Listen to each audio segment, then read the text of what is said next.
Ladies and gentlemen, welcome to the 2022 Economic Outlook Conference. Will you all please rise for the national anthem?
Thank you. You may all be seated.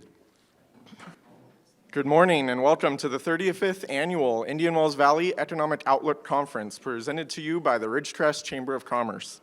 My name is Chris Hill. I'm the chairman-elect of the Chamber Board and the chair of the EOC committee.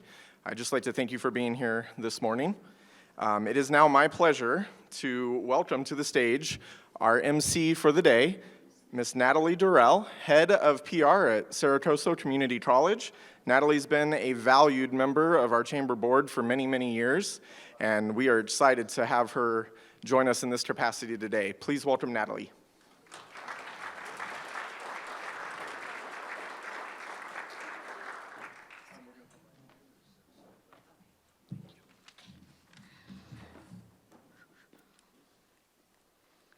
Good morning, everyone. How is everybody today? Are you as excited to be back in person as I am? Because it's kind of a feeling of being back to some form of normal, right? Whatever normal is. I wish my dress size would go back to normal.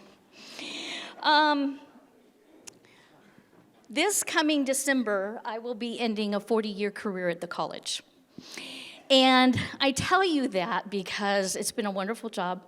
I've been able to be a part of the chamber and the businesses here local and interact with many of you personally. And it's kind of a surreal feeling to leave an organization after 40 years.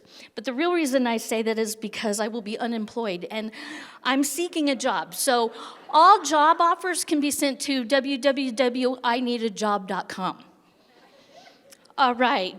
It is my honor to be here with you all and our speakers today. The EOC committee has been working hard to provide a very thoughtful and engaging conference for you again this year. This is our 35th annual Economic Outlook Conference. For 35 years, the Ridgecrest Chamber has sought to bring together the leaders of our communities to help us cast a vision for what lays ahead. Of course, none of us could have predicted the earthquakes of 2019 or the pandemic of 2020, 2021, 2022. And while these events do impact our economies, they could not be predicted. But what we have learned is that families matter more than we realized. Self-care is not self-indulgence. We have embraced technology in new ways, and there's no going back. Zoom fatigue is a real thing. When your world gets small, nature lets us live large. Nature continues to thrive even if the world has shut down. We can hope for stability, but we have to prepare for the opposite. We're never going to be the same. Our cities, our communities, the way we conduct business have changed. Our eyes have been opened to a whole new world brought on by these catastrophic events. But we've learned something about ourselves. I'll never forget when my husband and I were sitting on the couch one day and he looked over at me and said, "Would you cut my hair?" And I said to him, we were in shutdown at the time, and I looked at him and I said, really? You're going to trust me with a pair of scissors around your head? Let's go. But I learned how to cut hair. Nobody would say this has been fun, but we have proven to be more adaptable, creative, and resilient than we ever thought we could have been. So thank you. Thank you for being a part of today's event. We're going to begin this morning with an invocation. Fabian Perring is the rector of Christ the King Anglican Church in Ridgecrest. He was ordained in 2018 after graduating from Nashua House Theological Seminary. Father Perring is originally from North Carolina. Together with his family, he enjoys hiking and being outside. You've picked the right place for that. Just not in the heat of the summer when the rest of us become moles in our holes and afraid to stick our heads out for fear of being scorched by the sun. But it is a dry heat. Please, in 2021, Father Perring began serving as a Ridgecrest Police Department chaplain and is also part of the China Lake Mountain Rescue Group. Please welcome Father Perring.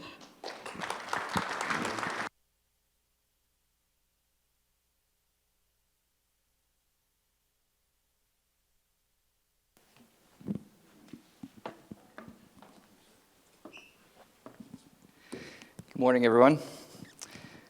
I was told I could preach for 45 minutes. Just kidding, I won't. But if you are not part of a congregation, I would like to invite you to Christ the King Anglican Church. We just bought a new building over on Norma and Wilson, so you are invited if you would like to hear me preach. But for this morning, I will just pray for us. Let's pray.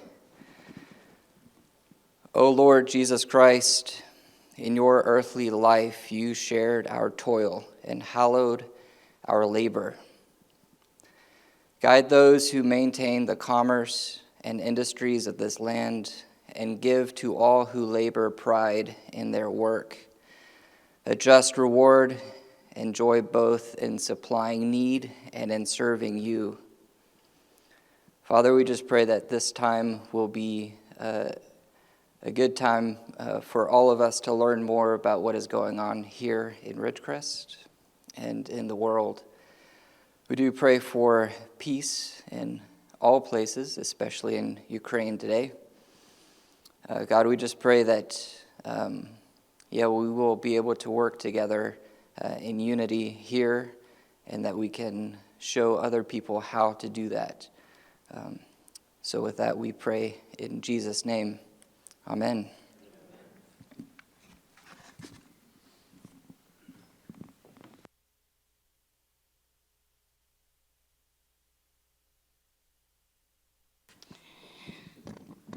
As we begin, I'd like to take a moment and recognize a few people who are here with us today. But before we do that, please turn your attention to the video greetings provided by our federal and state elected officials. Hello, I'm Kern County 1st District Supervisor Philip Peters, and it's an honor to be speaking with you today at the 2022 Indian Wells Valley Economic Outlook Conference. Our slogan here in Kern County is grounded and boundless, and that is the perfect way to sum up both where we've been and where we're going. Our county is grounded by a strong work ethic, a pioneering spirit, and constant innovation. While we still have the friendly small-town appeal, we can also boast the world's 5th largest economy. We are one of America's top counties for oil and gas production as well as renewable energy. We are among the nation's leaders in both agricultural production and aerospace technology. Kern County is an amazing place to live and work, and is a place of boundless potential. While we have much to look forward to in the year ahead, we admittedly have our share of challenges. The cost of doing business continues to rise, while the county's year-over-year growth has slowed. Federal and state regulations continue to overburden our industries and negatively impact local business, and in turn, both local jobs and tax revenues. We continue to deal with the impacts of the coronavirus epidemic, as well as a growing number of cases of mental health issues. Both locally and nationwide, homelessness is on the rise, while the ability to recruit and retain law enforcement officers continues to decline. While we continue to deal with these many challenges in our community, our story has always been one of thriving in the face of adversity. of overcoming obstacles and aspiring to success. 2021 was a big year for Kern County. Through hard work and smart planning by county employees, we've managed to maintain a balanced budget that ensures our continued stability as well as places an emphasis on public safety. We have allocated over $1 billion to critical public safety and emergency preparedness infrastructure, ensuring both firefighters and law enforcement officials have the tools they need to continue to protect our communities. We've provided significant infrastructure as well as financial support to the hospitals, ICU nurses, and other healthcare providers as they continue to deal with this global pandemic. We've established anti-camping ordinances in order to help keep our neighborhoods as safe as possible, as well as direct our homeless population to resources they need to transition into safer and more stable environments. Additionally, we've authorized the construction of 2 new psychiatric healthcare facilities to enable quick and comprehensive care for those experiencing mental health crises. As for the year ahead, Kern County will continue to build on the success achieved in 2021. We're focusing on several key priorities: enhancing quality of life for all Kern County residents, becoming a model of excellence in managing our business and workforce, and continuing to develop a thriving and resilient economy. We will continue to make headway on quality of life concerns, homelessness, public safety, and infrastructure projects, while emphasizing customer service. We will make Kern County among the safest communities in the Central Valley by ensuring that our police and firefighters have the support and resources they need. We're going to improve communities throughout the county by continuing to address the impacts of homelessness. Our navigation center in Bakersfield is working well, leading to dozens of people getting off the streets and into permanent housing. We're going to replicate these efforts throughout the county and implement effective policies and practices that will have a measurable impact. We will work with local agencies, community-based organizations, and local residents to gather regular input to guide our decision-making. We will strive to be a model of excellence in managing county business and providing customer service. We will continue implementing new practices like Lean Six Sigma in order to streamline county government and be the most efficient stewards possible of taxpayer dollars. The bottom line is, although we have many challenges ahead, we also have vision and boundless potential we need in order to overcome them. I'm confident that, as always, Kern County will continue to evolve and prosper. I'm looking enthusiastically ahead to a successful 2022, and I'm looking forward to working with you to make it a reality. Thank you. Good morning. I'm Assemblyman Vince Fall, and I'm honored to welcome you to the 2022 Indian Wells Valley Economic Development Outlook Conference. Our community has gone through a lot, and I've witnessed the resiliency of the residents and community leaders in the Indian Wells Valley. As we move from resilience to recovery and beyond, I will continue to work hard in Sacramento to represent all of the values that this region embodies: patriotism, faith, innovation, entrepreneurship, and hard work. I am confident that today's conference will show a strong path to economic success in the Indian Wells Valley, and I look forward to working alongside all of you to help our community. Thank you, and God bless. Hi, I'm Senator Shannon Grove, and I'm honored to represent Ridgecrest in the California State Senate. I'd like to welcome all of you to the 2022 Indian Wells Valley Economic Outlook Conference.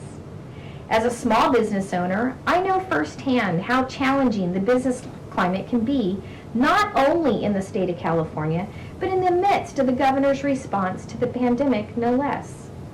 All of us in this room, including myself, know the many obstacles of red tape that we have to cut through in order to make it as a California business owner.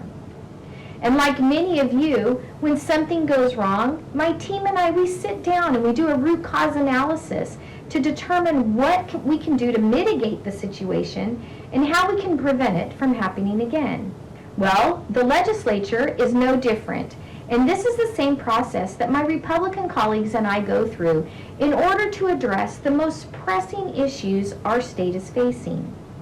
Last year, we fought hard for small businesses, and I'm pleased to report to all of you that our success was securing $4 billion in small business grants that you have access to help you mitigate the loss that you had in the pandemic. California businesses are the backbone in our state and our economy, and their success has never been more important. Our economy is in the midst of one of the most pivotal times in our state's history. That's why I focused on supporting policies that promote job creation and a desirable business climate, and I will continue to fight against any bills that destroy the opportunity for a person to get a job. As the first female veteran elected to the California State Legislature, I've been committed to giving back to my fellow veterans and our service members. I'm beyond thankful that we were able to stop the closure and protect the Barstow Veterans Home.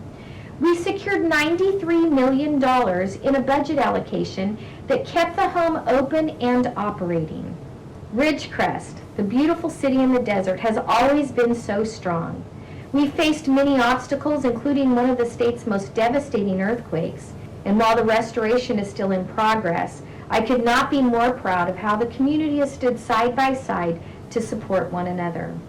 I look forward to continuing my support of my constituents, not only here at home and locally, but also in the state capitol, where we face policy decisions that impact our families, our businesses, and our economy for generations to come. I'm blessed to represent and support the Senate District, District 16, and I'm honored to stand up against Sacramento bureaucrats while fighting for economic growth and stability for our community. Thank you for being here at the 2022 Indian Wells Valley Economic Outlook Conference, and God bless you, and I truly hope you enjoy your day. Hi, I'm Congressman Kevin McCarthy, and I'm pleased to be joining you for this year's Ridgecrest Chamber of Commerce Economic Outlook Conference. Our community in Ridgecrest is vibrant and unique, but something that isn't unique to just the people of Ridgecrest, unfortunately, is the work to recover not only from the economic fallout of the COVID-19 pandemic, but from historic inflation. However, the residents of Ridgecrest, including everyone sitting in this room today, are strong. That's why I appreciate the work the Chamber is doing to help empower our small businesses. In Congress, I will continue to fight against reckless inflation, inducing spending, and raising taxes on our small businesses. Instead, I will continue to focus on advancing policies that help grow our economy and get Americans back to work. Know that with every decision I take, I will always put our community first. May you have a productive meeting in the conference today. Thank you, and God bless.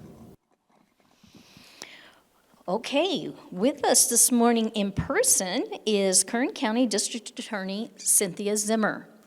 Cynthia Zimmer was elected as Kern County's 23rd District Attorney on June 5th, 2018, and took office on January 11th, 2019. She is a graduate of Cal State Bakersfield and Loyola Law School. She has been a prosecutor at the District Attorney's Office for 36 years. Mrs. Zimmer has tried nearly every type of criminal case, including narcotics, sex crimes, and homicides. As the District Attorney, Mrs. Zimmer is working to reduce violent crime in Kern County and provide better services to victims in rural areas. Please join me in welcoming District Attorney Cynthia Zimmer.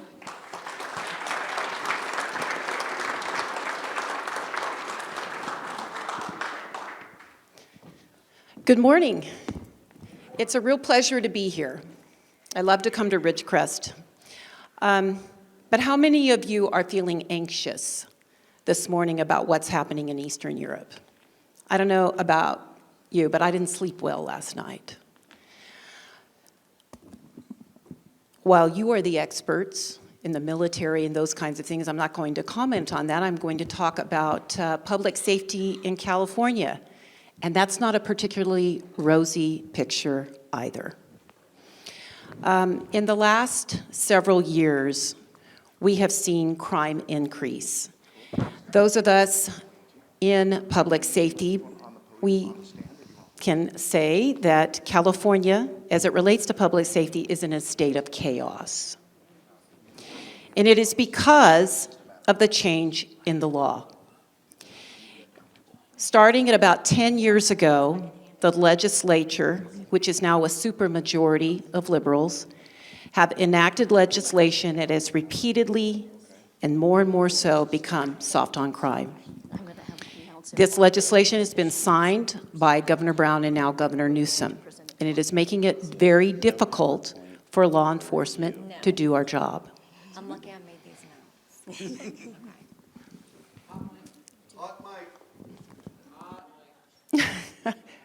I hear voices. One of the ways that we look at the crime rate is, of course, we look at our crimes of violence. And we look at the homicide rate of what has happened. Kern County, not so much East Kern, luckily, but Kern County is a violent county. In 2019, which was my first year in office as the elected DA, we were so fortunate because that year our homicide rate went down for the first year in 5 years. And then came 2020, the pandemic, the protests, a perfect storm for crime. And the legislature kept on softening penalties, making it more difficult to hold people accountable. So it was a difficult time, and our homicide rate went up. But in 2021, we remained pretty constant. And while in the cosmopolitan areas like Los Angeles and other areas, their homicide rate continued to grow. And in 4 different counties in California, they have progressive DAs, which they're not enforcing the law to the extent that the rest of the 54 of us are. Talking about the homicide rate, I wanted to tell you how it's measured. It's measured in percentage of 100,000. Kern County has the highest homicide rate in California, but it's done in a per capita type basis. And I talk to you about this because I want you to know how good things are in Ridgecrest. The homicide rate is 12% per 100,000 in Kern County. You look at what the homicide rate has been here in Ridgecrest, and the average is 2 per year. So Ridgecrest has 30,000 people. You'd multiply it times 3, since you have a population of less than 100,000, so that's 6% per 100,000. So it's very, very low. It's very low statewide, and it's very low for Kern County. You help bring our average down, but I can tell you that North Kern, Delano, Wasco, Shafter, and South Kern, Lamont and Arvin, and East Bakersfield drive up our percentage. And the governor likes to talk about that even in what he says is a conservative county, we still have a high homicide rate. Why is that? Because of gang violence. Because of gang violence. We still have terrific problems with gangs in Kern County in those areas that I talked about. But in East Kern, we are lucky. We are lucky, especially in Ridgecrest, that we have a low crime rate. Well, what is that? Why? A couple of reasons. You have good families here. I mean, it's really, how do you raise your kids?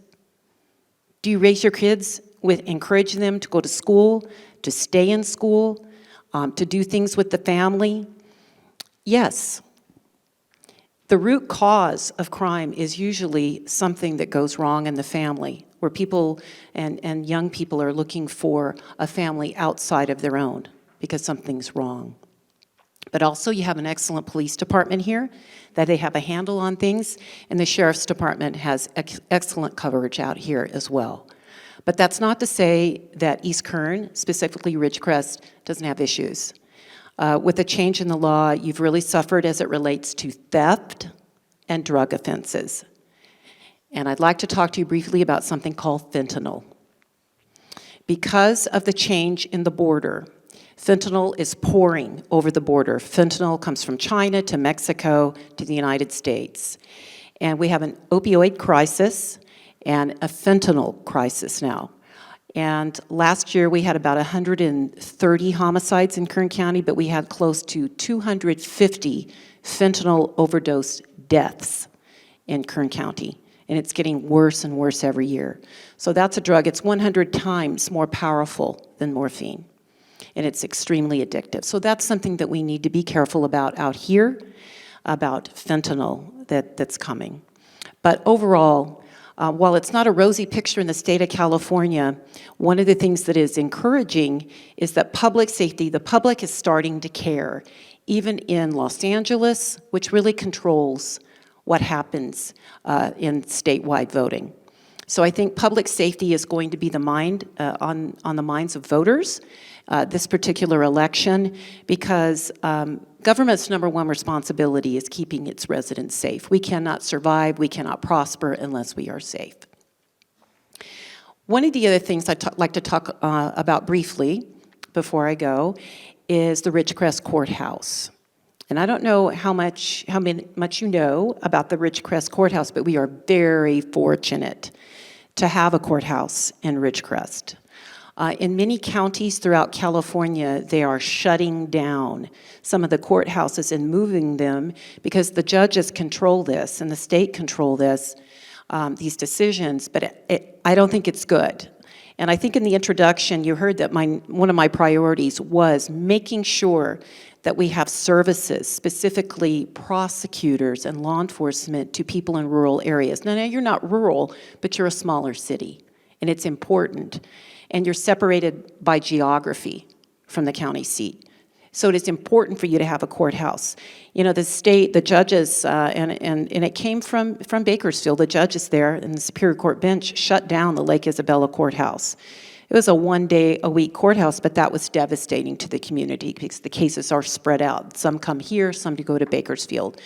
So you have a victim of a crime that has to drive to Bakersfield for a preliminary hearing, where before they could just go to court. And it's been devastating, I believe, for Taft. That courthouse shut down, and the crimes in Taft, they have to go to Lamont. That has not been good for that city. Well, the Ridgecrest Courthouse is not, the physical building is not great. And it is on the state's list, very high on the list, to have a new courthouse built. And there's been some issues and some talk by the judges to close that courthouse, close the Mojave Courthouse, and build a new facility in Tehachapi. So when I found that out, I talked to the chief, I talked to your chief of police, as well as your city manager and your board of supervisors, and we talked about that, and let it be known to our presiding judge that that was not something that we thought would be good for Ridgecrest. Because think about it, if you have a victim of a crime here, he has to go to Tehachapi for court. Your officers have to go to Tehachapi for court. How are we going to get poor people to court? And our victims are very often poor people. Are they going to ride a shuttle with a person who harmed them, who has to go to court on the same day? I mean, that's not going to work. But right now, the judges have abandoned that notion. They've told me that they want to keep a courthouse in Ridgecrest. So I'm very happy about that. I think that's good for the community. And so a new courthouse is slated, and at some point you should be hearing about when that's going to be happening. So for those of you in the room that help with that project of I know Ron Strand, I don't know if he's here, I can't see very well. If he's in the, hi, Ron. Thank you for your help, because I think you really led the charge in keeping that courthouse here. So hopefully that will happen. Otherwise, you know, statewide, we hope there's going to be some changes. We hope we can get legislators, whether it be Republican or Democrat, that care about public safety, because I can tell you it really shouldn't have anything to do with politics. When someone is murdered or raped, a child is molested, you know, we don't talk to those victims about what their political party is. We just try to get them justice. So that's what we're concerned about, and we are fighting the good fight. Thank you for everything that you do out here, and I appreciate having the opportunity to speak with you. Have a good day.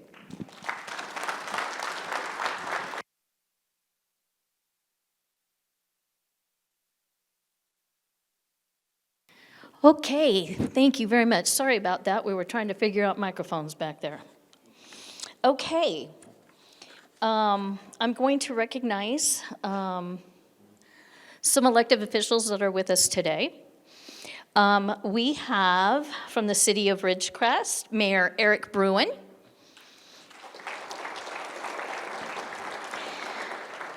Also from the city of Ridgecrest, Vice Mayor Solomon Rajaratnam. Mayor Pro Tem Scott Heyman. Councilmember Kyle Blades. and City of Ridgecrest Manager Ron Strand. You just met Kern County District Attorney Cynthia Zimmer. We also have with us Kern County's Bureau of Investigations Chief Jared Kydell, and Perry Finzel from Congressman Kevin McCarthy's office is with us today. He wasn't sure if he was going to be able to make it or not, so he was gracious enough to send us a video just in case. But we do have Kern County Supervisor Philip Peters with us today as well. Also on the elected list, we have some school board members in the room, so give them a round of applause as well, and others from the Water District. So thank you for being here. I'd also like to recognize the 2022 Economic Outlook Committee. Chris Hill from State Farm Insurance and Financial, Gary Charlon. Bernie Mondragon from Bernie's Landscaping and Mariposa Construction, Inc. Beverly Wagner from Alta One Federal Credit Union. Chip, why aren't you here doing this? Holloway from Desert Empire Fairgrounds. Debbie Benson from Matarango Museum. Sarah Bradford from Econo Lodge.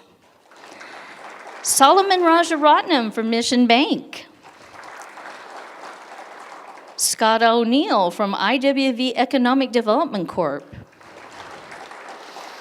Rebecca McCourt, IWV EDC. And myself, Natalie Durrell from Saracosa Community College. Let me just say, this is what happens when you miss a meeting. You get nominated for things like this. Okay, moving right along, we're going to begin our very first session with the Ridgecrest Outlook. I'd like to take a moment and recognize our presenting sponsor, Alta One Federal Credit Union.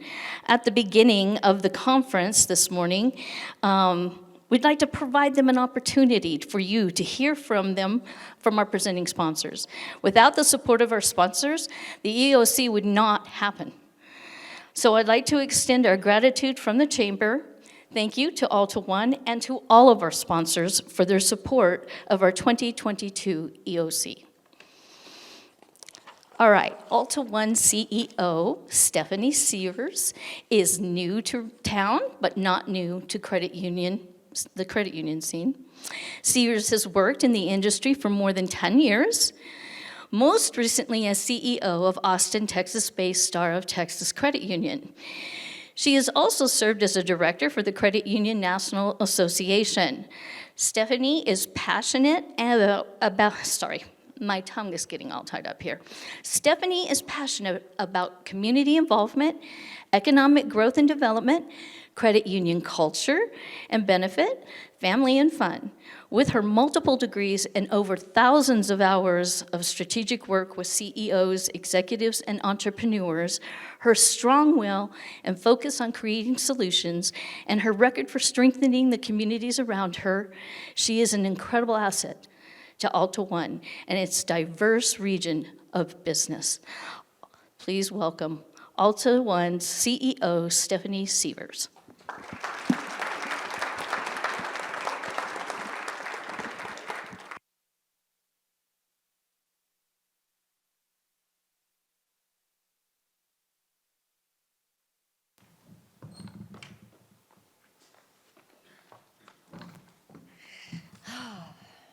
Good morning, everybody. I hope you're all having a fantastic start to this chilly, chilly morning. So I'm gonna let y'all in on a little secret. I am not a morning person, and I absolutely do not like being cold. So it was awesome of me to get up this morning. I'm glad y'all got up this morning. But regardless of all of that, I really want you to know I'm so excited to be here. Truly, here with all y'all folks today, here at this event. But mostly, I'm really excited to be here in Ridgecrest. So my name is Stephanie Sears, and you get the bio thing that your marketing team sends over that you wish they wouldn't read. But my family and I did move here to Ridgecrest about 9 months ago so that I could be the CEO of Alta One. And I gotta tell you, I am in love with the city, the community, the area, and I'm in love with Alta One. And as all women do when they're in a romantic relationship, right? You love it, and you wanna make a couple changes and improve it. You know, and that's what's going on here, right? That's the case that I find myself here with Alta One. And the reason is because I feel like Alta One should be providing better support and be a better partner for our local businesses. So, y'all, I'm a military brat, a little bit of background. My father was a naval officer, and we moved all over the place, and I'm very grateful for that. One of the things you learn, though, is to call it like it is, and that's what's happening here. So in this case, I recognize that we haven't been the partner that we should have been for the entire business community. And for that, I'm sorry, truly. I don't know if you know, you can look on our logo. This is our 75th year, Alta One's 75th year of being in this community, being part of it, watching it grow from when it wasn't even really a community, right? It was just on base. This really wasn't even a whole town. We've been part of that. We've seen all the changes. And it's a wonderful town. It's a thriving community. And I'm so glad that we could be a part of it for the last 75 years. It's a great place to raise your children and have a family. It's part of the reason why I wanted to move here. And we've been here. Alta One has been here through it all. There's a Chinese proverb. Be not afraid of growing slowly. Be afraid only of standing still. And that's where we find ourselves as Alta One. But as we move into our 75th anniversary, we are no longer going to be standing still. And that brings me to what we're doing with Mission Bank. When Mission Bank approached Alta One, me, about acquiring their local Ridgecrest office, I knew that this was something that we needed to strongly consider. As I said, I didn't feel like we had been there like we should have been. And I didn't want our local businesses and all the business accounts to have to be moved to a different city. I looked at this as an opportunity for us to make amends, to keep banking local businesses local. And for me, this acquisition, it's not about getting more loans or getting more deposits. Alta One is a not-for-profit financial cooperative. We are not motivated by profit. We're not motivated by growth for the sake of growth. Our focus is on improving the quality of life for the members that we serve. And the best way that we can do that is by supporting our local businesses and helping them succeed. Because their success, it's our success. It's the community's success. And we have a duty to this community, to our member owners, to the residents of this community, to invest in the city's success. And that's what we're doing with the Mission Bank acquisition. So at this time, I'd like to ask Solomon to come up here and join me. And while he's coming up here, I just want to say that I am so excited to have Solomon and his entire team at Mission Bank join the Alta One family. And Solomon's job is actually going to be changing with Alta One, and I'm so excited about this, that Solomon is going to become the head of the business and lending department for the entire organization for Alta One. He will be bringing, yeah, isn't that great? Seriously. He'll be bringing his many years of experience and considerable knowledge to Alta One to help all of our business owners. He will be responsible for not only just the business lending, but all of its products, services, loans in Ridgecrest and in all of our communities. So there's simply just not enough adjectives that I can use to describe how excited and honored I am to have him join our team, to lead our business lending department, and to help us better serve you, our business community. Thanks, Stephanie. Good morning. It's my pleasure to be here this morning. As Natalie said, it's very nice to be back in person for this conference. On a side note, I have been involved in this conference for over 10 years, always enjoyed that. So, coming back to the merger. So this news about Alta One acquiring Mission Bank Ridgecrest branch came all of a sudden to me.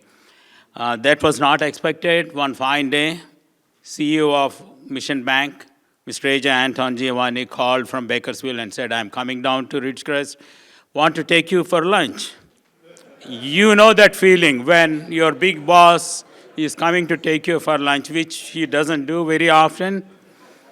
So I was expecting the worst, but I was prepared. I was not worried. I was not disturbed because I know the events in my life are in God's hands. So we went for lunch, and he broke the news. He said, we are selling the branch to Alta One Credit Union, and they want all of you to work for their organization. So I was very calm. I didn't react. I said, okay, AJ, I understand. He was surprised at my reaction. He thought there would be an unpleasant situation. I was relieved. He was relieved. So that was the story. So I'm really excited to join Alta One Credit Union. It's not just me. My entire team is excited to join Alta One Credit Union.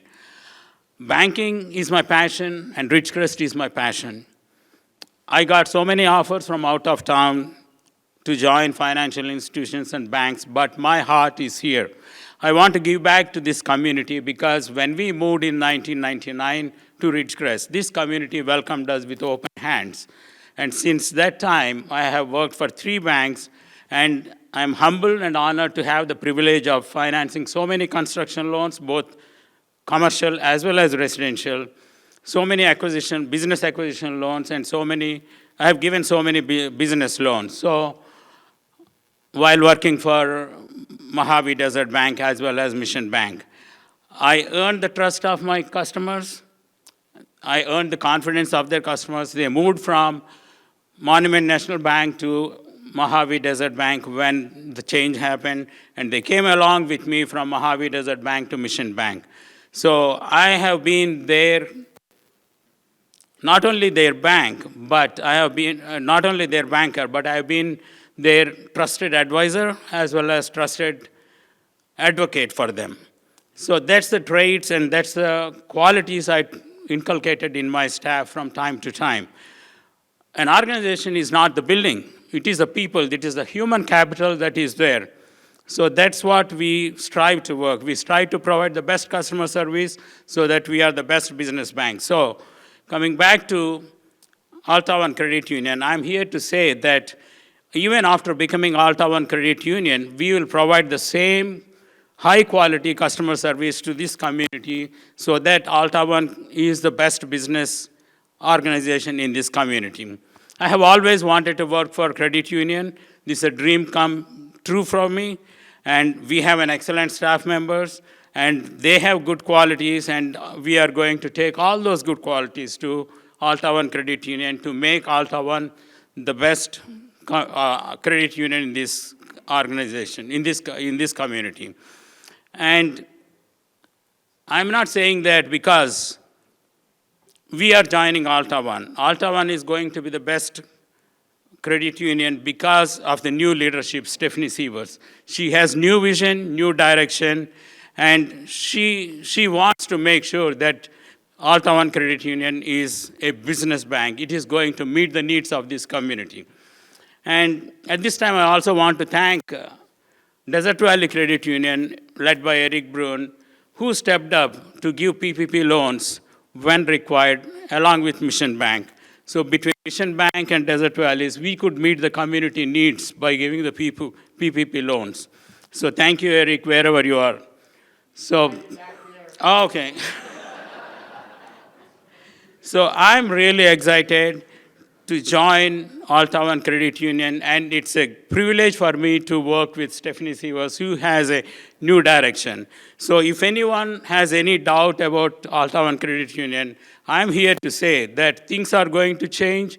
You'll have a new look, new direction, and you will feel that difference in the coming days. No doubt there will be hiccup because it's a merger that is taking place, but at the end of the day, when the dust settles down, Alta One would be the best business bank, and it will help this community to reach new heights. Thank you, Stephanie, for giving me this opportunity.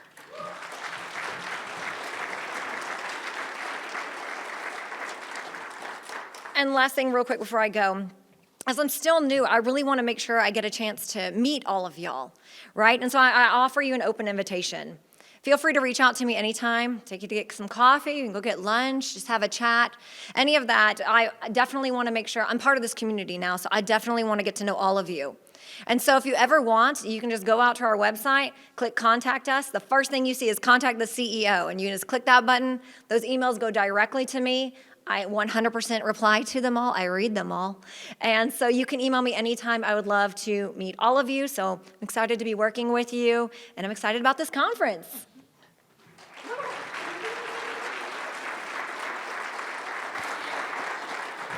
Okay.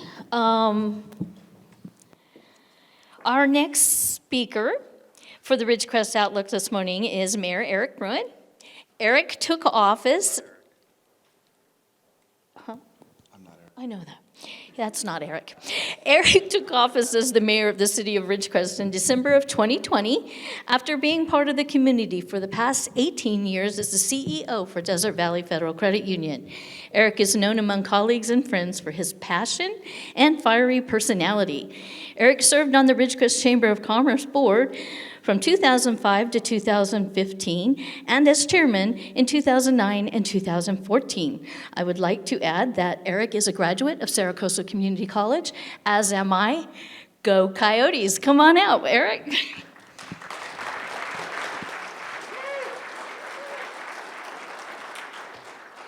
Well, good morning, Ridgecrest. Wake up. We've had lots of prepared speakers already from the elected officials, but in my standard, I'm not going to do that. I have an incredible team at the city staff that's made me a beautiful PowerPoint that I probably will not listen to much. But that's because I'm up here. Hi, everyone. I got to tell you, this is the most nervous I've been speaking in the first, 15 months I've been doing this. And it's because you guys are all mostly friends. I mean, it was me sitting out there listening for the last 18 years. It was me up here. I got to MC this in 2014 and do the chamber. Now you have to sit up here and pretend that I'm like this. Hi, I'm mayor. No, my name's Eric. Hi, guys. Hi. All of you that know me, I still am the guy that has 4 kids, 2 jobs, and losing his mind about 23 out of 24 hours a day.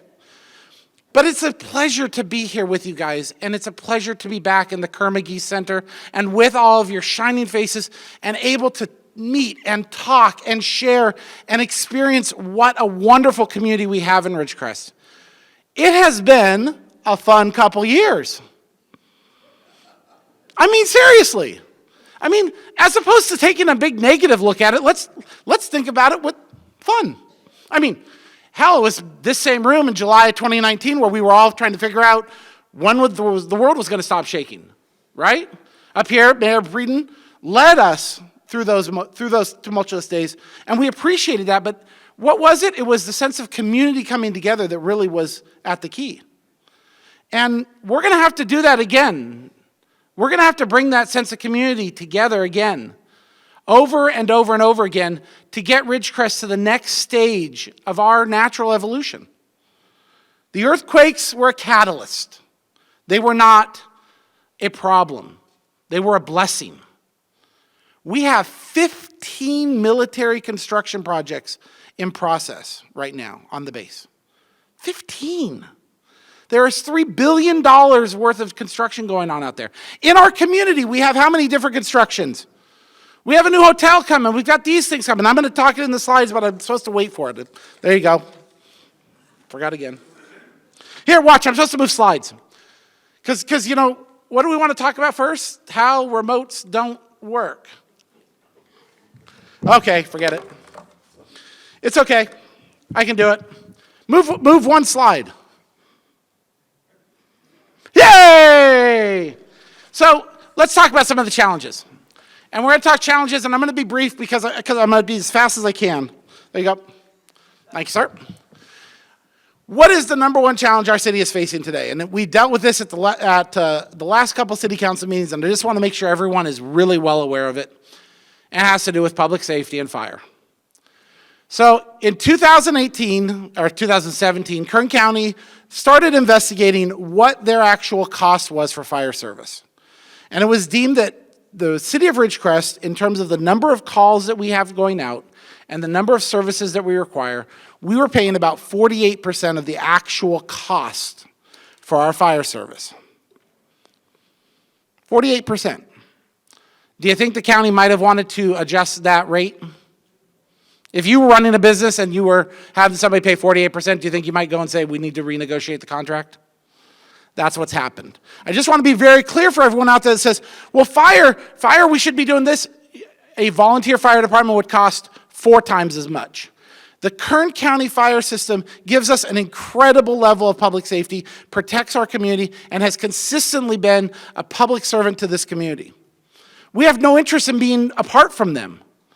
But we also understand that they have a responsibility to collect the reasonable cost to provide that public safety. And that's where we're at. This month, or last month, we approved a change to the fire service contract, which is going to increase the cost of the city to provide the 2 fire stations that we have right now by $1.4 million over the next 5 years. I'm being dramatic with the numbers because I want to get to the happy stuff after I kind of put y'all down. $1.4 million is not in the city budget right now. $1.4 million over the next 5 years means either a cut in services or a raise in revenue. It's one of the two. But there's another option that's really ugly.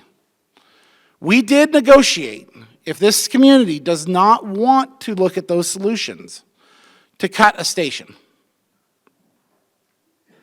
to bring us to 1 station. And I believe that that would have substantial impacts on your homeowner's insurance, on the realty market, on several things. That I want to stress that as you listen to us talk over the next 9 months about fire and about solutions, please listen to what we're saying in terms of trying to preserve the best interests of the overall community as it relates to public safety. We didn't ask for this, but we have to solve it. And we have to solve it together. And that's about all I want to say with fire, because it's kind of no fun to really talk about it. I just want to commend our city staff. City Manager Strand and our entire team worked to negotiate the best possible deal. They negotiated down 15%. They negotiated for due diligence for 2+ years. We've done everything in our possible power to make this as palpable for our community as possible. But the fact is that public safety costs are in a constant escalation. And we're seeing it at our RPD, we're seeing it at the fire service, and it's going to end up being seen by the citizens. That's all I can really say. I just wanted you guys to know that we are taking this seriously. Now, of course, there's other issues I could go on. I can talk about water, I can talk about organics, I can talk about trash. I could go on and on and on and on. But I don't want to. Because I like this stuff. What is this stuff? This is the stuff that tells you your city's growing. This is the stuff that tells you that 15 Milcons and a new hotel and Chipotle and the two new coffee locations and Panda Express. Did you ever hear what happened with Panda Express? Anybody hear this? Second largest opening in company history was in Ridgecrest. Do you think there might be a pent-up demand for new restaurants, new services? Maybe. Did anybody drive by Dutch Brothers on the Thursday? Okay? We have a growing, healthy, needing community, and we are now starting to attract new businesses. Wait, hold on. We had an earthquake. We had a pandemic. We have 15 construction projects in process. We're drawing new businesses. Something must be happening. Here's what's happening. Ridgecrest has remained a gem in the desert. I remember when I was chairing this conference way back when, we had the title of making lemonade out of lemons, and that was in 2011, right at the peak of economic fallout. And then we did another one the year after, and it was called the Oasis in the Desert. That one's so much more appropriate. I mean, think about it. We are a remote community where you can work remotely during the day and drive out on your dirt bike in the afternoon. We have been focusing on that as part of our long-term strategy. And what was the first step that we did? This year we were able to get the race communications contract approved that will bring fiber to every single doorstep in this community, all the way up to College Heights and every single part of the city of Ridgecrest. If you don't think that's big in recruiting and retaining the best possible talent in this community and for that military base, trust me, it's important. And we're excited that we were able to pull it off. And we're excited about all the other projects that we're getting ready to pull off. I mean, how many of you have heard about Clean California? Just show of hands. How have you heard about Clean California? Well, I hope it's been a result of this. Last year, when I took office, I was blessed with a very, very cool opportunity. I had 4 other incredible councilmen beside me. Councilman Rajaratnam, Councilman Blades, Councilman Heyman, and Councilman Breeden. We make a great team right now. And it's so much fun because we are working to build a better Ridgecrest. And we started from one place together. Communication. This community has screamed from the top of the roof over and over again. The city doesn't tell us what's going on. I don't know why this is going on. When is my road going to get fixed? When is this going to happen? I don't know what's going on. Well, the horse is coming, and there's the water. We're delivering it in every different medium or channel that we possibly can, and we're going to continue to do it for the next year. We're going to expand this to include newsletters, email blasts, text messaging. If we can find a way to get the message to you, we're gonna. Why? Because I believe that this community is changing. Our demographics are changing. And if there's anything I hope that you take from me at this conference when you walk out of here, is we are changing as a community. As each household has changed, we are drawing in younger and younger families. We are attracting families into this community. And the best way to make those families a long-term part of this community is through retention and quality of life. If we don't start to fix quality of life, we don't keep them here. How many of us came here and said, we're never staying here for more than a year or 2 years or 5 years? Isn't that the old story of Ridgecrest, right? We all know it. I've been here 18 years. I didn't expect to be here 18 years. Certainly didn't expect to be standing up here as mayor. I had where's Chip? I had another thorn at my backside for 18 years. Love the man, but he's the one that convinced me.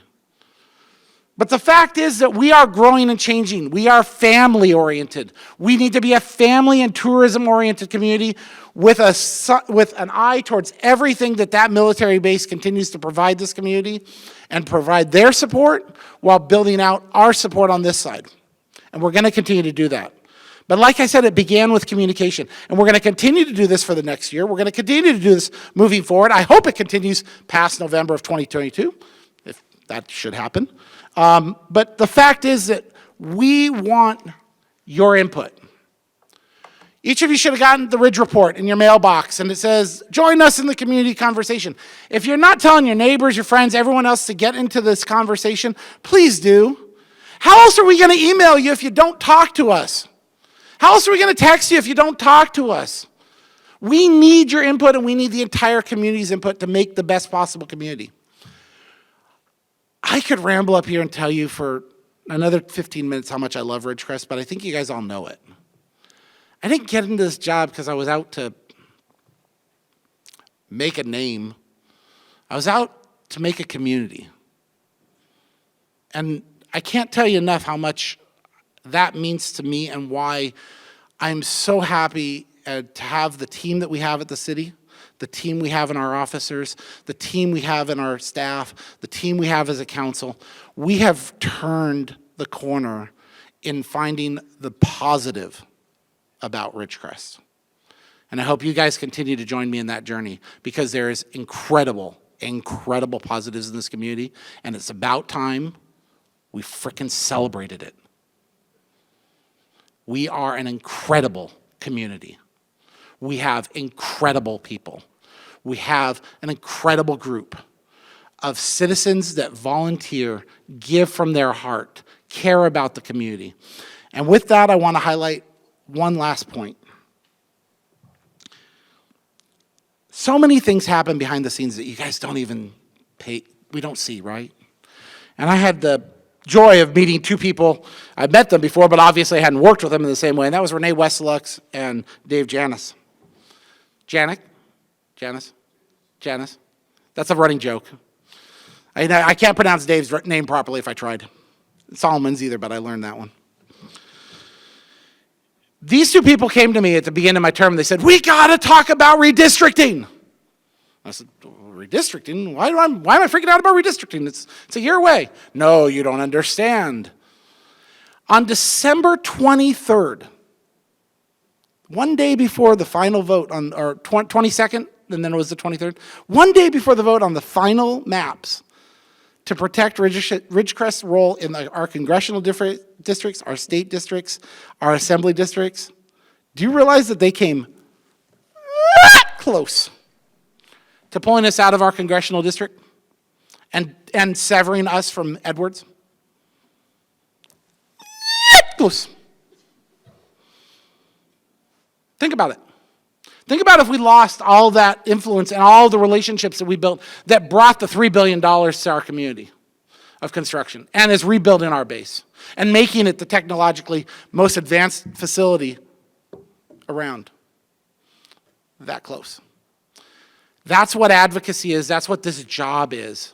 And I can't tell you enough, that's what makes Ridgecrest incredible. Citizens that stand up and say, I'm fighting because I love it here. And I know each one of you guys do the same thing. With that, I'm going to shut up because it's break time. It's 9:02.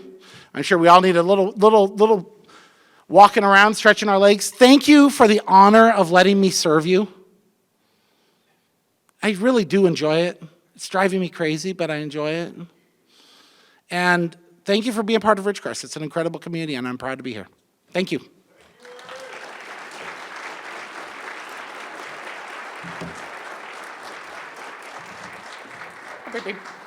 Alrighty, some great information. Okay, everybody, we're going to take a quick break, stretch, fill your coffee cups, and we'll be back in 5 minutes.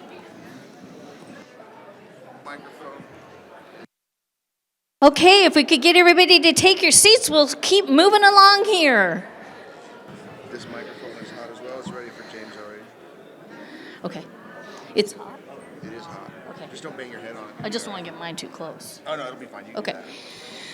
All right, everybody, please have a seat. And we're going to move along with our Ridgecrest Outlook.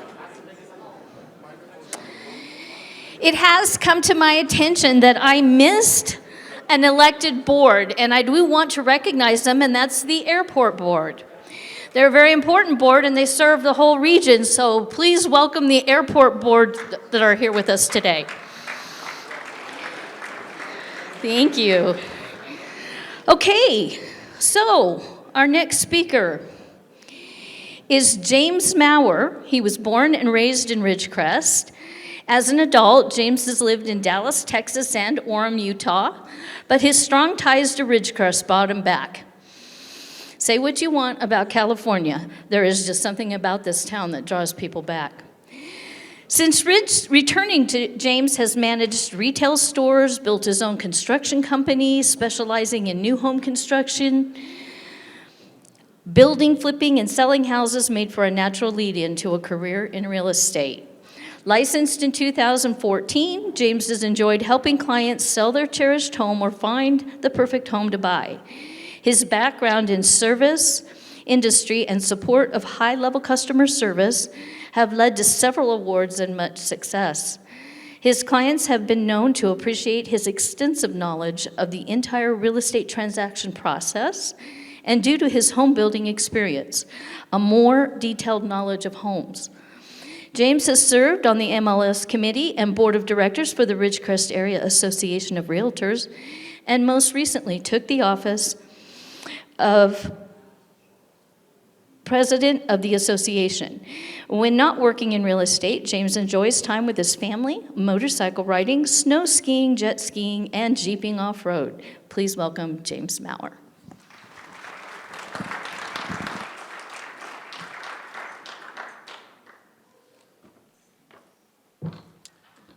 Good morning, everyone. It's an honor to be here. It's my pleasure. I could talk real estate for hours. They told me I only have about 15 minutes, so I'm going to cram everything in as much as I can. I actually really enjoy the real estate market. We're going to talk about some of the challenges we face, some of the outlook, that kind of stuff. So we'll just get right into it. I like this. This first slide is a contrast between what we had in the 40s. Of course, I wasn't around in the 40s. But we had the tents in the 40s, and now we have beautiful homes that we're building with high standards. And it's a really, really nice contrast. So the three things I really want to talk about is real estate numbers, what are the trends, what are things that are affecting the market, and what's the future bring. So it's interesting, as a realtor, people ask, what's going to happen? What's going to happen? They're always asking us what the future is going to hold for us.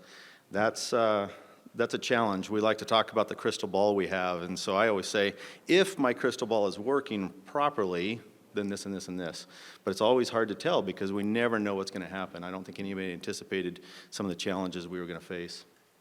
So numbers, I like to look at the numbers a lot. So we have a lot of resources in the field. So the MLS is key for us in figuring out what the trends are. We look at these numbers to kind of see what they tell us, to find home values, to see where we're going, where we've been, that kind of stuff. I like analyzing them. So here's a little bit of the numbers. And you can, if you scrutinize it a little bit, you'll find some discrepancies, and I'll show you some of them. But looking at the top graph here, median sale price. When I started in real estate, our median home price was somewhere in the 160, 180 range, something like that. We're now 250-ish, somewhere around there. And the trend is an upward trend. We're seeing that pretty consistently upward trend. We can talk about different things that drive that. Low inventory is one of those things. But days on market, we're seeing that's dropping down. Days on market's a funny thing because we have different numbers. So you might talk to one realtor and find one number on days on market, and another realtor will say another thing. That's because we have days on market active, we have days on market pending, and we have days on market combined. So if you look at the combined, active and pending, you might see something that says we're 84 days on the market. If it's in escrow for 45 days, that's the pending. It's really not on the market at that point. It hasn't closed, but we're not seeing, it's not getting shown and that kind of stuff. So you can take 45 days off of those numbers, and that'll lower that number. Number of sales continues to increase, so we have a healthy market. It's somewhat of a challenge with lower inventory, but even with lower inventory, we're still seeing increase in our number of sales.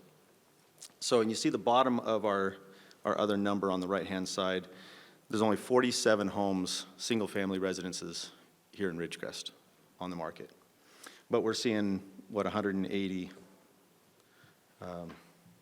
per year, approximately, transactions. I see a lot of this when we were down to in the 30s, number of homes on the market. I like that number. I pay attention to that number a lot. It guides kind of how I see the market.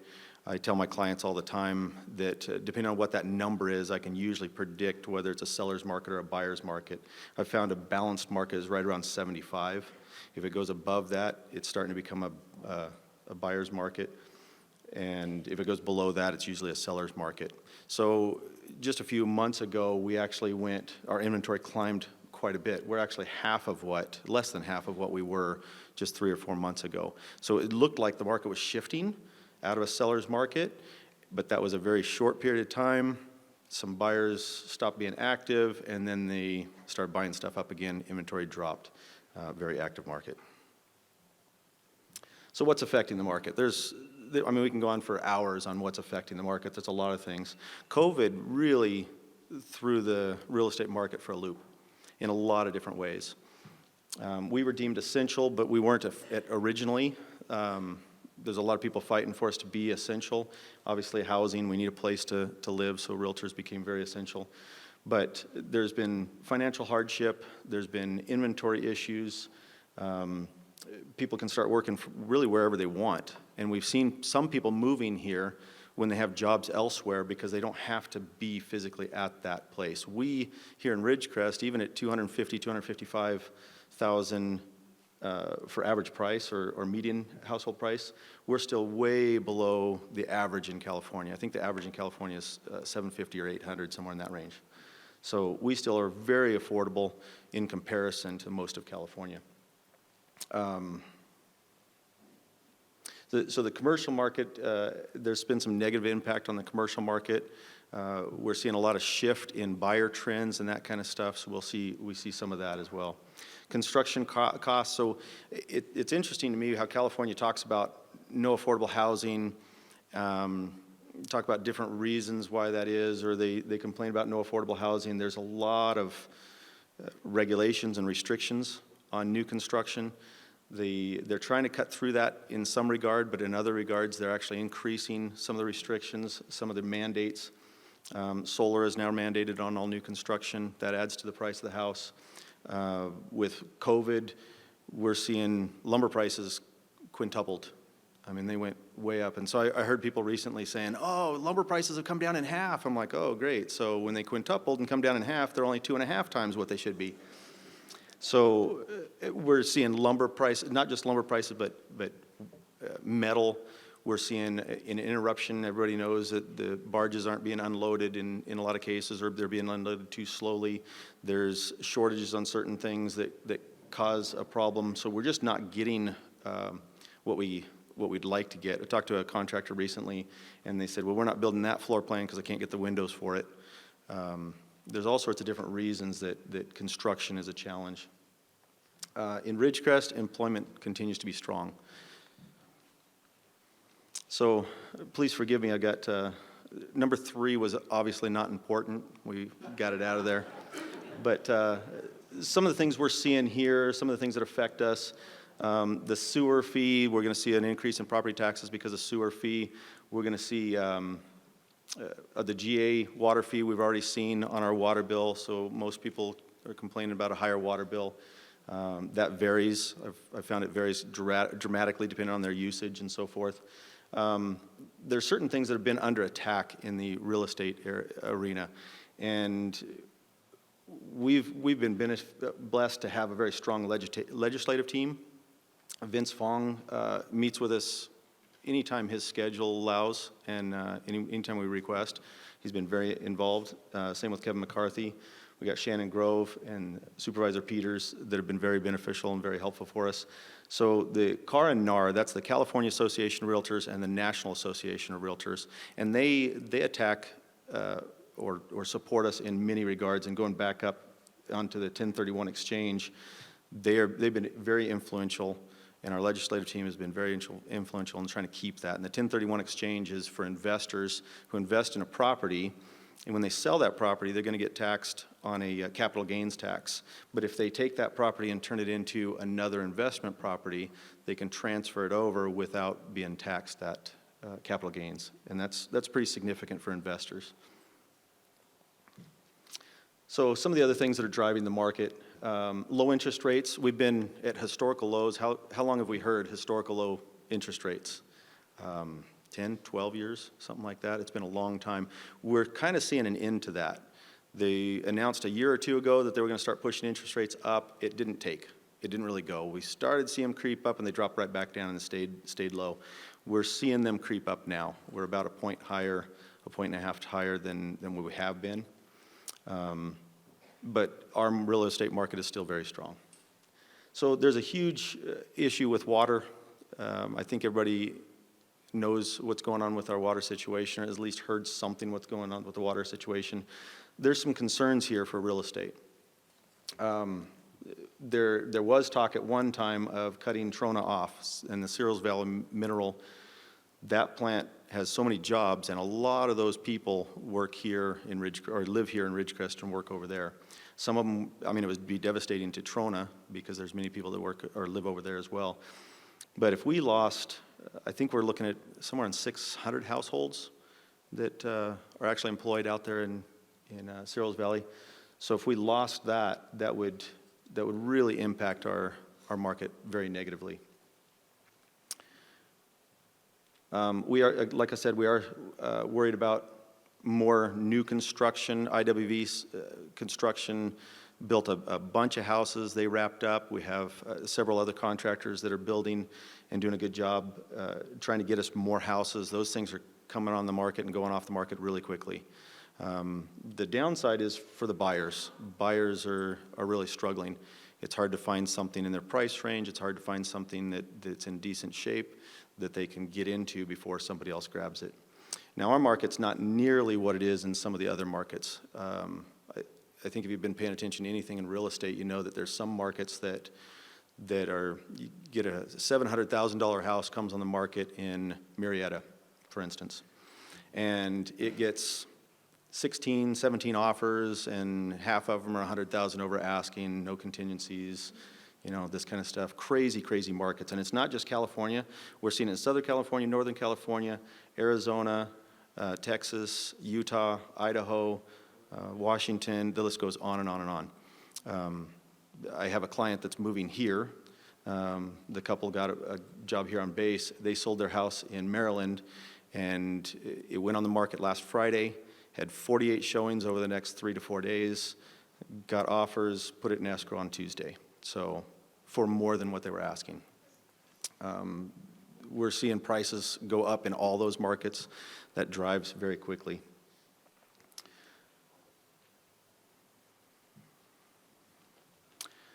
So jobs, we are heavily dependent on the base. I believe the number is 80% of our jobs are from the base, whether it's civil engineering or active military or the construction jobs that support.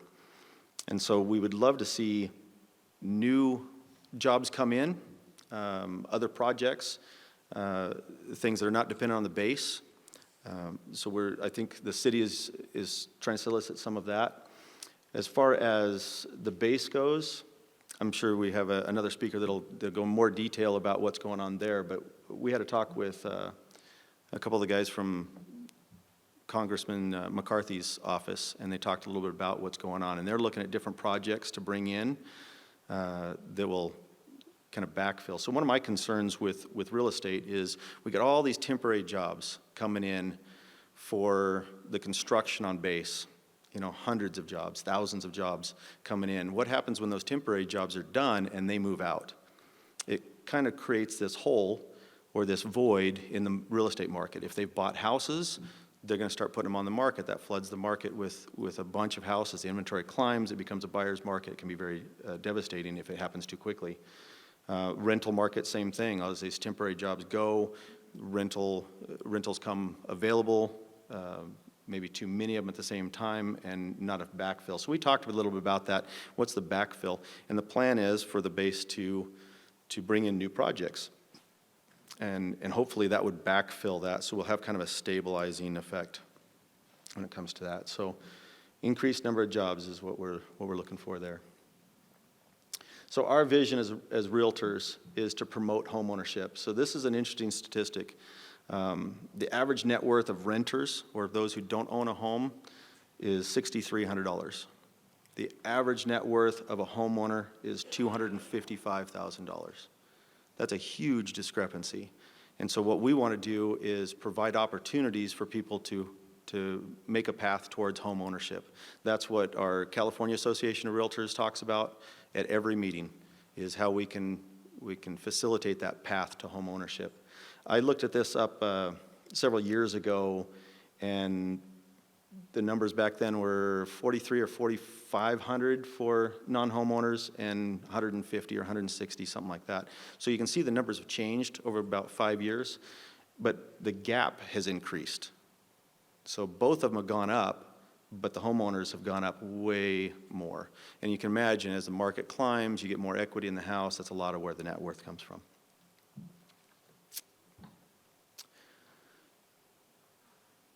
So the housing shortage continues to be a challenge throughout the nation. We're no exception. We're a little bit different, like I said, with our markets. I think we're a little protected because of what's going on base. I think that we've been blessed with the earthquakes actually helped facilitate bringing in more income or more projects and getting updated. But housing shortage remains to be a challenge. cost, availability, supply chain issues, all sorts of things. It's just kind of a challenge to build. To give you an idea, I started building houses back in 2001. And first starting out, I wasn't that fast at it. I could build one in about 6 months. And as I started getting faster, I could do it in about 3.5, 4 months. It takes me a lot longer than that now. And I look at the full-time contractors, and if you start a project right now, 8 months at best is what you're getting. So it used to be that it was, honestly, some of the red tape has caused some of the delays, supply chain issues, and all sorts of other issues. So I think a nice healthy growth for the community. I don't think we should expand too quickly, although I think we have, but I think we need to see growth, and we need to see that in the school district plans, and I think they're on top of that. I think we have a lot of people looking to manage our water supply and what goes on there. The base is concerned about that, but they've got things in place to make sure that there's money coming in so they can keep, maintain the water supply for them and keep their mission safe. This is kind of a funny one, really, is we need a public pool ASAP. I think that kind of goes to, thank you, Norma. So I think that goes to the way of life. Unfortunately, a client of mine asked, they said, we got an 18-year-old son, what is there to do for him in Ridgecrest? And I'm like, oh man, not a lot, not a lot. So I think that's something that we need to, Army, they could join the Army. The guys back there are saying, here we are, we're ready to supply some activities for them. So I think that there's been talk of doing different things with water park or public pool or something like that, and I think we need more recreation, especially for young people who just need something extra to do. It's easy when you're married and you can kind of get set in a routine and that kind of stuff, and we can drive out of town, but for the young people, there's not a lot to do. But the stronger our community, the more we prosper. And I think we do have a tight-knit community. I think we work well together. We don't always agree, but I think we move in the right direction. I think we're doing very well. And that is the conclusion of my presentation. Thank you so much. There's great things ahead. Great things ahead. Thank you.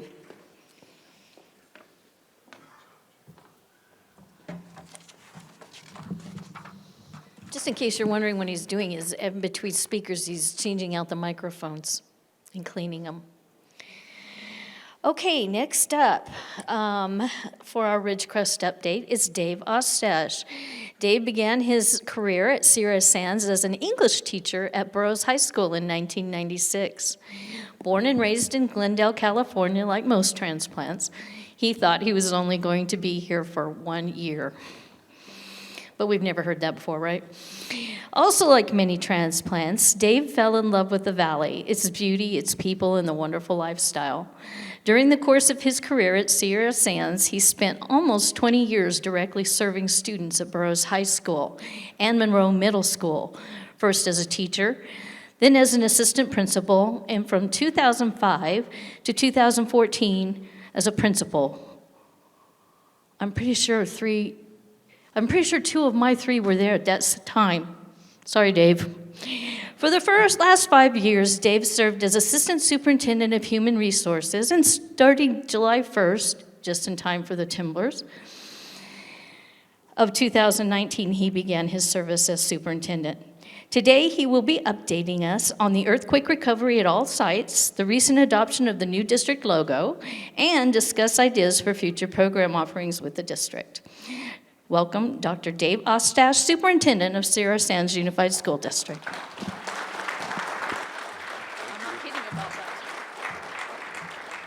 I'm not that tall. Good morning, everyone. Good to see. Oh, great. Thank you. First of all, thank you to the Chamber for hosting this annual event. It really is a great time of year to feel the inspiration. I don't think I can gather as much passion as Eric, but I definitely have the same passion. And I won't shriek through the microphone like he did. One time was enough, Eric. Jeez. I couldn't agree more with Cynthia's comment about the family being obviously the anchor for kids. And in addition to that, I do believe that in every community, the public school district has an incredible partnership with the family. And we're all here for the Economic Outlook Conference. And I want to say that I do believe that in every community where there's a thriving economy and there's a positive outlook and a growth mindset, there is an outstanding public school district as well. So I'm going to share with you just a few, kind of crosswalk a few different areas. I'll be as brief as possible. I'm going to talk a little bit about facilities, programs, resilience, and also where we do plan to go in the future. So I think we all agree that everyone in this room, you're all leaders, you're all owners, and everyone's dealing with a lot of different challenges. And we have been in no shortage of challenges in Sierra Sands. But the most important part, I believe, in leadership is understanding that you kind of have to keep your eye on different levels of problems, the short-term problems, the mid and the long-term problems. And I want to assure you that that guy who has hair is just sort of symbolic of who I am. But I do kind of, in my team, we look at all the time at all the different directions that are hitting us and the demands. And it's really important, though, that we do keep our eye on the long ball. And one other little slide, I could have made a bad joke and put right in the middle of the yes and no masks and vaccines. Well, I guess I did just make that bad joke. But we are kind of caught between a rock and a hard place. But we'll get past that. I want to acknowledge our elected officials, our 5 school board members, 2 of whom are here in the office. In the office. That's where I've been the last several days, 12 hours a day. Who are in the room here today? Mr. Kurt Rockwell is our president. Mr. Bill Ferris is a member. They're in the room today, and I want to commend. When we talk about the pandemic, our board was prescient. I think they understood within the first many weeks, first couple months in March 2020, that we were probably in for a longer ride than most of us really knew. And so they set forth for the district these guiding principles. They've been enduring, they have not changed. And so when my team and I try to navigate all of the different things that we're trying to determine or figure out from day to day, week to week, these 5 guiding principles, the health and safety of students and staff, follow the law and take all reasonable steps to follow appropriate guidance, socialization and connection with students, provide nutritional services for our students, and optimize our means of educating our students. Those have been a touchstone for all of the hundreds and hundreds of things that hit us every single day. And I just want to acknowledge and thank our board members for establishing those way back at a July 21, 2020 board meeting, and they've been a huge resource to us in navigating and keeping our district stable and moving along, maximizing student opportunities in person, both academic, co-curricular, and extracurricular. So one of the mantras we always try to, I think as leaders, keep in the forefront is with change and challenge, there's also opportunity. There's that old statement, that I think many of us remember, and Eric definitely invoked, was never let a crisis go to waste. And so with pandemic, obviously we know there were a lot of resources that were delivered to school districts and public entities, one-time monies, and it was really important to us early on to be strategic and to understand how we could take one-time monies and create the best legacy possible. Invest in things and programs that really not only helped mitigate what we were dealing with the last couple of years, but also what would have the longest tail, so that 5 or 10 or maybe even 20 years from now, our district had an asset or a resource that was serving students in our valley at that point and had that long investment. So I just want to give some examples of things we've done. We obviously pivoted to distance learning. We have a technology planner in our district that refreshes and buys numbers of Chromebooks each year to make sure we have our one-to-one, we have a one-to-one plan in our district. Every student has one. And so we were able to purchase Chromebooks and relieve some of the general fund expenditures by using one-time monies for that. We're very excited by an investment. One of our first commitments to using one-time dollars is what is called a private LTE network. And so you can see, it's a little hard for me to see from here, but we erected towers at our district office, Las Flores, Fowler, and Inukurn schools. And what we're actually in a testing phase now. It's been, the construction's been accomplished. It's about, I think I mentioned, $2.5 million project. But the concept and the vision is that not only did we need the connectivity for when we were pivoted on distance learning, but we understood that there were so many future opportunities when it comes to new, innovative ways of delivering education. Also, what all school districts were dealing with before the pandemic was what you kind of call this like divide, this equity divide of connectivity. So some families, to James' point about different wealth values and renters versus owners, et cetera, some families have ready regular Wi-Fi access in their home, and so their student can extend their homework and their studies at any hour of the day or evening they want, and other families don't have that. Some families don't have internet. They might have a cell phone that's connected, but it's not useful for extending, we call it the homework divide, because nowadays so many of our students, no matter what age they are, they do require some technology to extend the learning. And so we realized that if we could use our internet connection to the district office and connect people wirelessly throughout the entire valley, from Inukurn to College Heights, then no student would be without connection, without internet connection. And so our Chromebooks they will be able to communicate, they will be able to speak with this wireless array that we have instituted, and we believe will serve our community. We believe will be completely operational by the time we open school in August for the 2022-2023 school year. And we believe this new asset that's funded by one-time monies will have at least a two-decade value for our community. Really excited about that. Just another example of student innovation and resilience and the strength of our student programs and leadership within our faculty and staff. At Burroughs High School, we've always had the Blockbuster newspaper, but when we were shut down for a year in distance learning, they created the Blockbuster Blast, which not only kept that program alive, but actually has extended its reach and now is more broadly communicative with the community. We have incredibly resilient teachers. Ms. Harper is one of 300 teachers who do a great job. She's at Murray Middle School, and I just wanted to highlight one of our teachers who was recognized, in this case by the veteran of foreign wars here in VFW in town, as one of our Teachers of the Year. And we appreciate all the leadership our teachers have shown. We also mentioned that I was going to give a little update on our earthquake recovery. There's so many interwoven challenges that we've had with the earthquakes and pandemic. So I thought I'd share with you just a little bit. Richmond Elementary School, as you know, on base, suffered the greatest degree of damage and presented probably our biggest immediate challenge when earthquake struck. And so we had a few days to sort of decide what we were going to do. And so at that point in time, we decided, and I believe fully we made the right decision, we decided to sort of synergize some resources that we knew that we had and that we were going to have, which was, Richmond was going to require extensive repairs, but we knew we were going to be eventually demolishing the school anyways with the Department of Defense grant money that we were going to have to rebuild the new Richmond. So we closed the school sooner than we obviously had anticipated.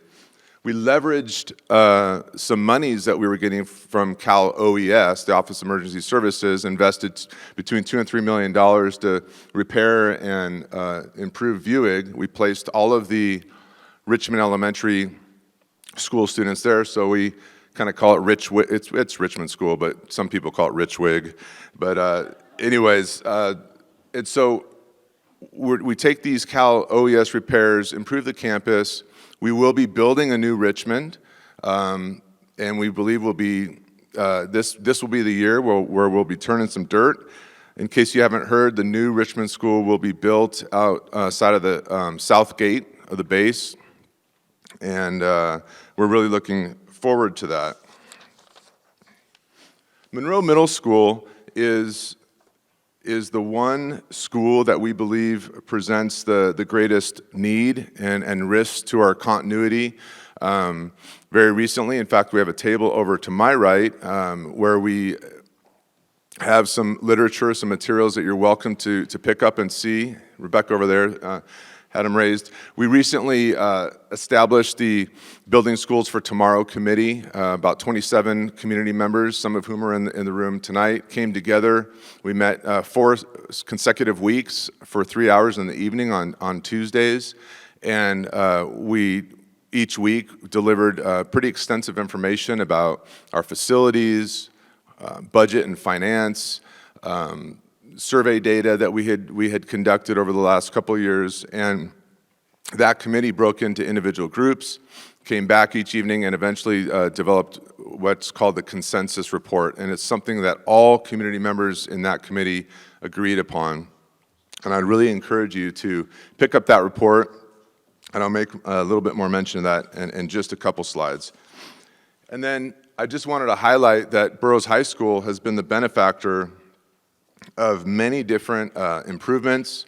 We had about $38 million in Department of Defense modernization. If you go back years before that, in 2006, we passed the general obligation bond called Measure A. And so if you haven't been by Burroughs High School lately, I'd really encourage you to swing by and see all of the improvements. And we look forward to sharing that school with you. And it's really in good shape to serve our community for decades to come. And of course, Murray Middle School is our newest school. It's also a school that was built with the 80% grant funds we received from the Department of Defense. It suffered 0 damage from the earthquakes, and we know that construction really served us well. And just a few more highlights. You know, facilities and programs are they're linked. You know, you can't have great programs if you don't have great facilities, and so it's really in our minds a kind of a one-to-one requirement. You know, at Burroughs High School, we lost the Parker Performing Arts Center for quite some time because of some damage that we suffered internally that triggered some code requirements and some construction repair. And so we were really pleased, and I just want to commend the Burroughs High School drama program for returning and opening up in our first year of getting the Parker Performing Arts Center back, performing a great performance with 12 angry jurors. I was able to go see it, and they did an outstanding job. And so we're grateful for that. And, you know, you start losing I wouldn't say you lose momentum, but you're always at risk of losing momentum when something significant impacts, you know, your business model, in our case, our educational model. But I want to highlight the robotic burros, after being obviously not allowed for meeting during distance learning, came back even stronger than ever, with all 3 teams turning in impressive performances in our league. Team 7422B will be representing us at the state championships in a couple weeks. So we're really proud of those. Yeah.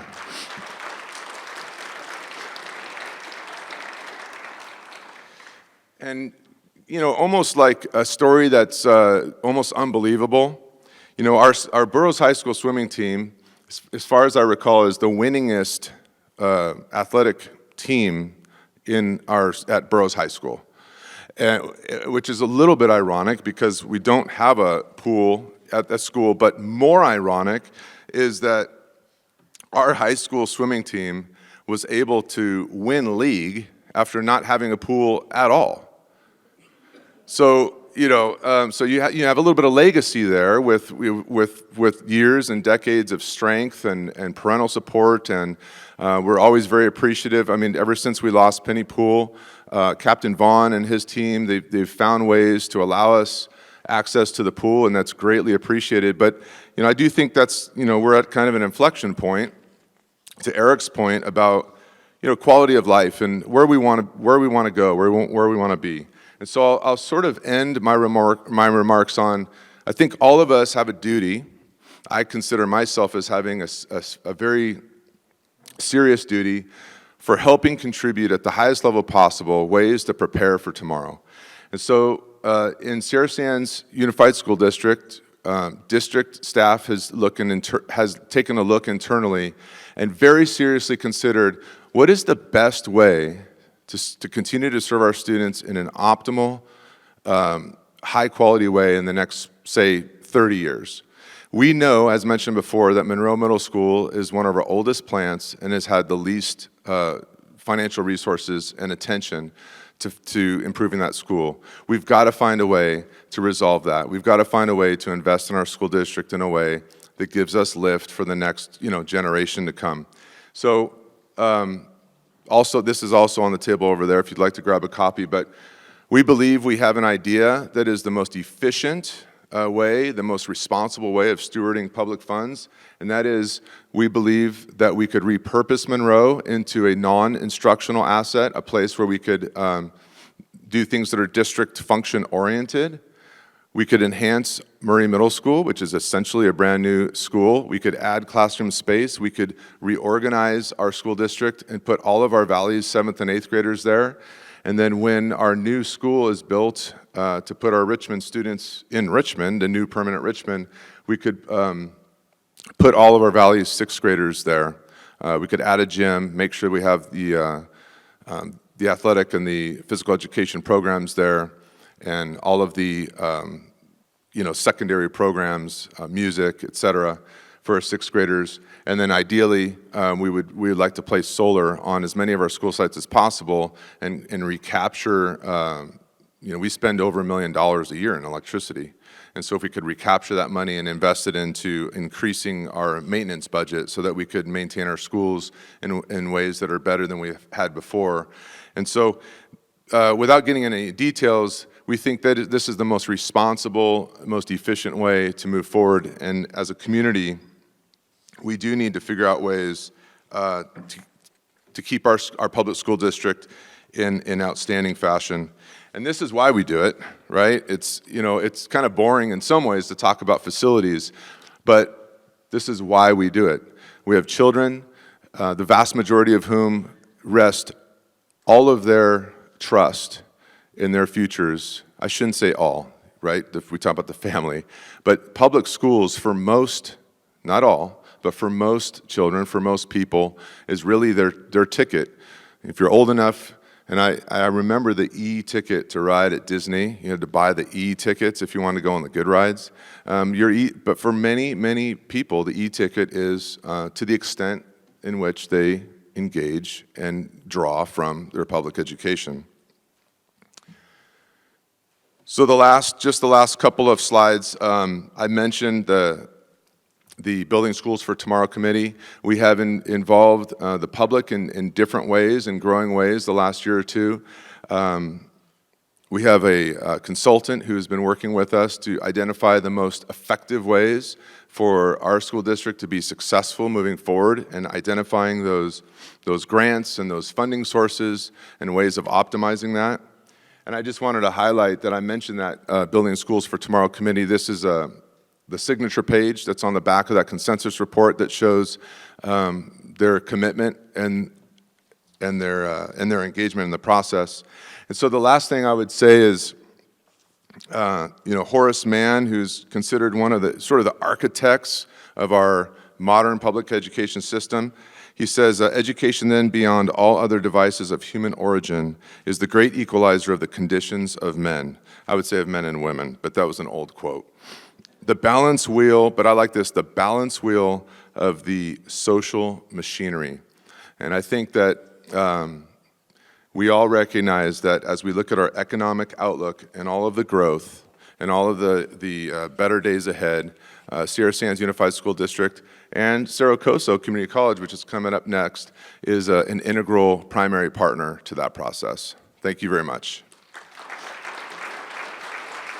Thank you, Dr. Stash. That was wonderful. I do truly appreciate all they do for our children and grandchildren in my case, although mine were all educated through them too. Okay, up next is Dr. Corey Marvin. He has been the Vice President of Instruction at Saracoso Community College since May of 2011.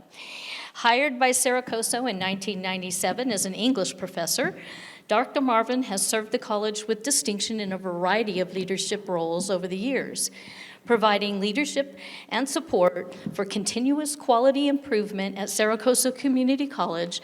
Dr. Marvin has successfully directed a comprehensive, systematic, and integrated planning process that strengthens the relationship between institutional planning and resource allocation. I can tell you on a personal note, I'm taking advantage of it. What are they going to do, fire me? I'm out of here for 10 months. You know that saying, you can take the teacher out of the classroom, but you can't take the classroom out of the teacher? It's true. As was evidenced at one management meeting when he proceeded to give the entire managing group a lesson on how to use the word however correctly. And we all looked around, we're looking and glaring at each other going, all right, who did it? Who did it? Who used the word however wrong?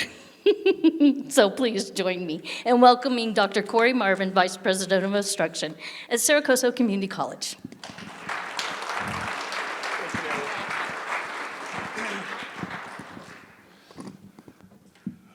Thank you very much. Thank you for the warm welcome. By the way, if however is between two sentences, then it's a semicolon and a comma. If it's in the middle of a sentence, then it's a comma and a comma. Just so you know, you can take that little bit of wisdom back to your organizations. Thank you again for the warm welcome. Dr. Hancock, President Hancock of Saracoso Community College, has been on with us now for 18 months. Sends his regrets. He was not able to be here today.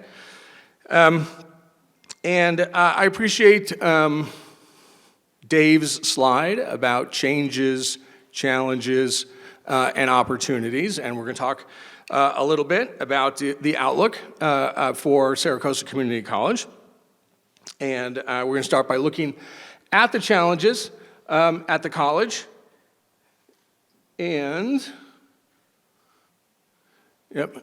no surprise there, and this is the sort of continuing theme of today's Economic Outlook Conference, is recovery from COVID. Saracoso has been impacted by COVID, very similar to the way that Sierra Sands has, in some different ways in terms of we don't have compulsory education. So we don't have quite the same type of challenges that Sierra Sands does, but we still have challenges that have come down to us through COVID. It seems like the last 2 years have been nothing but shifting classes into online, shifting them back onto campus, figuring out ways that we can keep students safe.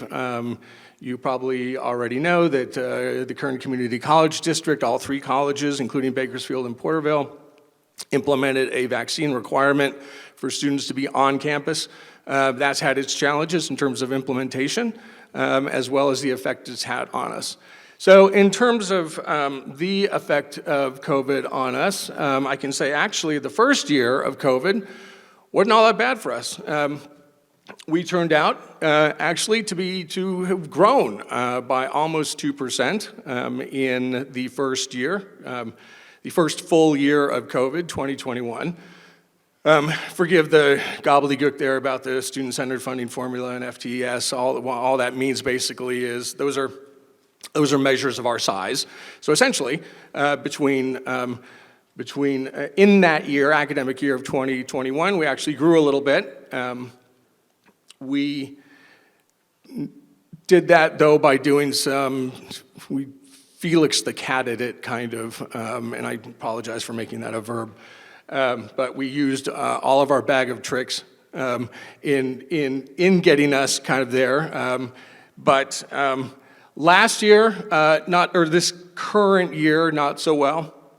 We're currently looking at about a 5.5% estimated drop in enrollment. And that is recognizing the downward pressure on the institution through both by COVID and by the vaccine requirement. Now in context though, that 6% drop, is actually doing better than some of our sister schools across both across the state and across the nation. Enrollments are down 15% on average in California for the 2-year public system, and 3.2% on average nationwide. So Saracosa is doing a little bit better. Your hometown college is doing a little bit better in that respect. However, when it comes to Ridgecrest itself, you remember Saracosa serves our entire service area goes up to Mammoth. We service as far north as Mammoth and as far south as Tehachapi. We also serve 2 prisons in our service area. And in Ridgecrest, though, the kind of negative of the negative is that the decline we've seen since the pre-COVID semester of spring 2020, as we served almost 1,500 unique students, individual students, some of those taking more than one class. But this semester, we're serving 460 students. So that's a significant drop. And it's explained by a number of things, including the fact that we strategically this semester didn't put any science labs on the ground. They had been moved into remote mode for the fall semester, and because we had started sequences in remote mode, we continued those. But that is a number out there that we're concerned about, is how to get students back onto campus. The news isn't all bad, though, and so what we're having to do, and we'll be doing over the next few months and over the next couple of years, is trying to suss out what all this means in terms of the long-term prospects for Saracosa. So last year was our best year ever in terms of graduating students, which is the point. Students come to us in order to get prepared to go into the workforce or to transfer. And to the extent we get them 2 degrees and certificates and get them completed, then we are doing our job, and the students are prepared to go on and have a material change made in their lives. And last year was our best year ever. 982 individual degrees and certificates were awarded last year. That's our highest on record.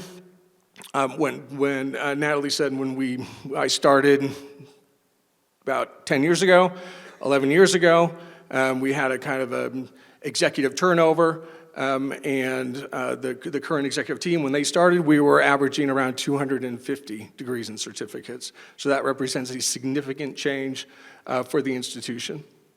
188 of those are associate degrees for transfer. Those are the degrees that have guaranteed admittance at the CSU system for students who complete those. So a banner year for us last year that represents over 500 individual students. In terms of dual enrollment and prison enrollments are up across the service area.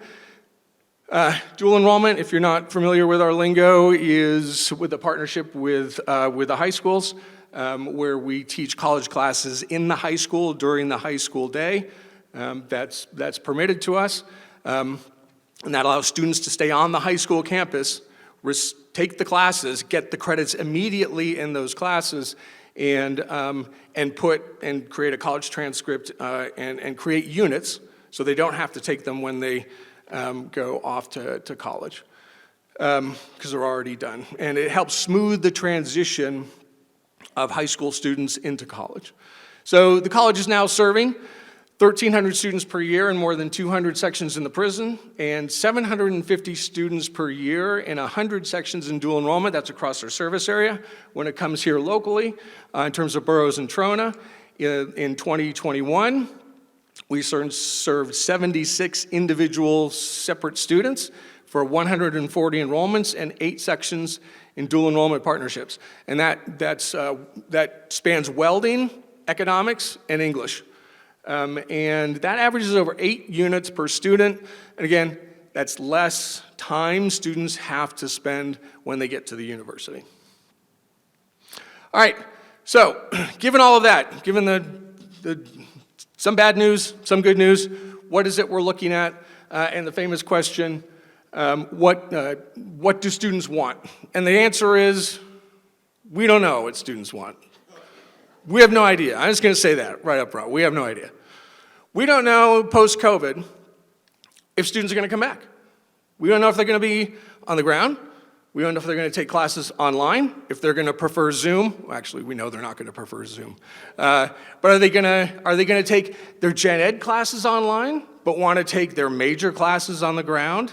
I was on a conference call with some other CIOs in our region. Our region's the Central Valley, and someone said, hey, we're expecting our new high school graduates to want to take classes on ground because they've had such a miserable last 2 years of it in the COVID environment. I'm not sure. We're not sure about that. But we will be finding out. We will be learning from students what it is they want to do. But a couple things for sure, 3 things for sure. One is we need greater flexibility. We need to offer students greater flexibility. So previously, before this, we actually did a pretty good job of this, right? We have a robust online program. We've had it for years. And when the pandemic hit, we actually were well set up to make the transition. And it was a lot easier for us than it was for a lot of other schools. But that was still a model where students had to choose between taking an online class or taking an in-person class. And we're pretty sure coming out of the pandemic, students are going to want to take an on-ground class that is also an online class. Okay, does that make sense? So we've proven that we can do it. We've taken all the classes, including hard-to-convert classes, and we put them online so students know.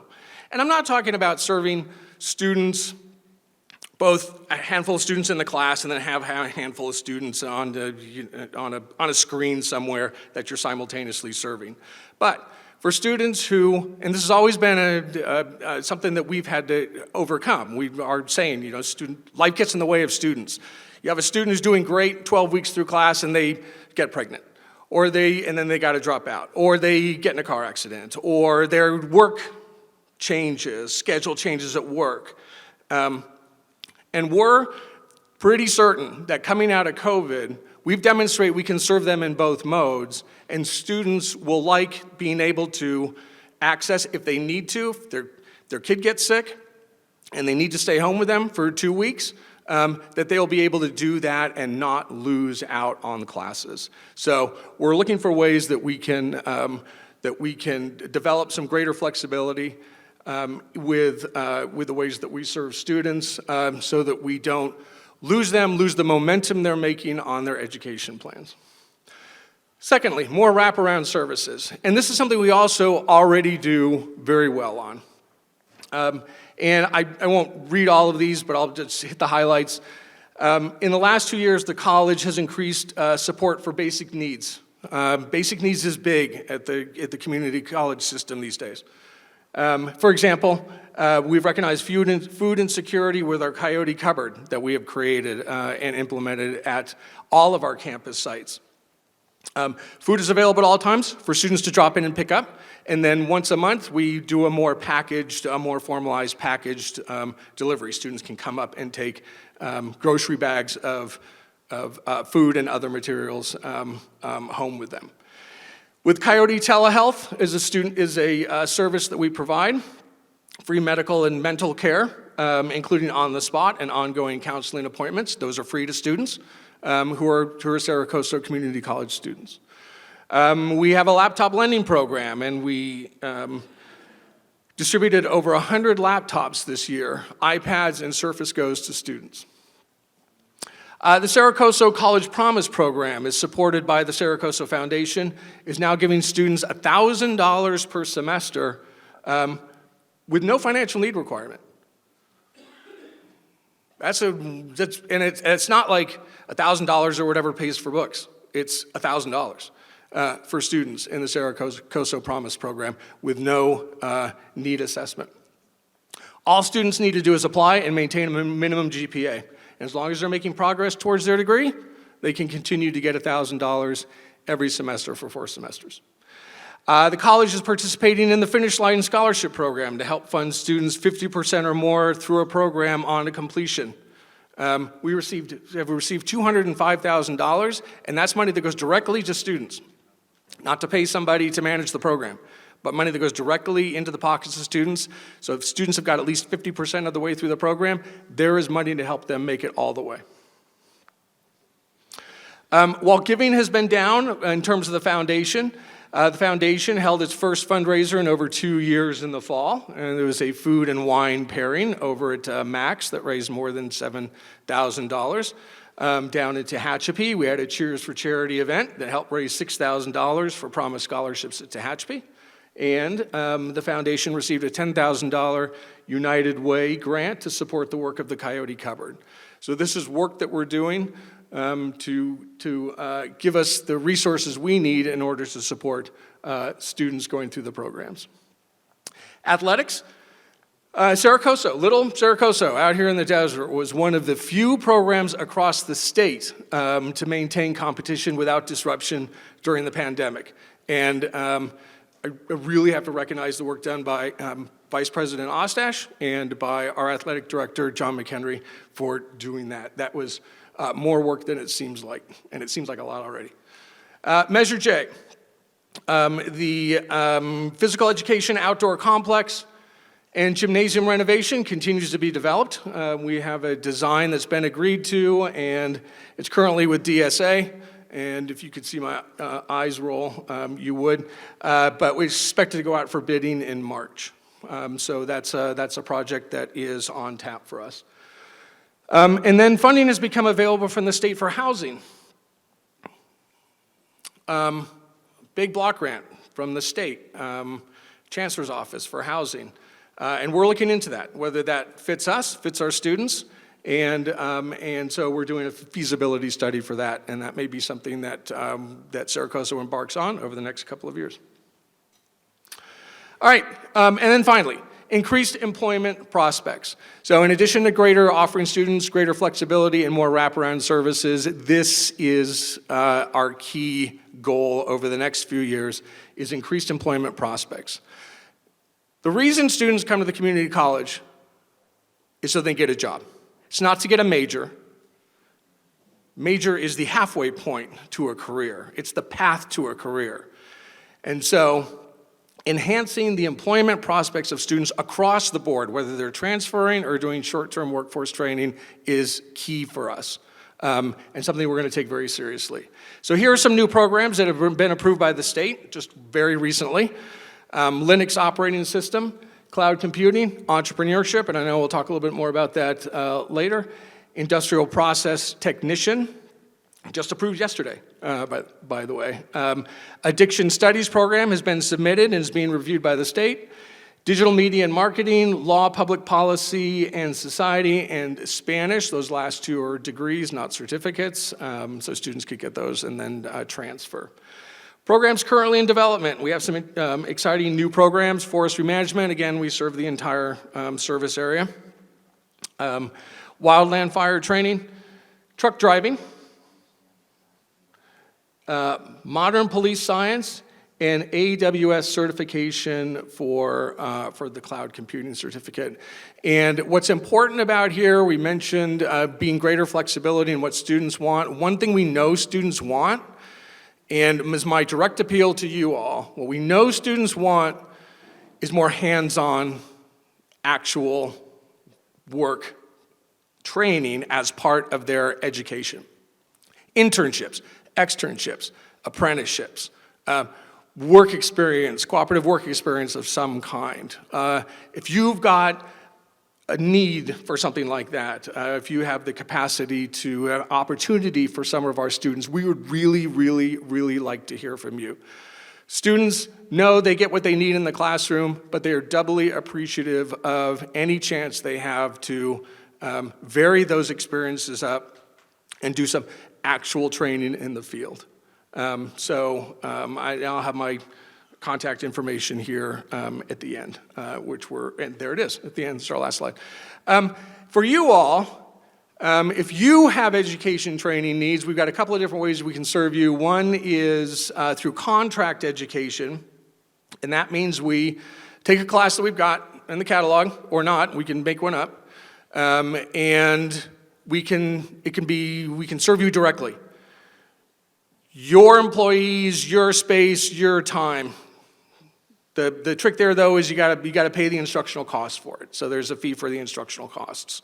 As an open access institution, we're required to keep all our classes open unless they're sort of being paid for.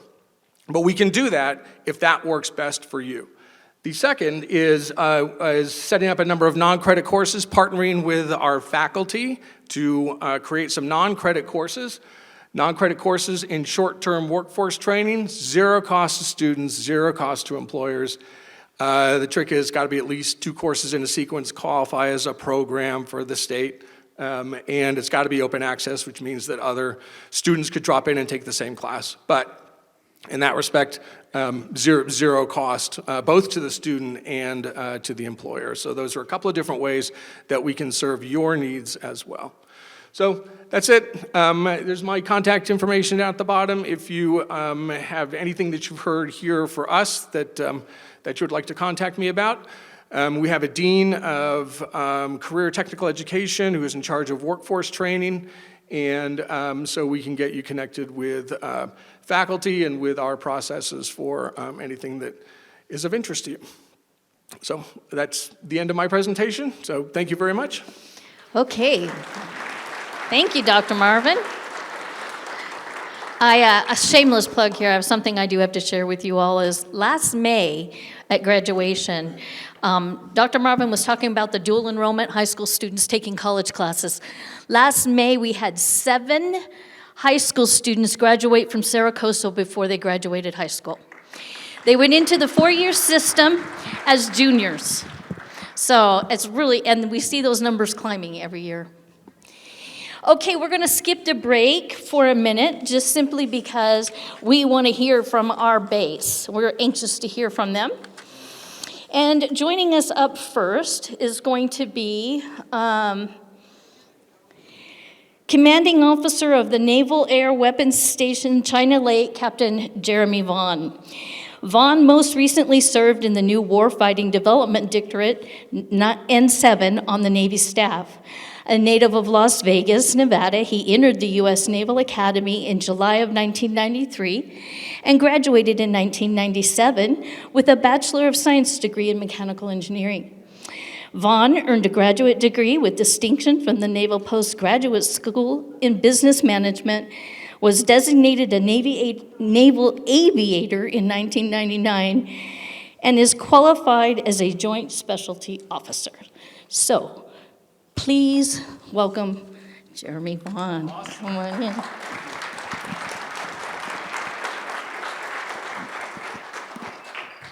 All right, thank you for the warm welcome. Yes, I'm a Las Vegas native. Yes, I'm a Golden Knights fan. Gotta root for the teams that actually start off in Las Vegas. It's great. So first, as I get started, I know we're running a little low on time, so they told me hurry up. I'm gonna try not to talk too fast. Right, Hannah? I want to give a couple of shout-outs. One to the Salvation Army, a couple of Army shout-outs. One is Salvation Army. Thank you so much for the wreaths across America. That was awesome. Wreaths for the veterans who have given the ultimate sacrifice, so thank you very much. It's great to have you in town. And then to the Army folks back in the back, who, by the way, one of them, the one with his hand raised right there, is on a team that is now playing morale, welfare, and recreation, soccer. We finally got it started again post-COVID. And his team, get your shirts now, Man, Chest, Hair United. Amazing. Amazing. It's awesome. It's great to be here today. The weather is crisp. And as a desert boy, I spent 23 years trying to get back to the desert. Spent most of my time East Coast, Japan, and Stuttgart. And while Stuttgart can get cold, you forget how beautiful snow can be. I am glad it's in Tehachapi and not down here messing up our roads, but it looks beautiful on the Sierras today. So a couple things. One, as the base commanding officer, it's amazing to be here. I'm really just here to kick off what you really want to hear, which is to let my 2 colleagues steal the show. Officer in charge of construction, Captain Lori Scott, and Dan Carino. We'll be talking about Naval Air Weapons Station, the weapons division there on base, our biggest tenant and the most important here in town. Of course, anytime you share a stage with a CB and a Tennessee Division I football player, you got to hurry up. These guys are dynamic, and I can't wait for you to hear them. Okay, so I'm going to talk a little bit about the base and impact and why we're here. So Most of you know the history of the Ridgecrest area. 1930s, the Army was here, kind of doing some weapons testing. Got a little remote for them, and so they took off, and Secretary Knox took the baton from there. And he got the base, I believe, 43, to start doing some weapons development out here in what was then really the middle of nowhere. Why? Manhattan Project. So the gates and the security back then was very, very important because there were some very highly classified projects going on the installation that frankly built the weapon that helped end World War II. And so we have some pretty incredible work and some very highly classified work going on the base with some incredible engineers and workers there building the weapon station to help our warfighter. As you saw the news last night and this morning, that work is more and more important every day. So, what we'll talk about today, we've got a little bit of the mission is what matters here, and I'll touch on that later. The mission is what matters. It matters to the nation, and as a result, this community matters to the nation. But this is the impact that the base has. And we can talk about it. The base is important to Ridgecrest. But frankly, that's not the story to me. The story to me is that Ridgecrest is important to the base. These numbers are old. We do an economic impact statement every 10 years or so, and the last one was done in 2017. And so you saw these numbers. Matter of fact, I showed you these numbers last year when I was on the telestrator very stiffly trying to present my data. But you can see, I mean, huge numbers. And of course, this is pre-earthquake and pre-economic influx from all the construction that's happening. So it's even bigger than this. This is what I really want to talk about, is the $25 million direct visitor spending in Ridgecrest due to visits and detachments, et cetera, that come into the installation. Again, this is pre-construction.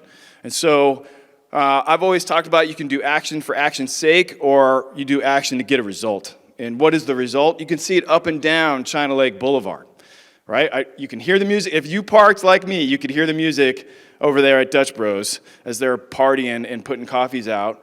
You see all the new buildings going up on China Lake Boulevard that used to be boarded up because of COVID, the pandemic, and economic downturns, et cetera. It's a revitalization of China Lake, and we're seeing it in front of our eyes.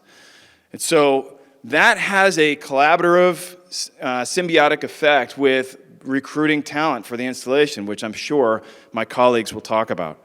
So the base is important at Ridgecrest, and yes, it brings money in, but the base is here because of Ridgecrest, and Ridgecrest and the growth that you are experiencing is good for us. It's really good to be able to get those young engineers here if they know they got a Dutch Bros, 3 Starbucks, and a Panda Express. And I'll take a little bit of credit for how many people were there at the Panda Express opening. Okay, so we're talking a little bit about what we do with and for the town. So this is our mutual aid. It looks, it's $48,000 worth of effort, but it's down to Trona, a place that needs the help. And so we are so thankful to be able to have the opportunity to go out and help on mutual aid. And we can do so in fire. We cannot do so because of some laws, actually, for the ability to go and help in the police side. But in the fire side, we can. And this shows some of the work that we do out in those underdeveloped areas like Trona. Mutual growth. So I keep talking about the collaborative, symbiotic growth of Ridgecrest and the town. This is what I call the cycle of retainment. And it matters for the community and it matters for the base. So right now on China Lake, lots of job openings. Anywhere from being on the morale, welfare, recreation staff, MWR staff, up to I'm sure that Dan Carino and the team can show you how many openings are open in some of the higher level work there on base. And so when an employee gets hired here on the installation, let's say we have a coffee shop on base and they work in the coffee shop there, that employee is not stagnant. You can get retrained and get into another job there on the installation. You can take advantage of Saracosa right here, like my daughter did. Got a couple of credits towards her degree when she's up now in UC Davis. All this works together to allow our hires to be hired, then retrained, retained, because now you're making a better salary. You're able to, as we listened to on the real estate brief earlier today, be able to earn the right to buy one of those places here in town through the great banks here, and then eventually retire here and then reinvest into the town. Another are there is reinvest. You see a lot of retirees that stay here, stay engaged, and keep helping Ridgecrest. So it's more than an economic impact. So our future together as an installation, as the tenants on the installation, and as Ridgecrest, as a total community, really depends on collaboration. So I got 4 things on there. The first one is the AQs, that the air corridor utilization zoning. It's how the airspace is parsed, whether or not you get a jet over your house every once in a while. And what I love about Ridgecrest is you see a lot of bumper stickers that says, I love jet noise. It's great. Not always the case elsewhere, but as we extend, as we rebuild the base, we are trying to rebuild it in a way that we are ready for the future. That includes extending the runway, widening the runway, getting ready for bigger aircraft, louder aircraft. F-35 is an aircraft we'd really love to have more of here, but that requires different flight paths. So we are in process and teamwork with the city planners, and they're on the installation, and with DoD writ large to ensure that we are developing those flight paths so that they are sustainable for the future, help support the growth in the city, as well as to ensure that the city growth allows us to do the mission that we need to do here. So AQs. Second thing is wastewater treatment plants. There used to be 2 wastewater treatment plants here in the 70s. That was downsized down to 1. It's on the installation. If you ever get a chance to tour it, you know it's in rough shape. And the town, the city, the leadership, the DoD, all together are trying to get that wastewater treatment plant replaced so that we can continue making sure we take care of something as simple and as complicated as sewage here in Ridgecrest area. And the swim team, the swim team. So I love these guys. In fact, one of them, Thomas Bowie, you may know, is in the Naval Academy right now. And so the swim team, incredible. They were able to win their division without even access to a pool, right, Doc? It's pretty awesome. And so, yeah, I'm the guy. I'm the one that had to keep them out of that pool for a little while, and my apologies. Pandemic rules, DoD rules, legalities, and a bunch of stuff all kind of conspired against us, which resulted them not being able to be in that pool for a year. But if they can win the championship without access to a pool, I shudder to think what their kind of domination they're going to have this year, because they are in the pool right now swimming. Because of collaboration with the city, with my team on the installation, we were able to get that high school back in the pool for a long-term deal for 10 years. It's fantastic. Okay, so Richmond Elementary, thank you. That's awesome. That does not mean we don't need a city pool, though. We need to get a pool out there. Richmond Elementary, it's another cool thing. Doc and I have been talking about this for a long time through what used to be called the Office of Economic Adjustment.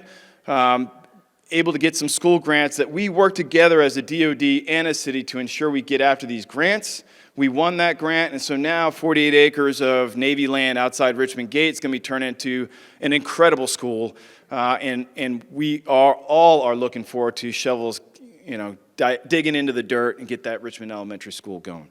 So this is a story of a city, of Ridgecrest, and a base, China Lake, who have been here together growing since the early 1940s. In some way, the city was the base was the city. 9/11 and a lot of things have separated that. But we are still together in one spirit, and so we are growing together. The more that you accelerate outside the fence line, the more we can recruit and retain and retrain talent, and it becomes a symbiotic cycle. I almost said next slide. All right, so China Lake has become a destination of choice for those seeking work that matters. And that work matters to the nation because the mission matters to the nation, and this community, therefore, matters to the mission. China Lake and Ridgecrest answered the call from every war, every conflict since World War II. 75% of the weapons used in all the conflicts since World War II were developed and researched and trained on here. And as you saw in the news last night, we heard someone mention and kind of allude to it earlier, but the elephant in the room is lots of things going on in Europe, things that I haven't seen. I mentioned it feels like I'm watching the news, history, 1933 news in HD right now. And so what we do together as a team to build this community and to ensure the base continues its mission is extremely important to the United States of America. So I want to personally say thank you for your efforts in helping us on the installation. For those of you who have teammates that work on the installation, we will continue taking care of them. And our goal is to grow together so we are a center of excellence in the Navy and in the nation here in Ridgecrest. Thank you very much.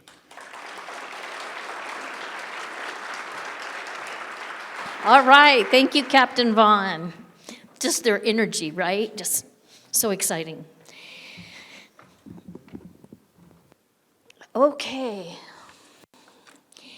Up next, we have Dan Carino, Executive Director for Naval Air Warfare Center Weapons Division, where he directs a civilian workforce of more than 6,000 individuals. I can't even keep track of 5. With 2 primary sites in Southern California, NOC-WD is responsible for research, development, acquisition support, test evaluation, and in-service engineering for weapons systems. Mr. Carino earned a Bachelor's of Science degree in Aerospace Engineering from the University of Tennessee. He has been a member of the acquisition professional community since 2001 and is the recipient of the Michelson Laboratory Award in 2009, the Dr. L.T.E. Thompson Award in 2015, and the NavAir Commander Award in 2015. So please welcome Dan Carino.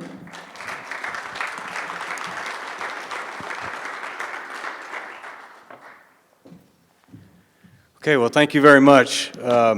Always interesting to hear my bio again. It reminds me of when I used to do some cool technical work. And sometimes I'm not, don't get to do that as much these days. But hey, it's great to be here on behalf of Admiral Dillon and WD. Just a great time. It's great to be here in person. The videos last year I know were awesome, but it actually is good to see people gathered and to where we can have this interaction. And I do want to say thanks to Captain Vaughn, just a tremendous partnership that we have with Captain Scott, Captain Vaughn, with the region, with the OICC. And I'm glad that I'm kind of sandwiched in between them because they are excellent speakers, and I'll kind of be that middle speaker, and then Captain Scott's going to get up here and wow you again. But hey, again, it's I got nothing, I think, but good news. I'm going to try to hit the highlights. We are about the mission. I do want to start out with that. And there's been, a couple comments made. That's why people want to come work here, and that's where the passion is, and where I get my energy, and where our team at WD gets their energy. And watching the news most of the night, like I'm sure many of you all were, it is sort of surreal, but we're ready. We're ready for whatever is going to happen, wherever the Navy may be called to serve and support. I'm confident that we have the right data and that we are ready to operate wherever we may be asked to go operate. And so that's a testament to our workforce and our community and the passion and the expertise that we bring to the Navy. So I'm not going to go through all the slides because I think some of them may have been covered. I want to hit on a few of the highlights that are important to this group. And but before I'll cut to the chase and say, business is great. Okay, lots of opportunities. We're on a path. We have to hire like crazy this year to keep up with our targeted end strength. The work that we provide, the expertise, the things that we're looking at to evolve in the future, and the skill sets that we need to hire. We are recruiting heavily. And I'm going to touch on the partnership with the community and things that we can do to make that better. So in case I forget to mention this later, I want to keep the communication lines open. There's been a couple of opportunities that I've had to communicate the vision and kind of where we're headed to a couple of different venues in town this past year. But the communication lines are open, and wherever we can do better, wherever I can do better, please let me know, because I want to share that information because we're better together, no doubt. So this is again kind of the overview, kind of our capabilities and some of the stats that are there. Let me just get this ready here. Okay, so I think we've hit on some of the real estate that we have, the ranges, and the facilities. Let me just keep. I've never been asked, by the way, to successfully to get us back on schedule in anything that I've ever presented. But I'm going to try. Okay, there's a view of the big picture with NOC-WD. Most of our workforce is about 4,200 here at the China Lake site, and about 1,800 or so at Point Magoo. And then you can see the spread of our ranges. One thing I will say that I wanted to point out, if you look at the upper right and you see the Nellis ranges, and what you don't see are the Fallon ranges and the Utah Test and Training ranges, the things that we're working on in partnerships for a joint capability with our threat systems, with training, with development, and the things that we can. Obviously, I can't go into all the details here, but we're working very closely with our joint partners to make sure that we have an integrated range, and again, with threat laydowns and capabilities that we can go test and further develop, and we can also simulate as well. So those extended ranges, like off our primary Navy ranges, will continue to be more and more important, and so that's something that we're putting a lot of energy into. Okay. So where's our real resources? Our most valuable resources are people and the technical expertise that we bring. This is just a handful, some great pictures here of some of the work that we do. You'll see software support, the systems engineering aspects, the energetics there on the bottom, which is you're going to hear probably more about this from Captain Scott, but we have got some tremendous facilities that are being modernized, courtesy of the earthquake reconstruction. And these are helping our programs with that expertise and with that buying power. Right now, the main things that our new Admiral, Vice Admiral Chebby for Naval Air Systems Command, he was out last week. The things that he continuously emphasizes are capability and affordability. And we really have a lot to offer our program managers in the way of affordability, meaning that we can bring our organic capability and augment what our prime contractors are doing and provide that value, that expertise, a lot of the testing, a lot of the systems engineering. We're doing that organically. Software development that you see there is a tremendous capability. If we can write software and do some of that testing and that risk reduction here, that makes it a lot more affordable than for the program managers to execute their programs. And again, that just becomes more money for war fighting and operational objectives. So again, this is just a snapshot. A few of the representative things that we have. One of the things I wanted to talk about on the tech transfer, I want to highlight on the CRADAs. So 9 new CRADAs, $20 million. And one of the things I wanted to highlight there is that in the affordability aspect, there's a lot of companies that have great ideas, okay, that can bring innovative solutions, okay, to our weapons programs and our platforms and the integration, but it's hard for them to break in.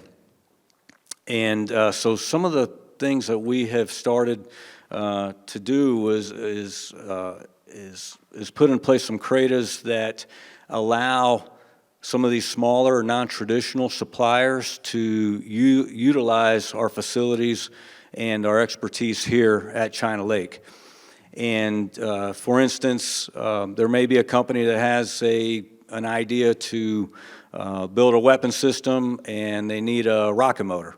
Well, it's hard to break into the rocket motor business. You have to get explosive sighting and approvals and a lot of infrastructure to stand up an explosives handling operation. However, if they can set up a partnership with us, okay, and have us help them design and build a motor and test it for them, okay, and they still own the data, okay, then that provides an opportunity for that company to showcase their innovative ideas. We, the government, the Navy side, gets some valuable work out of that, working with industry and training our more junior workforce in design and development. And so that becomes a win-win. And then the program manager, who's got the acquisition dollars, now has another option. And we all know competition is good. Okay, we get a lot better solutions when we have a lot of options to choose from, vice just one or two. And so that's something that's part of my vision and part of the Navy's vision. We have a couple CRADAs already set up and are moving forward. These companies are talking about setting up shop here in town and potentially setting up an operation where they can utilize our facilities, come in and off, on and off base. We have some CSAs that are already operating that way, so I think that's a great opportunity because, again, affordability, one of our main challenges, and so that's going to go a long way into providing some flexibilities that the Navy needs. And you'll see some other, 16 new CSAs, and you can see some of the numbers there. Okay, here's a little bit on our China Lake budgets, and overall, you can see that out of the $1.1 billion in contracts, $227 million is going right here in Kern County. You also see our bank card program, so the spending is healthy. It's a lot of it is local. I don't see that changing very much, so I think that's a very positive outlook. Here's something on our workforce, and I will say if you look at, let's see, I'm going to have to use my hard copies here because I can't quite see the numbers there. But if you look, we've had, in 21, we ended up down a little bit at the China Lake on board.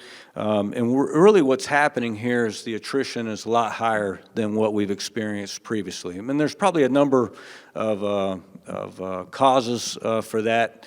The last couple years have been a little bit different, and so we've lost, I think, a little more than what we originally had planned. So we have a huge hiring target this year.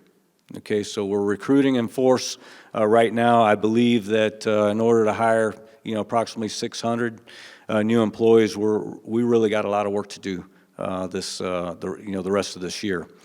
And so our overall end strength is the end strength targets coming down slightly, but again, we could, if we don't hire, we're not going to make those. We're not going to make those targets. So one of the things I wanted to talk about, which was already mentioned by Captain Vaughn, is all this new construction. When we go to recruit, and as we bring people on site visits this year, it's exciting. I mean, we got all this construction going on the base. I mean, if I were a new engineer, coming out, of college now, and I see all this all this construction, a new South Airfield, and all the energetics work that's being rebuilt, and all this classified space that for projects I may not even know about.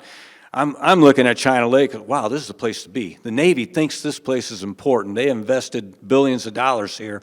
I want to come work. And then I go into town, okay, and I, like Captain Vaughn said, go up and down and see all the new construction and new apartments, and wow, we got, we don't have an In-N-Out yet, but I know they're working on it. But that's exciting. And so how do we work together to tell that story? And I certainly have my human capital department is going to be working with the city to make sure that we're crafting that message that, hey, this is a package deal. You're going to come here, you're going to have the best facilities, on base. Okay, we've got a dynamic group in Ridgecrest, okay, that's looking to the future and looking at, okay, how do we keep these people here? How do we make this from education to quality of life issues? And I think we can do a lot better job, communicating that. And so I'm committed to making that the best that it can be. So yeah, this workforce take what you want. I've also, if you look back a few years, we were doing pretty good work with 3,300 people. So, some fluctuations in the end strength doesn't, after 31 years, I don't get too worried about, small percentages. The main thing I worry about is, do we have the right talent? Do we have that right mix to what the Navy needs? And so we are working very, very hard on that. Okay, just some more.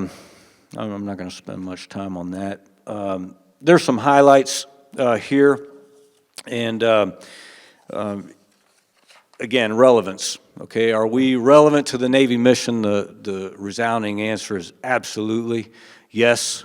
Last week, we had the opportunity to host Vice Admiral Chevy and a host of other SES and a couple other admirals and a couple of Admiral Selects. And so I thought, number one, this was a huge get-together to talk about, okay, where's NAVAIR's place and what the Navy needs to be accomplishing. Again, capability, availability, affordability. He brought that group here, okay, and so that was a very positive message, okay. He sees the importance of the work that we're doing here on the West Coast. I think as we drove around and these, not all of them had all the insights into the type of work that we do, but the construction and the classified spaces, in the South Airfield, as these individuals saw that, they were, wow, okay, why wouldn't we take advantage of this? Okay, what do we need? Does it really make sense to try to build a new building somewhere else on the East Coast when already this is happening here? So it's opening up the dialogue. There is an expectation that myself as Weapons Division and Aircraft Division at Patuxent River will work together and leverage the combined capabilities that we have of the workforce facilities. We got some complex warfighting problems, and they're getting tougher by the day. And so there's an expectation that we'll leverage both of the organizations together as the warfare center. We'll still be Weapons Division, we'll still be Aircraft Division, but I thought it was just a great signal, and again, when I saw the eyes light up, wow, we didn't know this was being built here. That's going to open up some opportunities, and so again, I'm really excited about where we're headed. I want to make sure that I think I hit some of the key points, but I'm sure there's questions, and please let's keep the communication lines open. And again, I appreciate the community coming together today. As Mayor Bruin said, it's incredible people in this community, and that's what's going to carry us into the future. I'm a small part of that, and just proud and blessed to have the position I do with WD. But again, it's all about partnerships, and so I look forward to continuing to work with this group. So I will turn it over to, I think, the third leg of this, the exciting new construction that's going on, but I really appreciate your time, and it's great to be with you. Thank you. Woo-hoo, there's hope. They're hiring and I'm looking for a job.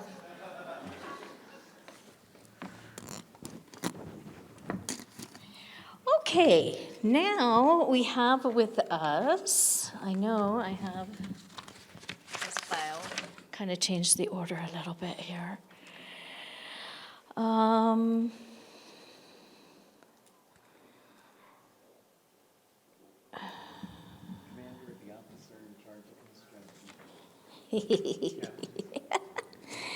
don't, for some reason, I'm not seeing it.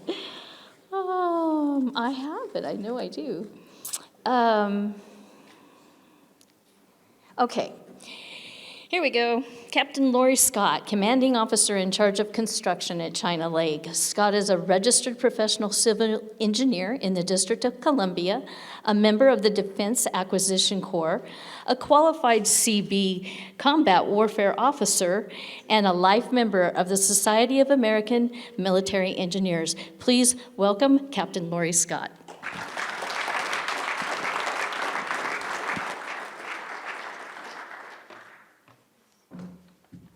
Hey, good morning, everyone. I just wanted to first just thank you for the opportunity to be able to talk about the exciting stuff that's happening on base in the wake of all the construction that's going on. Really want to acknowledge NOCWD, Dan Carino, thank you for your leadership, but then also acknowledge the base. A lot of the things that's happened up to this point is directly because of Captain Vaughn's leadership. So as soon as he checked on board, we had a quick conversation, and he has set conditions, if you will, for us to be as successful as we've been up to this point. So I'll talk a little bit about that here as I go along. Okay. All right, these are not my slides. Am I? I'm going the wrong way, right? The story of my life. Okay. All right, there it is. All right, so I said my name is Lori Scott. I am from a small town in South Carolina called Hemingway. It was we still have the Tupperware plant actually. We're known for having one of only 2 Tupperware manufacturing plants in the U.S. So my mom, my auntie, my grandma, everybody worked at Tupperware. We had one stoplight and we had a huddle house, right? And that was about it. So Ridgecrest is a big city to me. I don't know what you guys think, but I came to Ridgecrest, I was a little bit intimidating.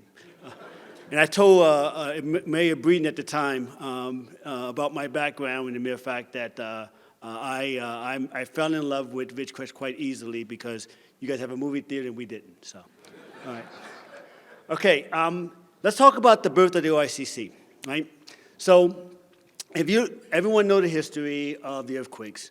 On July 4th, we had the 6.4. At the time, I was NAVFAC Southwest Ops Officer. So there I am in San Diego, doing what folks do in San Diego, and an earthquake happened here in Ridgecrest, specifically the epicenter being on the base. So I launched folks from San Diego to help out. I launched some engineers to do damage assessments and some blue-collar workers to augment the public works folks on the base. They arrived the morning of July 5th, just in time to experience the 7.1, right? Think about that. So they arrived just in time. And soon after that, we were all in on doing the assessments. As you see here, we had about 234 facilities that received significant damage.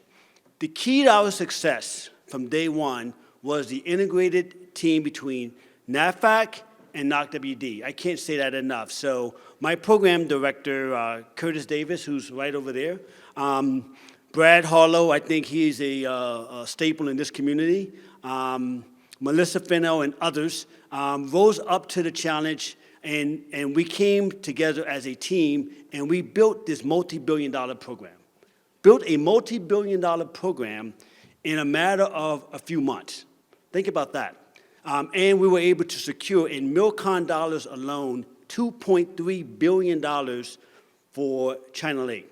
Let me provide you context. So I did about 5 years in D.C., took 10 years off my life, so I'll probably be dying here in the next few years, so we'll see what happens. And I worked with programming of dollars. The Navy typically spends about $1 billion in Milcon worldwide annually. Ridgecrest, China Lake got $2.3 billion in 1 year. Think about that. 2.3 billion. I would tell you, and I think Curtis and Dan will back me up on this, that even when we were putting together the program, we had no idea that we would get everything we asked for on the Milcon side, in all honesty. But it really was the local community, the advocacy from the local and regional politicians as well, that you guys got $2.3 billion in Milcon. So as we say in the Navy, bravo Zulu to you, okay? So we took the same approach. Once we got the resources, we took the same approach in actually executing the work. So NAVFAC, Naval Facilities Engineering Command, established a special office just to deal with the construction, just the big stuff, right? So that's the OICC. And we are an integrated organization with NAVFAC and NOCWD. So you have the execution agent, right? I'm a civil engineer, I'm a construction guy. Then you have the requirements generator. That's what Dan talked about, all of the different mission sets that's supported by NOCWD, and one office together. And so what that does is, when we need to make a decision, the flash to bang is really quickly, okay? All right, so this is the, I've shown this slide, I think, at previous events throughout the city when we first started the program. So this is a different spin on it. This is all of our execution partners, right? So this is the folks, the world-class contractors that are actually delivering the construction capability on site. If you look here, the blue font represents the stuff that we awarded in FY20. We got all the money in FY20, but we had to break out the awards between FY20 and FY21. So the blue font represents the stuff we awarded in FY20. In FY20, the center of gravity was South Fairfield. That's in the upper, this works? Oh, it does. In the upper left-hand corner here. So the South Airfield, that's about a program amount, that's about $1 billion, right? So we got that awarded at the end of FY20, so in September of 20. Think about that. Earthquake happens in July 2019. We made $1 billion award in September of 2020. The red font represents the stuff that we awarded in FY21. And the center of gravity for FY21 was really the CLIP, the China Lake Proportional Lab area. And we had to figure out a way, because those requirements are very unique to this installation. So all of those are special purpose built facilities. So we had to be a little bit more careful and make sure we understood the requirements before we could award them to a contractor. So that's why they were delayed a little bit into FY21. So all in all, we awarded all projects on time, right? And in FY21, we were tracking to execute about $146 million in design and construction. We did $291 million. $291 million, think about that. $291 million in design and construction in a single year. Unheard of. And the key to success, as I said before, was the integrated organization where we can get after requests for information and or whatever the contractor need really, really quickly. But then more importantly, we have world-class contractors who are committed. And a key component to our success also was the fact that we had industry forums as well. So you have world-class contractors who've been around the block, and they kind of know the business, and then they say, hey, here's some of the conditions that need to be set for us to be successful. One of those conditions was establishing a temporary employee housing camp. And that's paid major dividends. Because sometimes we forget that in the construction industry, the really truly talented workers, they have their pick of jobs. I liken it to, I spoke at a Veterans Day event for Hensel Phelps, and I view construction workers as just true patriots, right? Similar to the military. For the guys who do like the big stuff, they kind of travel around, they leave their families, they spend a lot of time away from their family and friends in order to restore capabilities. And for those who work on the DoD side, they restore capabilities that are essential to our national defense. So I don't lose sight of that. And so that temporary employee housing camp, I'll talk a little bit more about that, but that's working out really well, okay? I will figure this out. Okay, all right, so I've shown this slide before. If you guys were at the industry forum that we had in Ridgecrest a year or so ago, we featured this slide. So I like to sort of give you an update on this one. All of the projects are design build, meaning we award the contract. The contractor has a period that they are designing the actual project, and then they go into a construction phase, okay? What we've been able to do is have the design and the construction phase overlap a little bit. And what that allows us to do is restore the capability back quicker. Generally speaking, what typically happens is you get to 100% design, and then that's approved, then you begin the construction. We've broken our projects, we looked at each project, and we've looked at various elements of the design, and what we could pull out early, we did, so that we can get the contractors out on site a lot quicker, so that we ultimately can restore that capability back quicker as well. So for FY20, you got the design and the construction. So we are through all of the design on all the FY20 stuff, and we're in the construction phase. Construction or build phase, as we like to call it. And at the end of that, we'll get into outfitting phase. That's primarily knock WD pinning in, maybe the specialized equipment and things of that nature. In FY21, let me just back up one.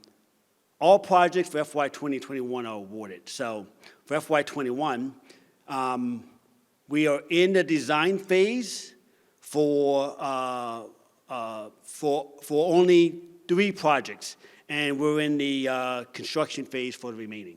So a marvelous effort here to get from award to design, and now we're in construction on the FY21 stuff.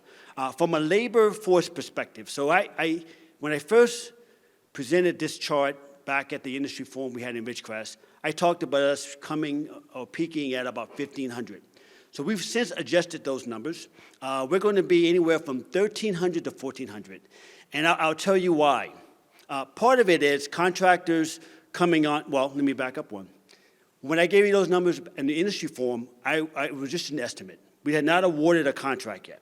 Now we have contractors who are on deck, and they were able to provide insight, if you will, on what subcontractors they're using, and we found that some of those overlap. Just think about that. Precious resource, hard to find, for some hard to find good subcontractors, so if they can share that resource, they do. And because we have the temporary employee housing camp, if I got, let's say, an electrical sub or a mechanical sub that's doing great work, then another contractor, because we have a community of contractors forum, we talk about all this stuff, they may pick up that same person, that same subcontractor. So due to that and a couple other factors, we've projected those numbers to be about 1,300 at peak, and then we'll hit that peak in 2023. Probably in the January, February timeframe, and we expect that peak to go about 4 to 6 months, right? Okay, let me talk about some of the highlights from the program itself. As I said, all major construction projects have been awarded. We're on time, and as I stated earlier, we're tracking on schedule as well. So 12 of the 14 contractors transitioned to construction phase. The remaining major construction projects will transition to construction phase by the end of May of this year. So we're tracking well on that. We've executed over 500,000 construction labor hours with no lost time safety incident. Think about that. 500,000 with no lost time safety incident. I tell you, construction construction in CONUS is not war, right? This is not the CBs back in World War II. We're here in Ridgecrest, so everyone should go home with their limbs, and no one should have to suffer, if you will, from any type of safety incident that could be traumatic. So we take safety really, really serious as we're executing this level of construction, and it's paying dividends. And I'll tell you a big reason why I come back to temporary employee housing. We don't see any accidents off-site as well. Typically, I was the public works officer at Naval Base Coronado, and we did $1 billion effort to rebuild coastal campus. That's if you go down the Coronado, the Strand there in Coronado, there's a huge campus where the Navy SEALs, West Coast Navy SEALs, where that's their home. And so we rebuilt that about 2 years ago. Beautiful campus, but we had our fair share of accidents off base, right? Just think about it. It's a construction worker, work 10, maybe 11 hours a day, then they go home. You get guys who just plumb tired, they may get into an accident or two, and that happens. Because we have the temporary employee housing, we have not had any incidents with construction workers off base as well. So thank you all for being supportive of that effort. The temporary employee housing, fully operational. We have currently 1,000 beds on deck. We've added an additional 150 beds in anticipation of the surge that's coming. And then lastly, we have conditions set. We're going to do a signalized intersection at Highway 178 and Jack Ranch Road. And that'll help facilitate some of the traffic that's supporting South Airfield and other projects in that area on base. We're also improving a gate at, we call it Tank Hill Road. That's near the temporary employee housing. That's going to facilitate traffic flow into the CLIP area. All right, let's talk about some of the economic impacts from the construction. This is some of there's 3 buckets associated with some of the local and regional construction support that's being provided to our contractors. There's a supply side, right? On the supply side, a big one is concrete. All of the concrete that's being used right now is coming from local sources. The contractors made a deliberate effort, right? They looked at establishing their own batch plant, talked locally, and realized that those guys could scale up, and that's paying major dividends. On the services side, a lot of services being provided in support of this effort. Hotel lodging, although we have a temporary employee housing camp, the contractors do have folks who come in on a temporary basis that want to stay at a hotel. When I was in a conference, we did a tabletop exercise a couple of weeks ago, and we did it at a local hotel. So as some of the COVID restrictions come down, we're looking to leverage out-in-town sources, restaurants, hotels, and things of that nature a little bit more. But I think from a lodging perspective, they've done a pretty good job of utilizing the resources that are on hand. Equipment rentals, we rent a fair amount of equipment from local sources. Environmental monitoring, right? So we care about desert tortoises and burrowing owls and things of that nature. So we have environmental monitors on site, and those are from local sources as well. And then on the subcontractor side, the subcontractors, once the contractors got on site, they got awarded the project, they had established relationships, some of them from the industry forums. So I remember having a conversation a few years ago. It was Ron and Scott and Dave and Brad and I, we all got together and said, let's do something in Ridgecrest. And we made it almost like a partnering, if you will, partnering opportunity between the big prime contractors and local and regional subcontractors. And that's paid dividends, as you can see here. We got some subcontractors that are actively working construction on base, and they're local and regional folks. And let me just say this. We have not seen the peak, as I said earlier. We've not seen the peak. So they're still looking to bring on board folks, if you will, to help with this effort. All in all, a couple of months ago, we went out and asked the contractors, how many local, regional folks have you guys hired? And also, we got a sense of the amount of money that's been injected into the economy here locally. About 200 folks, local and regional workers being employed. And then we have about $50 million that have been injected into the economy. So quite a decent amount, given the fact that we are not at the height of construction quite yet.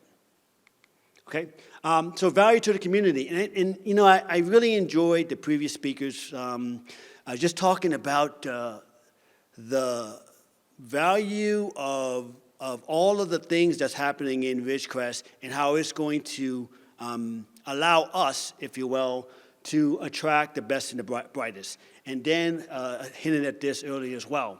So that by the mere fact that we're building these state-of-the-art facilities, we'll be able to support current and we all know critical DoD missions, right?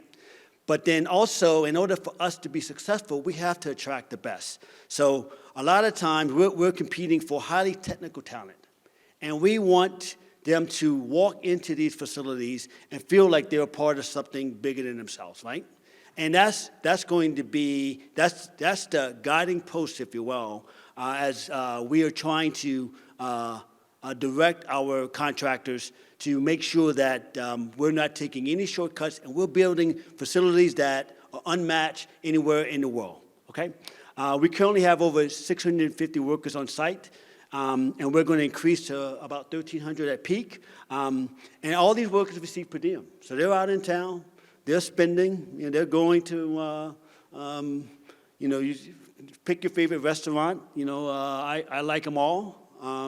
But they're out in town, they receive a per diem, and they're spending their resources there as well. The birthing camps, each person has a 300 square foot like studio apartment with wash and dryer, their own wash and dryer, which I don't have here locally, by the way, as well as a full kitchen, their own individual bath. So it's like you have, you know, hundreds of residents with money in their pockets, not like I was as a poor college student, and they're out in town spending it. So that's a good thing for the community. Also, OICC affiliated families are filling critical roles in the community as well. I would tell you with just within the OICC, China Lake, immediate folks who've moved here, we have several teachers. We have several healthcare workers. We have folks who are coming in and they're looking to give back, right? And so I think that's a good benefit for the larger community as well. And then building relationships with world-class contractors. That's so important because when you undergo an effort like this, and then COVID happens, there's second, third order effects. So there's supply chain issues that we have not impacted our schedule yet because these guys have really deep relationships that the suppliers have to prioritize between someone that I know is going to be around for a while versus someone who may have just started establishing a relationship with. So that's what we have, and these folks, and they're committed to community service. I think they've been doing some stuff out in the community, and also there are some of those workers that are joining. They're coming in as an apprentice and have the opportunity to become journeymen at the end of this. And then this last one is, if you ever have a major construction effort, they've sort of figured out certain things that will make them likely, if you will, if needed, that they would come back, right? And I look at it from a NAVFAC perspective, because a lot of times when we're looking at different opportunities across NAVFAC Southwest, or across Region Southwest, I should say, you got to have a willing partner, right? And so when there's a lot of work going on across the Southwest U.S., these guys can go where they want to go, and the mere fact that they're here and they're figuring out supply chain issues and what works, if there's ever a need in the future, they may be reliable partners. Okay. Okay, a lot of folks ask about this. When I'm out in town and I'm out in uniform, occasionally someone will recognize me, and they ask me questions that I think frankly should go to Captain Vaughn, and I politely give them his phone number and email. But the community support facility, I have this up here because that's going to be our first major ribbon cutting, right? So the contractor we have is phenomenal. No schedule growth at all. As a matter of fact, they're slightly ahead of schedule. I won't say how much, but they're slightly ahead of schedule, right? We've only experienced a 0.5% cost growth. Think about that. 0.5% cost growth, right? So we awarded this back in September of 2020 at about $50 million. The groundbreaking ceremony was on December 7th of 2020. And we had, of course, for this facility, well, let me back up one. We know how important the chapel was to many folks here, right? We talked about it a lot, and we really wanted to be deliberate, if you will, and making sure that the community had a representative there when we did the groundbreaking ceremony, so we had one of the councilmen come out and participate in that. But also, we took some of the stained glass from the from the old chapel, and it's going to be incorporated into the design of the new chapel. So when you guys come into the new chapel, you'll see some of the stained glass from the old chapel. So we were trying to be very deliberate, if you will, about how we approach that. So we had the groundbreaking ceremony, and then, as you can see, the fitness center itself is going to have tremendous capabilities, including a indoor saltwater pool, right? Which is, I guess, if you can win without a pool, just imagine if you had a saltwater pool, right? Would that help? I'm not a swimmer, but I'm thinking it will, right? Right, Skipper? No? All right. Also, basketball, volleyball courts, racquetball courts, and it's going to have group activity rooms as well. And then on the other side, so this is the gym here, right? And that's going to about 38,000 square feet. I would tell you, I built the gym on Coronado, and that was like a marquee gym in the Navy. This is much better, right? This is much better. I was at Naval Air Station, North Island on Coronado, and we built, that gym was about 35,000 square feet, but it's outdated compared to what you guys have here locally.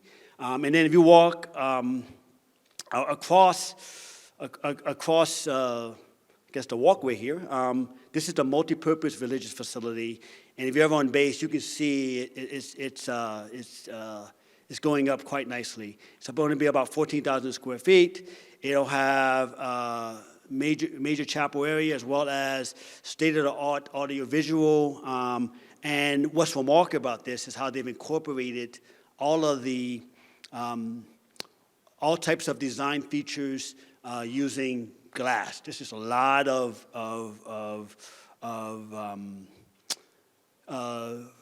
outlets, if you will, for sunlight and natural lighting to come into the building. So it's really, really good. So we're going to complete this project in September, right? And I'm hoping, and I'll hope the base skipper is on board.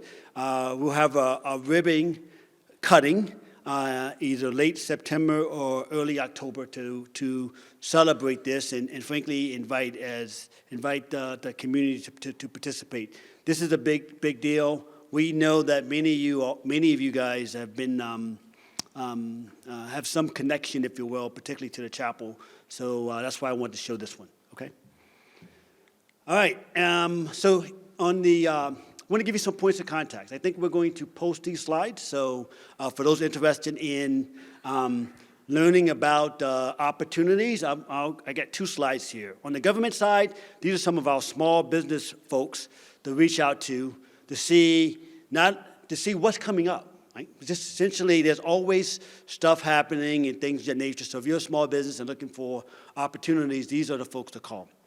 And on the contractor side, so our contractors, we did a virtual industry forum and really partnered with the city to do it.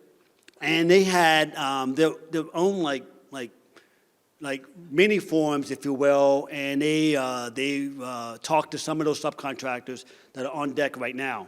Well, they're always looking for talent as well. So these are their contacts for folks to reach out if folks are interested in opportunities with some of our prime contractors, okay? All right? We're not taking any questions, but I was backstage and I was talking to someone and they said they have a special treat because I am the last Navy representative. They're going to show you a video that really kind of epitomizes what the base does. So let's see how it works.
makes you want to go out and blow something up, doesn't it? Don't.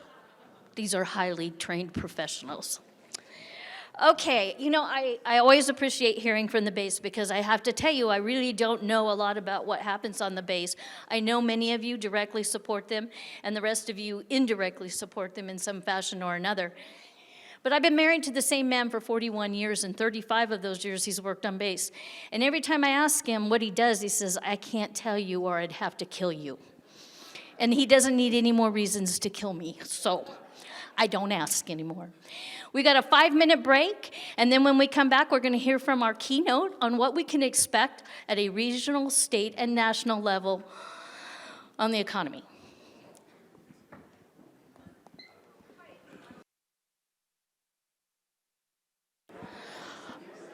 Okay, let's go ahead and get started again.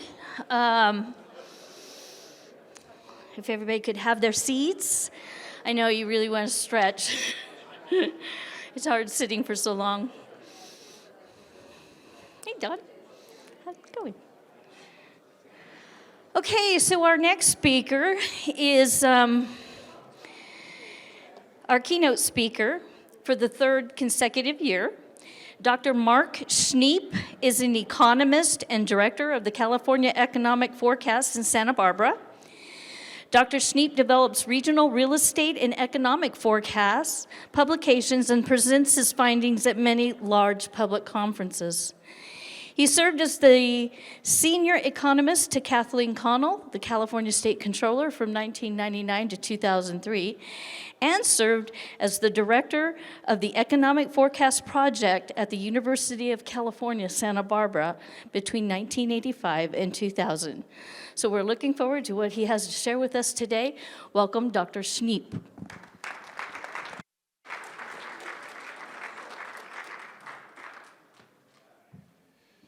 Okay, welcome. Let's see, where's my thing? So I'm going to talk about, I'm going to talk about Indian Wells Valley like I do every year, but let me talk about some of the bigger issues that are going on in the economy today, which are affecting you, affecting all of us, for that matter. And of course, what's behind all that is the pandemic that never seems to end, okay? And I'll discuss the principal issues that this is affecting, a little bit of chronology of events, although I'm not a big history guy. And then we'll get to the regional outlook. But there's so much happening nationally that you need to know about. Now, I'm so glad to be here in person because I've been doing these Zoom presentations. I've probably done 40 of them. And as you can see, you can change the backgrounds, right? So you get good at changing the backgrounds. So this is the one I've been using. Well, I've been using a bunch. See, here's my Napa Valley one for a serene talk, right? And then when things didn't look so good, I was using the down arrow, right? There's another one. And then I got good at the filters that you can play with. Uncertain times, I use the roulette. Here's my Breaking Bad background. It's complete with chips and salsa. But my favorite one was the SpaghettiOs Jell-O mold with weenies. So, but I don't think my audiences like that one so much. All right, so let me talk about what I'm really going to talk about today. Let's go. Okay, so where we are now, we're right at this moment, and I can just underscore almost everything I'm going to talk about today. It's all about the pandemic. That's kind of the common theme. So the sooner we get rid of the pandemic, the better off we're going to be. We're going to cure a lot of these issues that we're in now.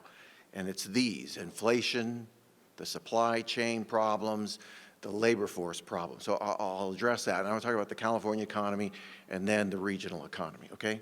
And then finally I'll end up with the outlook going forward.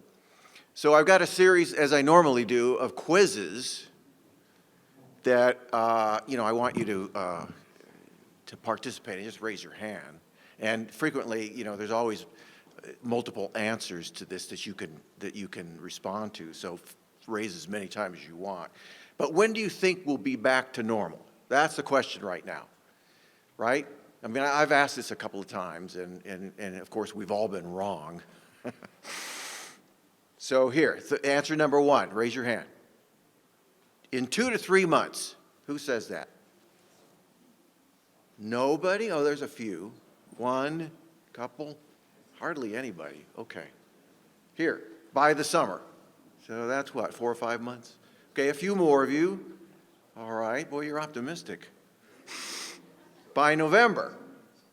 Okay, fall. Okay, a few more of you. A whole year. Is it going to take a year? Is it really going to take another year? And you really think so? Okay. Boy. It will never be the same. Who says that? Okay. Boy, that's the biggest response. Right? I live in Florida. It's quite normal there now.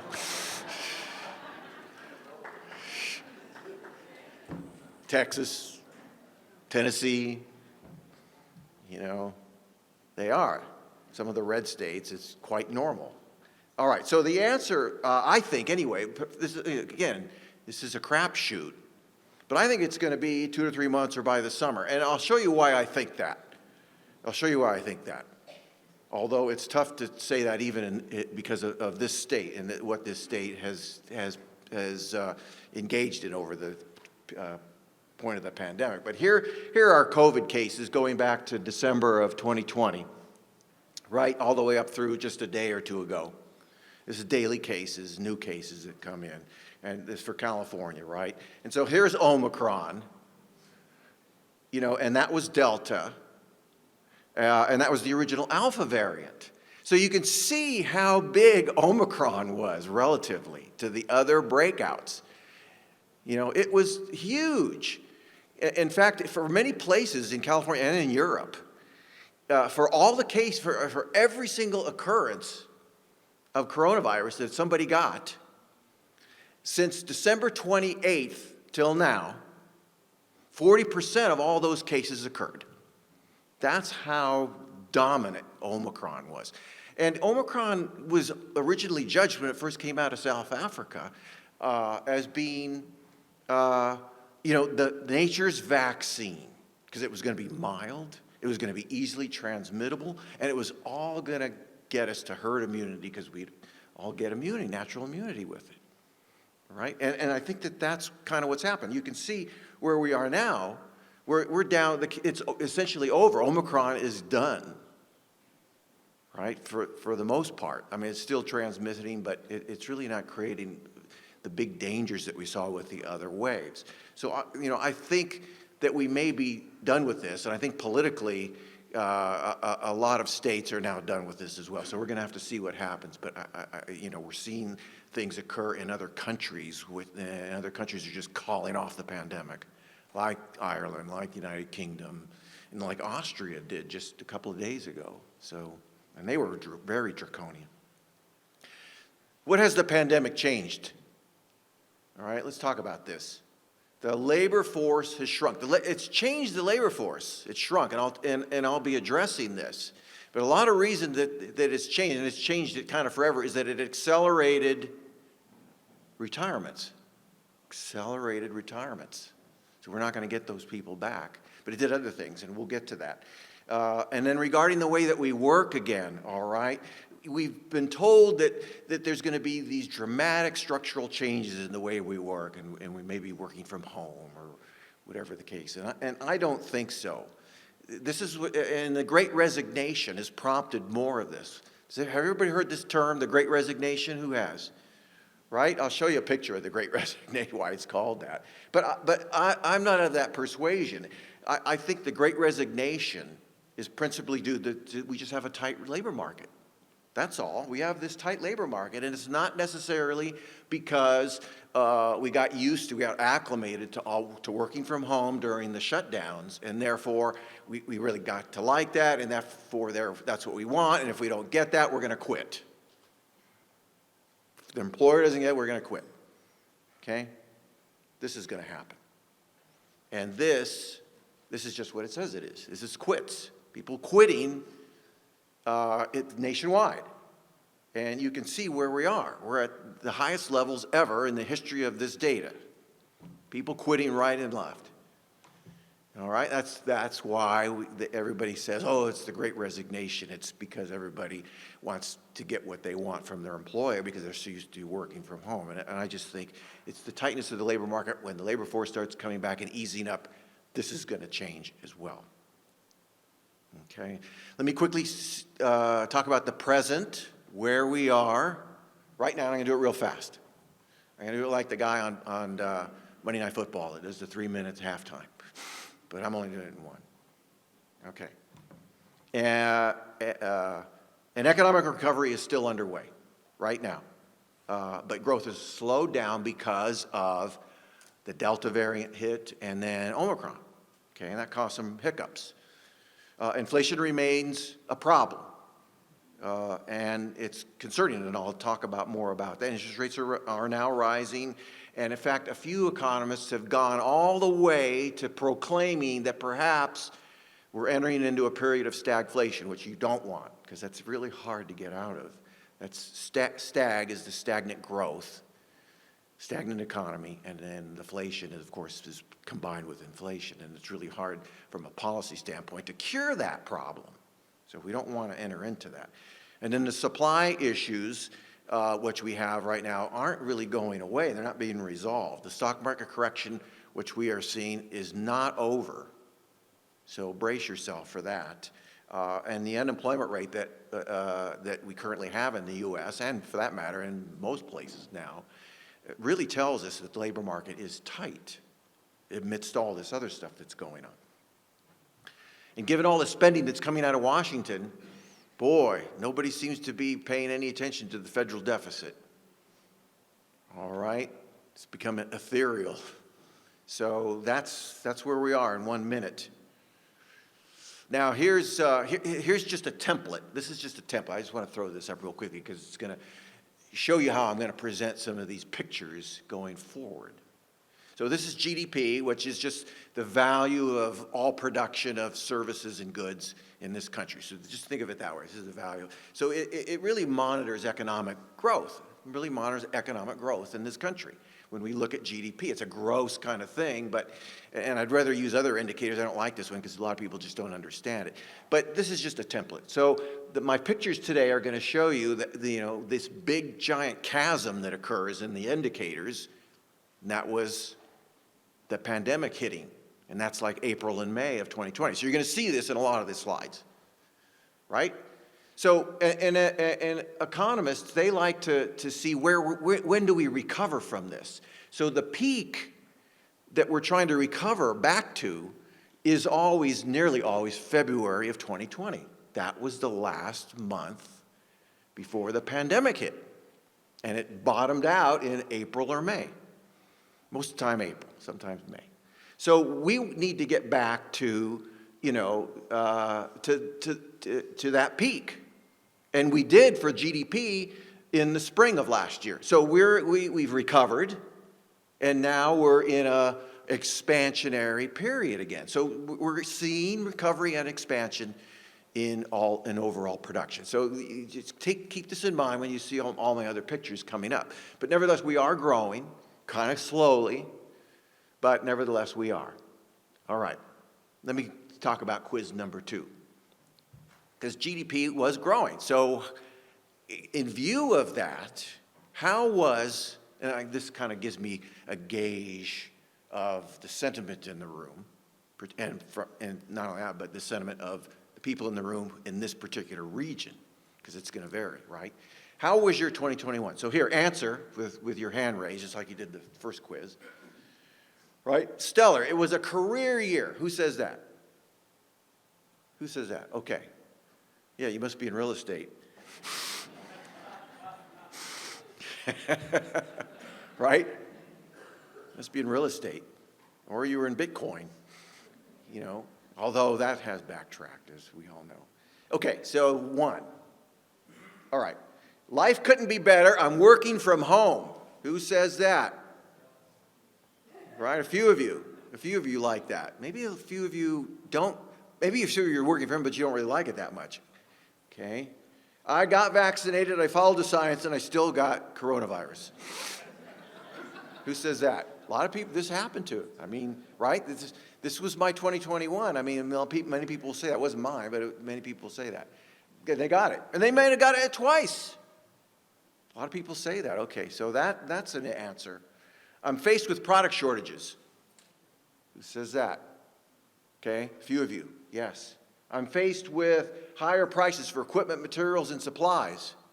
Right? Right? This is kind of the sign of the times. And I can't find workers to fill all my job openings. Yeah, everybody's into that, right? I'll be addressing some of these issues as I go along. Here, I drank profusely. Yeah, a lot of you, okay.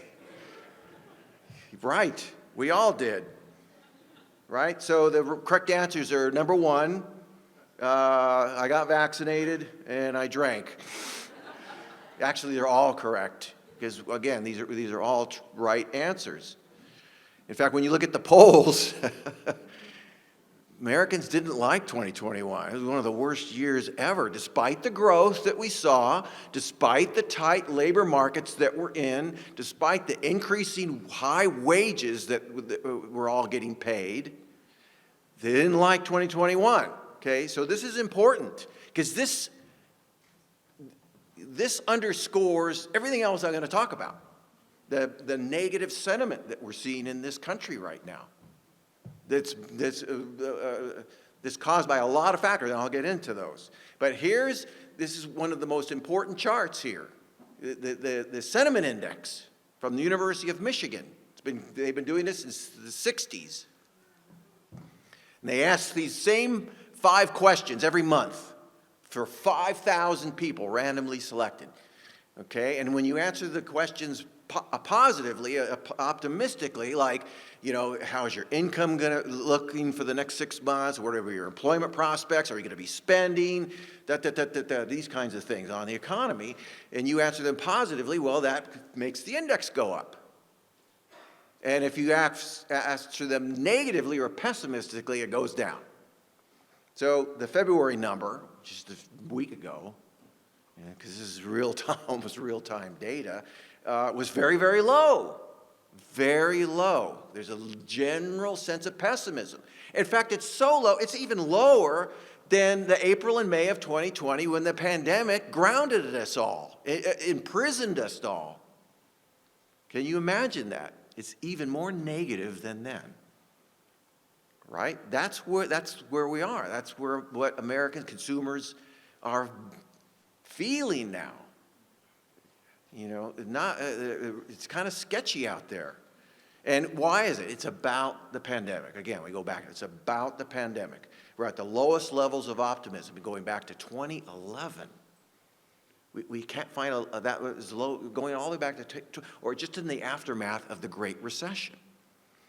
Right? Surveys show that there's a rising belief that the ongoing, pandemic response is really due to overreach by our public officials, our elected officials, and our public health people. There's that general sense now that we're seeing in a lot of surveys. So people don't like that. They don't like all the confusing evidence and the confusing guidance that we're getting. And what was misinformation 6 months ago is no longer misinformation. Right? So if you were canceled on Twitter, well, now you won't be canceled for saying the same stuff. Okay? And then there's all this anxiety about masks and tests and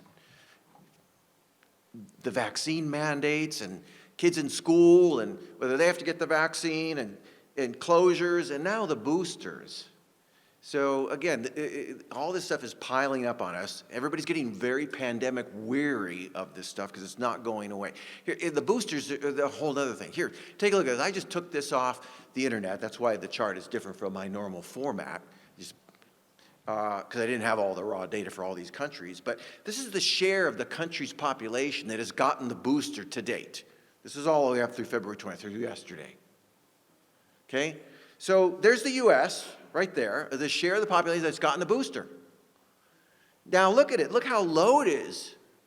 Look at how low it is. I mean, Denmark, Italy, Belgium, Germany, Norway, France, Sweden, Canada, Brazil, they're all above us. There's a lot of skepticism about the booster and about any vaccine going forward now.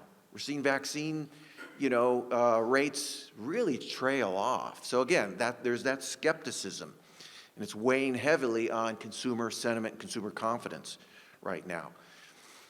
Another thing that's also dashing confidence, particularly recently, is the stock markets sell-off that we're seeing. So here's the Dow through yesterday, daily, just going back about 100 days, back to October. And that was the peak in early January. That's when it hit the record high. So and that was through yesterday. That was 9.8, and it lost another like 700 points today. I guess the market's not closed yet. It could come back, but not likely. So, this is not helpful. And then here's the NASDAQ. The NASDAQ peaked out in November. Same thing in the last 100 days or so. And then that was yesterday. It was down 16%. And the NASDAQ was down another 3% this morning. But it came all the way back. And it was positive. It was up 0.5%, or up 60 points when I last checked. So thank God we're not seeing a complete meltdown. But nevertheless, this isn't helpful. We don't need stock market crashes in view of how bad sentiment is already, or at least how much it's eroding right now. Now, why is the stock market going down so much? Barring the most recent news from today or last night. Why is it going down? Well, one of the reasons is because the world economic growth, global growth, is being downgraded significantly. Amidst all the other problems like the supply issues and particularly inflation. Inflation is really not good for the stock market or the bond market for that matter. So interest rates are rising so rapidly now. So the International Monetary Fund that tends to monitor these things has downgraded economic growth. And so, we were 5% last year in world economic growth, and now it's 3.9 this year, and that was just downgraded from about 4.5. So that's not helpful to the overall stock market or to business in general. So the question I have, okay, put sentiment aside, put the stock market aside, is the economy really that bad off? And it's not. It's not that bad off. Yes, we're getting mixed messages. We've got confidence surveys that aren't good, and we've certainly got the stock market. But jobs are plentiful, and income is very high, and household debt is low. So personal finances are very good, and your employment opportunities are great, okay? But that's not enough. That doesn't carry as much weight as these issues: the prices of goods and services, the labor shortages, and product availability. Product availability. One of the biggest bummers that people have is when they walk into a store and see this, right? Did your shelves ever look like this? Do they look like this now? They're probably cream cheese, yeah, really. The cream cheese factory up in, where was it, Minnesota or Michigan? It's not so, the dairy department looks bad, and the meat department is pretty much depleted still. Not so much the shelves, although sometimes it looks like this when I go into my local Ralph's. So this isn't helpful. This is very negative for the consumer. And then take a look at this. Okay, so this is vehicle sales in the United States, right? And so, it's eroding away. Now, normally when you look at something like this, a chart where the sales are just plummeting like that, what do you think? What's the first thing that you think? That demand is going down, right? Or the recession, or people aren't buying cars because they can't, their incomes or whatever. But that's not the reason, right? That's not the reason for this. Oh, by the way, you can see January, we saw some relief. We had a blip up. So, you know, whatever is changing for the good. People are buying. The reason is because what would have been those sales in there that would have filled in that big gap, here's all those cars that never got sold because what? They're sitting in production lots, like this one in Missouri, waiting for semiconductors, right, to run their internal and external services, because we've got a semiconductor shortage, and it's translated into a vehicle shortage. So we don't have a demand problem, we've got a supply problem. And you can best see it in stuff like that, in like new cars. You know, my car is going to be, I lease cars, and so my lease is going to be up in the summer.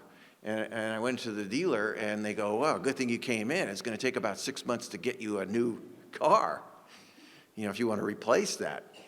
So you really got to plan ahead. Things aren't the same right now because you have to order everything in advance. You have to order a car way in advance. Like you would go into and see a model home and then order a home, and then they build it. It's the way it is now. Here, let's talk about inflation. Just real quickly, but this is another thing that's bothering consumers and making them feel the way they are, and making you feel the way you are. Okay, the price level. I mean, we're at, you know, the highest level since 1982. 7.5%, right there. 7.5% inflation has run up. Now, just right before the pandemic hit, that's February, it was 2%. So we're running up to 4 times that price rate. That's what we're seeing right now. And we were told it was transitory, you know, which just means temporary.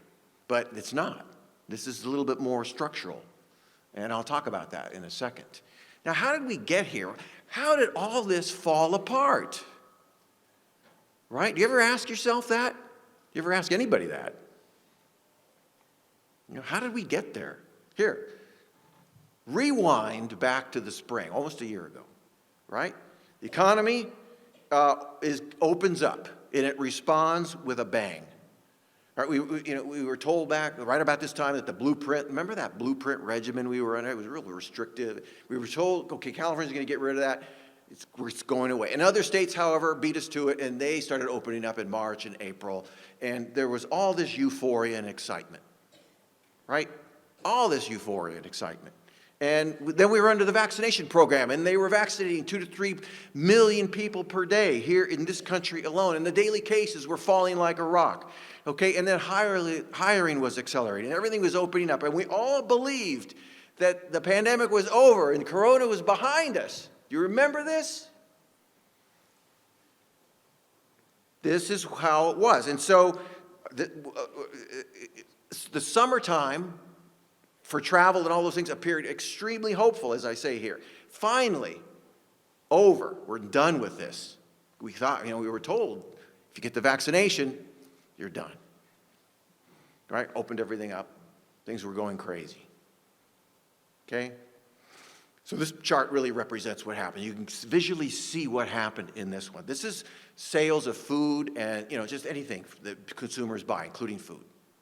Right? And so it's rising like that, and you can see the big gap that occurred with the pandemic, with the lockdowns, and then it responds right back. And this is through February. This is through a year ago today.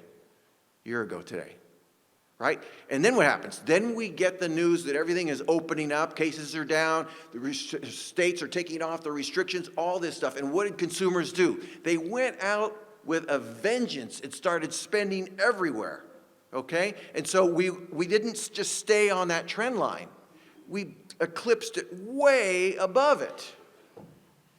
This is everybody going out and spending freely. Of course, they had a lot of helicopter money.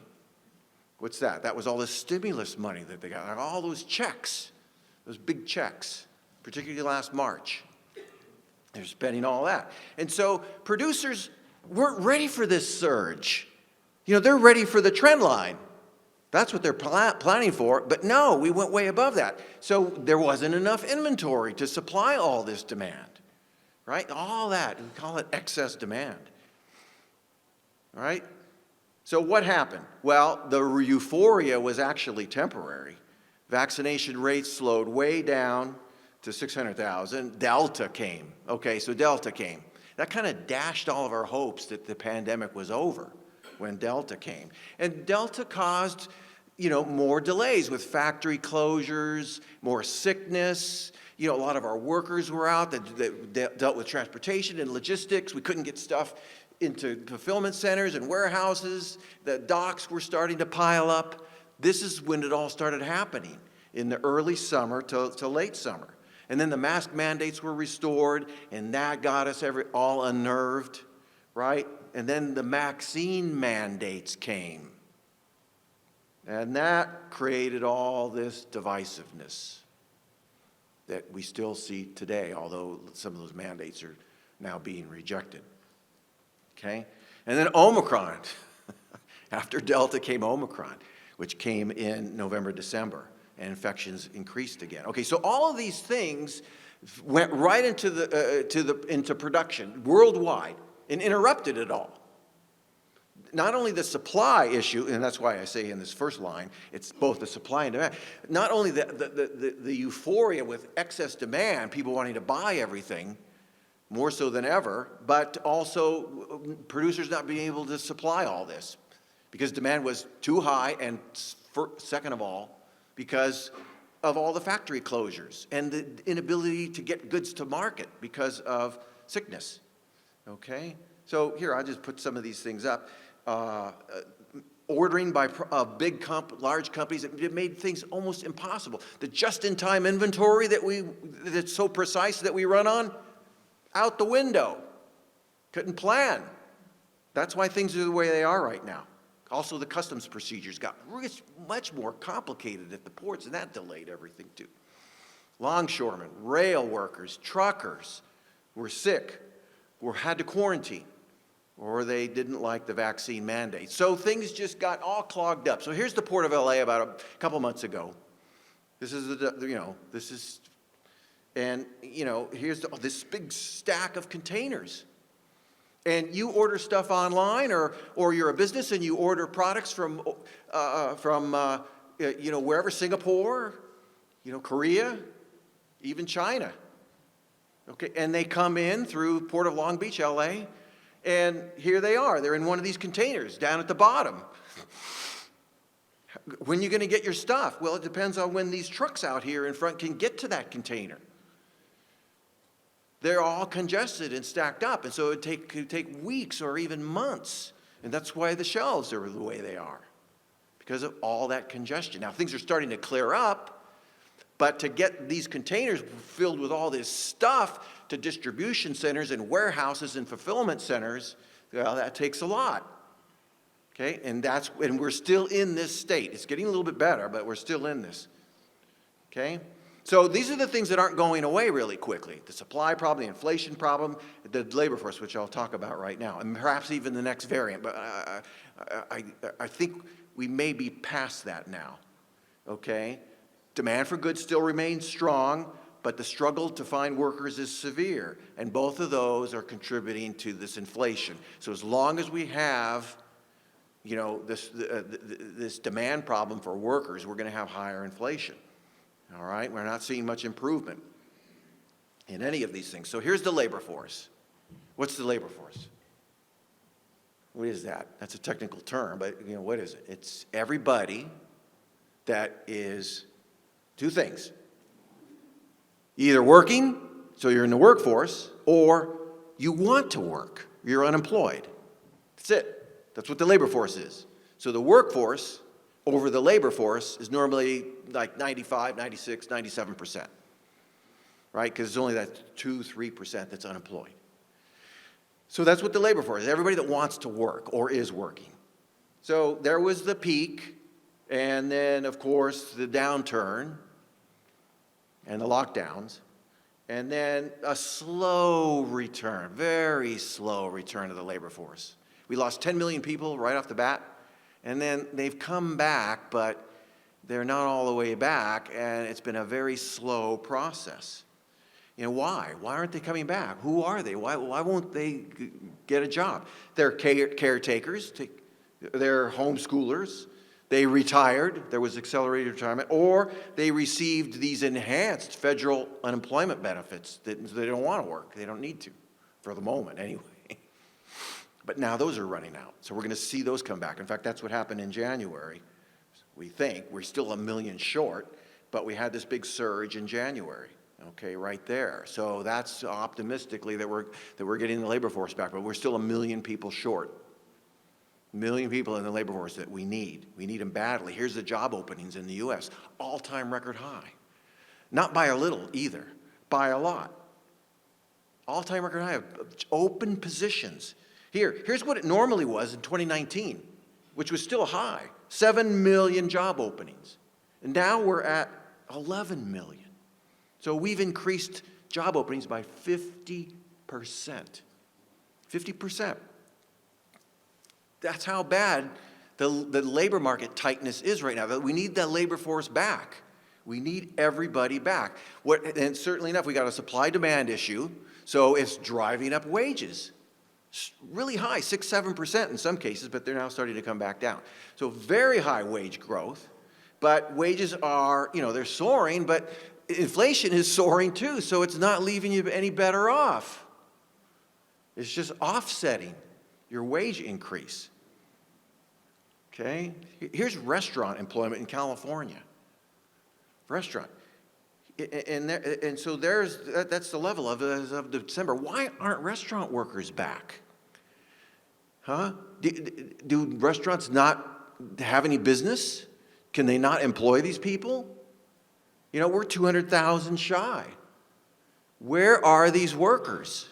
We need them. I mean, you go into a restaurant now, or you make a reservation, or you can't make a reservation because they're full. And then if you walked by the restaurant, you'll see half the table's still empty. Why? They can't get the restaurant workers to staff those tables. So they just don't even bother allowing you to reserve that. That's what's happening right now.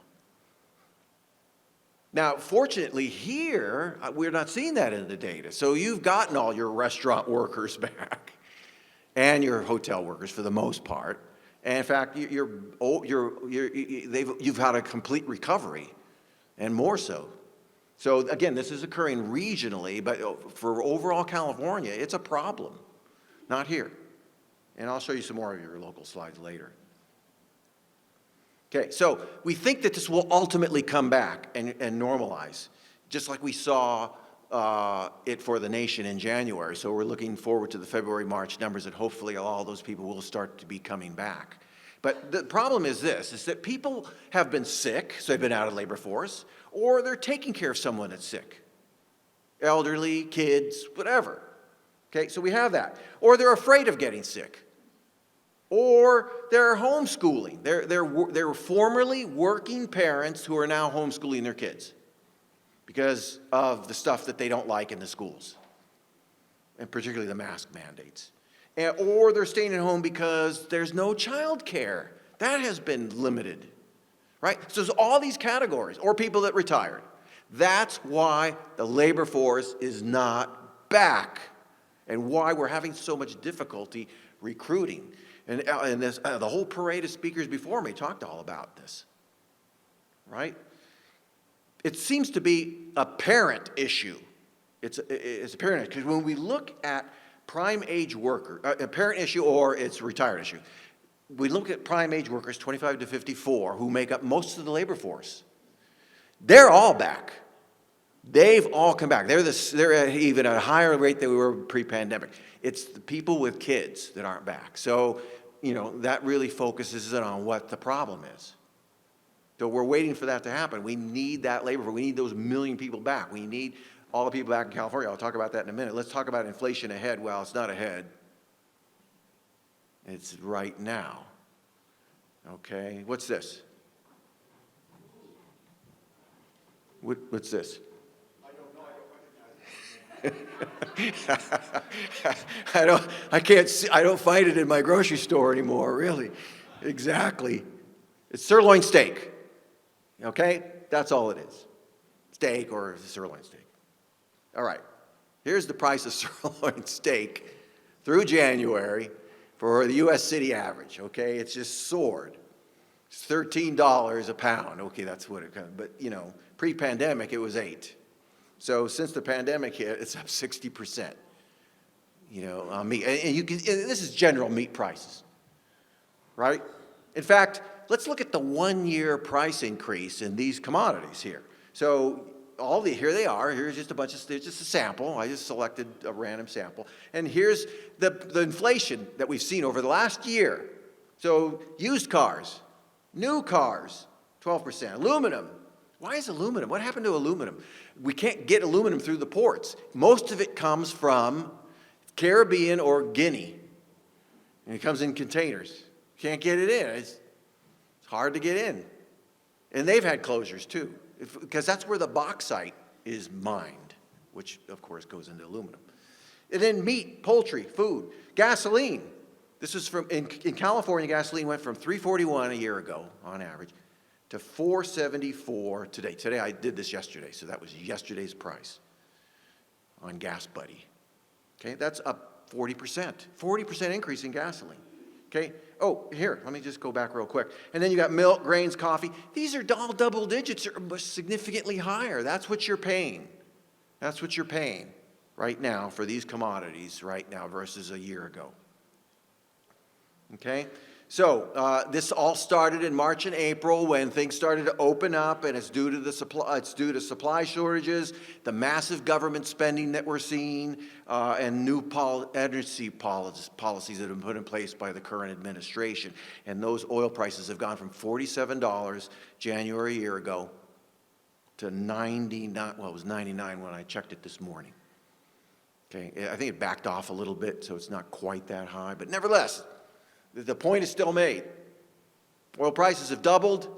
Gasoline has nearly doubled in some places. So we have these shortages. We have shortages in all these things, and there's a whole bunch of reasons for it. It's just not the supply, but we've got droughts and things kind of going on.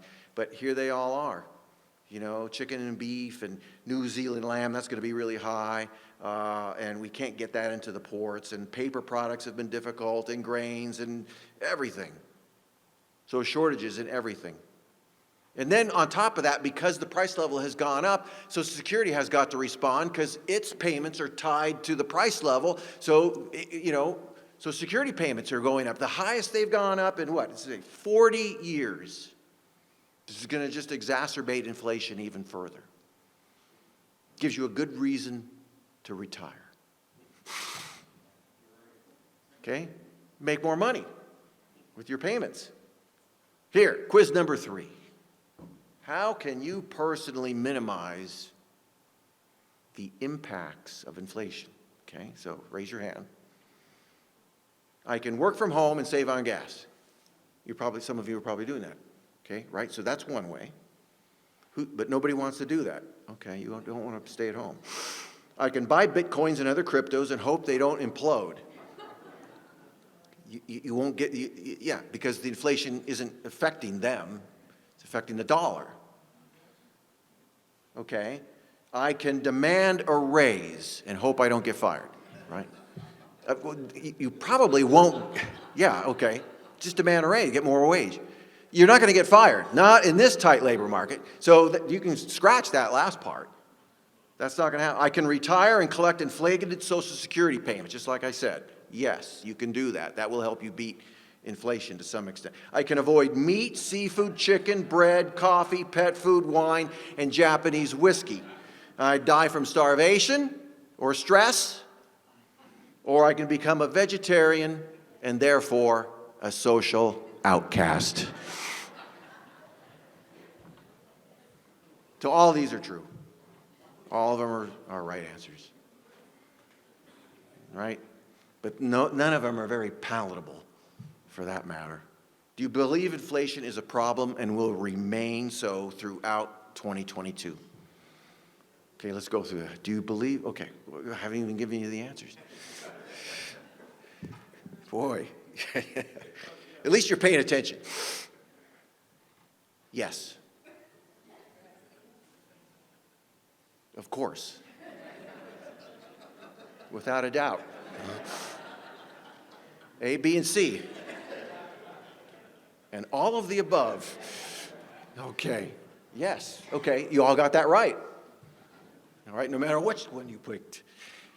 This is what we're going to have with us, so you need to do what you can to, to kind of try to get by, wade through the inflationary spiral that we're seeing. I don't think it's going to necessarily be runaway, but it's going to be elevated the way it is. You are going to be paying higher prices for certain things, in general, and if you are an employer, you're going to certainly be paying higher wages, so be ready for that. Let me turn to California. Okay, this is the drought map. This is the drought map on, as you can see, the date down there, November 16th, and the red is extreme drought, and the rust color, the deeper red, is exceptional drought. All right, so that's the way it was in November. Now, let's fast forward to February, and now the map looks like this. So we only have a little bit of extreme drought up there in red, but most of the state is in severe drought. So we've gotten better, and that was due to all the rains that we had. Okay, so the immediate concerns we have are drought. We had, that bone dry January, and now even this month too, after all that rain that we got. The Sierra snowpack doesn't look good on the normal yearly cycle on the February 1st measure. It's very disappointing. And then we still have pandemic weariness. That, in all the surveys, Californians are saying, boy, it's really impacted me in some way. Stress, anxiety, whatever. California has really had more interventions than most other states throughout this entire endeavor, right? And then supply bottlenecks at the ports of LA, Long Beach in particular, but also Oakland. Conditions are improving a little bit, but they could easily go back to where they were, given, problems that we're seeing perhaps in other countries. And then housing remains a stressful issue. Not as much here, but most other places, particularly coastal California. So that's an immediate concern of Californians. So here's the obligatory employment chart for California. You can see that that's not back. We're still below. We're still below the pre-pandemic peak by hundreds of thousands of workers. Where are these workers? Where are they? And we have a problem with the labor force here too. Now, we're lagging everybody else in the nation just about, and that's because our interventions were a lot more severe and a lot more prolonged, as you know. And then we had school closures the entire academic year, and schools in session. Community college, universities, even grade schools, high schools, they're big economic engines, and they were all closed. So that didn't help, okay? But going forward, this year and next, our forecast actually outpaces the rest of the nation. Okay, so there is a bright side to all this. There's a lot of optimism on how things can change as long as we can get by all the pandemic crap. We need to get above that. All sectors are currently in recovery in California. The ones that are still problematic, needless to say, are the leisure and hospitality. I showed you restaurants, that component of it. And then, of course, public education. So those are the two sectors in particular that aren't responding yet back to recovery. And I'll show you some pictures of where things are. So here's that leisure and hospitality. You can see it's not coming back strongly, and it's because, of course, as I've talked about, we can't get the workers. Look at it, it's very sluggish. We need you in this industry. Do you guys want a second job? We need you. Natalie, you wanted a job, right? Well, you need to go down and bag groceries at Albertsons at night. We need you all to take a second job. This is really hurting things. Here's leisure and hospitality job openings nationwide. Look at that. They were less than 1 million. Now they're 1.7 million. Things have they're almost double what they were. So it's not as if we can't employ these people. We just don't have them. So this is the state of the labor force today in the United States, and it's happening in other places as well. And it's creating a lot of problems. So there it is, the downturn for the labor force in California, and you can see that it's not really rising much. But we hope to get these people back. Again, it's all about the pandemic. Although we can't get the retired people back. Well, maybe we can get them back. We offer them enough ways, we can get back the retired. So if any of you are retired, what do you need to come out of retirement? Right, see? Right? We need to make you an offer you can't refuse. But we're 400,000 workers down, 360,000. But it's not that we need 360,000 to get back to normal. No, this is trend line here. We need about 500,000, 600,000, 700,000. So we're in really, shaky shape right now. Okay, so here's some sectors. Here's professional and business services. And professional and business services is all these things. You can just read those professions: technicians, engineers, programmers, HR people, admin services, accountants, lawyers, architects, whatever. And you can see we're all the way back. So that's completely recovered, and more so, right? So that isn't a problem. You see my other charts, they're not back. Leisure and hospitality is not back. Here, STEM jobs, major engine in California, all back, and more so. Big demand for STEM. Right? Construction. There's a major engine here too. The high-speed rail project, which of course a lot of people think is quite dubious, is employing 6,000 constructors, or most ever. It's fully underway.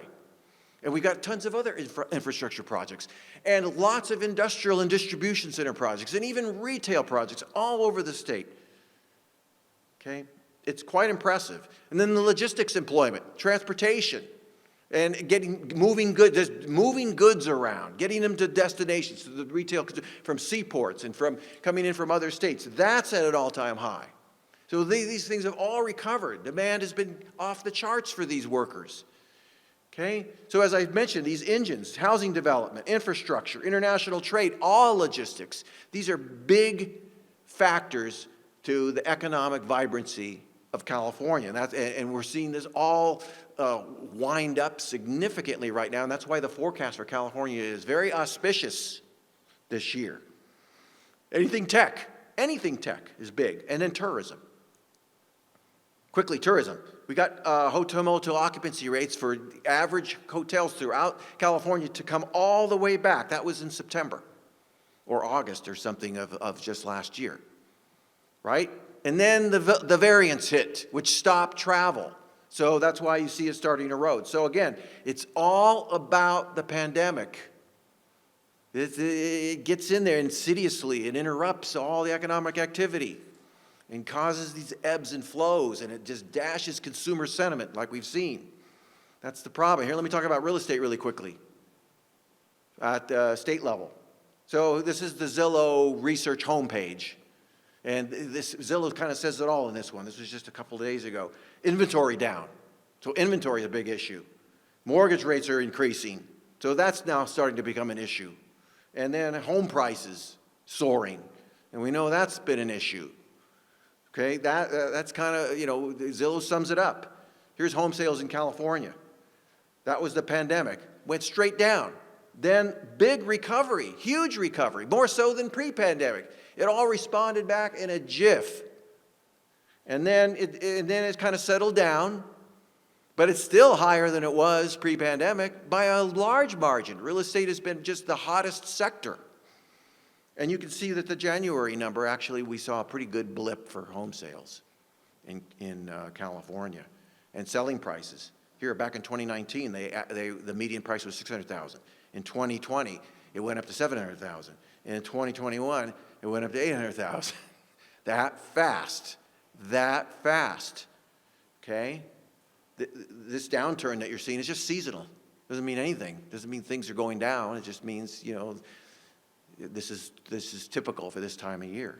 But that's how fast things got. And then, James talked about, from the Association of Realtors, about the inventory problem. Yeah, the inventory problem is the worst we have ever seen it in California. As of right now, the January number is the lowest. This chart goes back to 2007, but I could have taken it back to 1982, and you still wouldn't see a lower number. Okay? We need homes for sale. We don't see them. And then new homes. Are we constructing new homes? Some. Okay, I'll show you that. But because of the lack of inventory and because of the sales are very, very high, we've got these appreciation rates that are just nuts in California. Look at that, year by year. Those are the appreciation rates. You can see the last 2 years. 11, nearly 20. Appreciation. New home production. Yeah, it was up last year. So this is new homes. You know, but we can't seem to break through the 125,000 threshold. They say we need 200,000. We're never going to get there. We need that per year for about the next 10 years in order to get back to some semblance of rationale in the market. We're not going to get there. So we don't have the new homes. We don't have the existing homes. And workers don't have places to go. Okay? We need your house. We need you to sell your house. And you could move, particularly if you're retired. We need your house for workers. And then you can move to Idaho. Or wherever. Move to a red state and be free. You know? Here, a faster recovery will occur this year because now the schools are open, right? The travel business should boom with all the controls taken off. Larger events can occur like this. How many of these are occurring?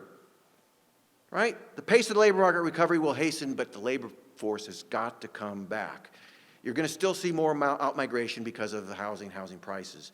And since the state is really not that serious about increasing housing, if they did, they would really look at some of the things that are really obstructing housing, like CEQA, like the California Environmental Quality Act. They need to kind of revise that, because that allows anybody to sue any housing tract and bottle it up for years, and then we can't get housing.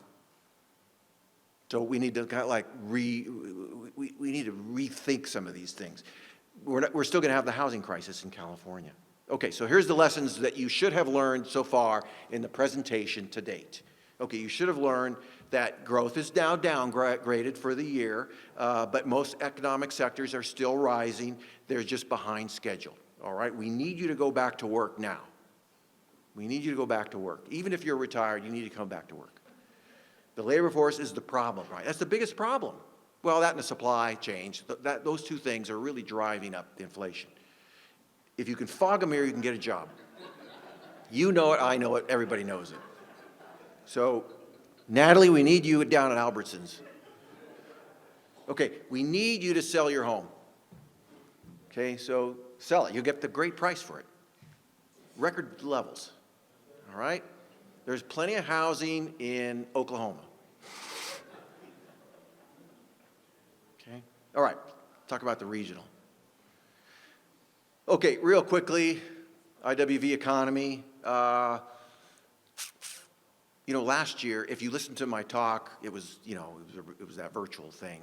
You know, I talked about the merits of the IWV economy because things never eroded that much. The area hardly felt it. Okay, there was some fallout, but not much. And so great progress through 2020, but that progress slowed in 2021. The recovery remained intact, but there were these ebbs and flows, and you've seen most of them now, all the variants and, you know, Delta coming and Omicron coming and the supply issues, okay? And so that interrupted basically tourism here. We saw it in the indicators, and certainly film production. But film production did come back, okay? So the labor force didn't. You had a similar labor force issue as everybody else. And that is still producing a drag today. Still producing a drag today. So we need that to reconcile. So this is the change in employment from December 2019, so when it was more normal. So you see we come crashing down for California and Kern, and then it starts to improve and gets better. We're not back to where it was in December of 2019 for these two jurisdictions, but it's getting there. And so this is Ridgecrest. See, it never went down like them. But then again, it's not necessarily improving as fast as the other two. So that's why I say there's been sort of this thing you got stuck in. It's because the labor force isn't back. because everybody's so busy to recruit. Here's another way to look at that. Just look at total jobs. Okay, that was the peak, and 2020 actually looked pretty good, the recovery, but it kind of relapsed with all the different things that were going on last year. It's starting to improve. I mean, it's not starting. It's been improving, but we're not back to normal here. You're still 300 workers shy of where you were at the peak. Okay? And one of the big reasons, which you've heard over and over again, is that we saw, a lot of this attrition that has not been re-recruited for at China Lake. So here's total on board, the entire workforce, all tenants, everything. Military, contractors, civilians. And so it's down this year. This was the most recent numbers that we just got a few weeks ago for 2022. So this is one of the reasons that the workforce isn't quite back yet, is because of this. So when I look at the largest employers, we do the survey every year, and this is from January, early February. Federal civilians at China Lake were down 185 from a year ago, but this is their current employment levels. All right, the hospital's up, Walmart's up, Salex and Albertsons are down. So there's 9 workers at Albertsons. Natalie, you could make it 8. Okay? So, when you look at this and you think, oh, God, they're laying people off. No, they're not laying people off. They can't find people. That's the problem. That's the issue. Here, let me show you this. Why can't the labor market recover? It's not returned because employers can't hire. There's 300 jobs to get us back to that level, pre-pandemic. When I look on Indeed for Ridgecrest or China Lake, either one, it's the same amount. There are 627 open positions that are being currently advertised for. That would more than double getting us back to recovery, and then some, right? And this was just 2 days ago I did this on Indeed. So this is the amount of job ads for Ridgecrest, 627. Most of these firms are recruiting direct support from China Lake. In fact, China Lake alone, just the base alone, there's 101 advertised positions, just on Indeed. I mean, there's going to be, just as Captain Vaughn said, they're looking for 600 people. But, it's these big surges that we're seeing in the job search engines. And so here are the biggest ones that I found of the 627. Here they are. The hospital needs 80. At least that's the number of ads on Indeed. Salix, that was down year over year, they've got 52 open positions they want to recruit for. In fact, most of these are, IT or tech support or federal system support. They're all base oriented. So this would all go direct to supporting the China Lake operations. We can't seem to fill the recruiting. That's the issue right now. We can't get all the technical and engineering and scientific jobs here. You can see the employment in the Ridgecrest area is not yet back to where it was because we can't recruit them. Not yet. The trend is up, but we're not there yet. Not back to the original peak. Unemployment rates, that's Kern, that is California, and then Indian Wells Valley is the lowest. And even the city of Ridgecrest within the Indian Wells Valley is even lower. It's 2.8% unemployment rate. Again, if you can fog a mirror, you can get a job. Get it anywhere.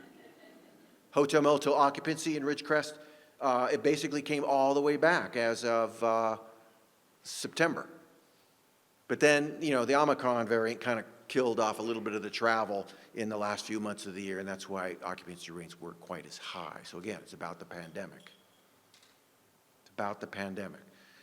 Death Valley visitors, one of the most important national parks for visitors in the entire country. This came all the way back in 2020. You can see it came all the way back to its previous peak, but then it lapsed again in 2021 due to, again, all these other factors that we're seeing.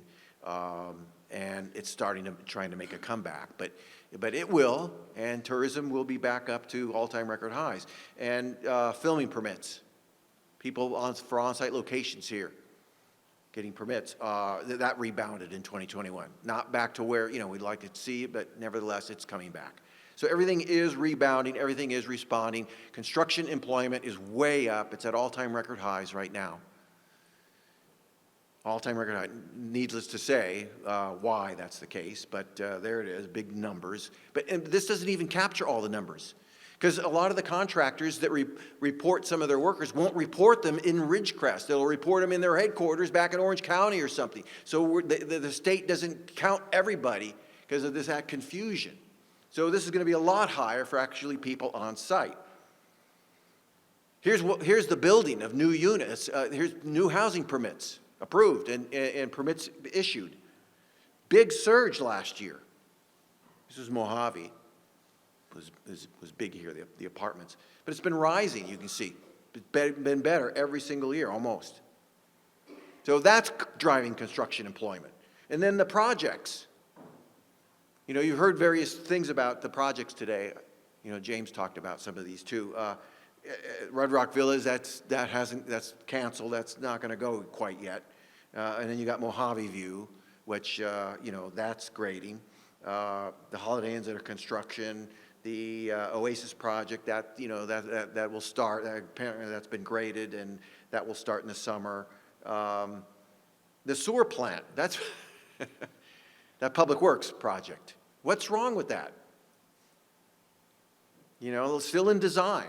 Still in design. Well, it's running against something. It's running against this guy. Right? What's this? Dewey Chubb. Okay, so they got to make some workarounds to design the outflow of the sewer plant to accommodate the Dewey Chubb. But this happens all over California. So there's a lot of projects going or will go. And then you've got all the work with cricket. Now, I'm going to just skip over this because, Captain Scott talked all about this, and he had the most recent numbers. But, we had a total of 24 projects underway, or 18 underway of all that are approved, and the build-up of construction, the whole thing. You can read about it in our book. And besides, you're probably inundated with all the information that you've seen. Here's home prices, and we already got a little preview of this. Last year, it was up 13% year over year. Okay, big surge, just like we're seeing all over California. And you can see there's been a slow march upward, right? In fact, the annual average, not what it is now, which James said was 250,000. The average annual was about 230,000. Now, since the annual average, it's come up another 20,000, right? And you can see where Ridgecrest is compared to all your neighbors in the east part of the county. Still quite affordable. Okay, and these are, again, recent annual numbers. Okay, let me give you the forecast, and I'm done. Okay, I look at the index of leading indicators to see where things are. This is a composite group of indicators that gives us ideas about where things are going to be 6 to 9 months because of their sort of leading characteristic. And this has been up ever since we took off the lockdowns. But the January number kind of went down. So you can see that there is some the indicators got compromised by current events, particularly Omicron and the sentiment problems with consumers. But nevertheless, we still think that after 5.6% GDP growth last year, that we're going to be about 4.2 this year, and then 2.7 next year. So relatively decent growth, strong growth this year, moderating to where we were back pre-pandemic levels. That's the consensus. So no major recession, no stagflation, although that's still a possibility. Nevertheless, this is the consensus of forecast for going forward, right? Here's the best case scenario is Omicron dying off as expected, and no major variant emerging or on the horizon. Well, that's pretty much where we are right now. Omicron's died off, no variant. The U.S. adopts the pandemic is over policy, like all these other countries did, or like these states. Okay? If we can adopt that in general, then we can call off the pandemic, everybody will start feeling better about everything, sentiment will start to increase, worldwide sentiment will increase, production will increase, supply conditions will start to return to normal, The labor force will come back, wages won't increase as much, inflation will start coming down. That's how it all will work. That's the best case scenario. Labor force returns, vaccine mandates are withdrawn, we need to take that away. And Russia does not invade Ukraine.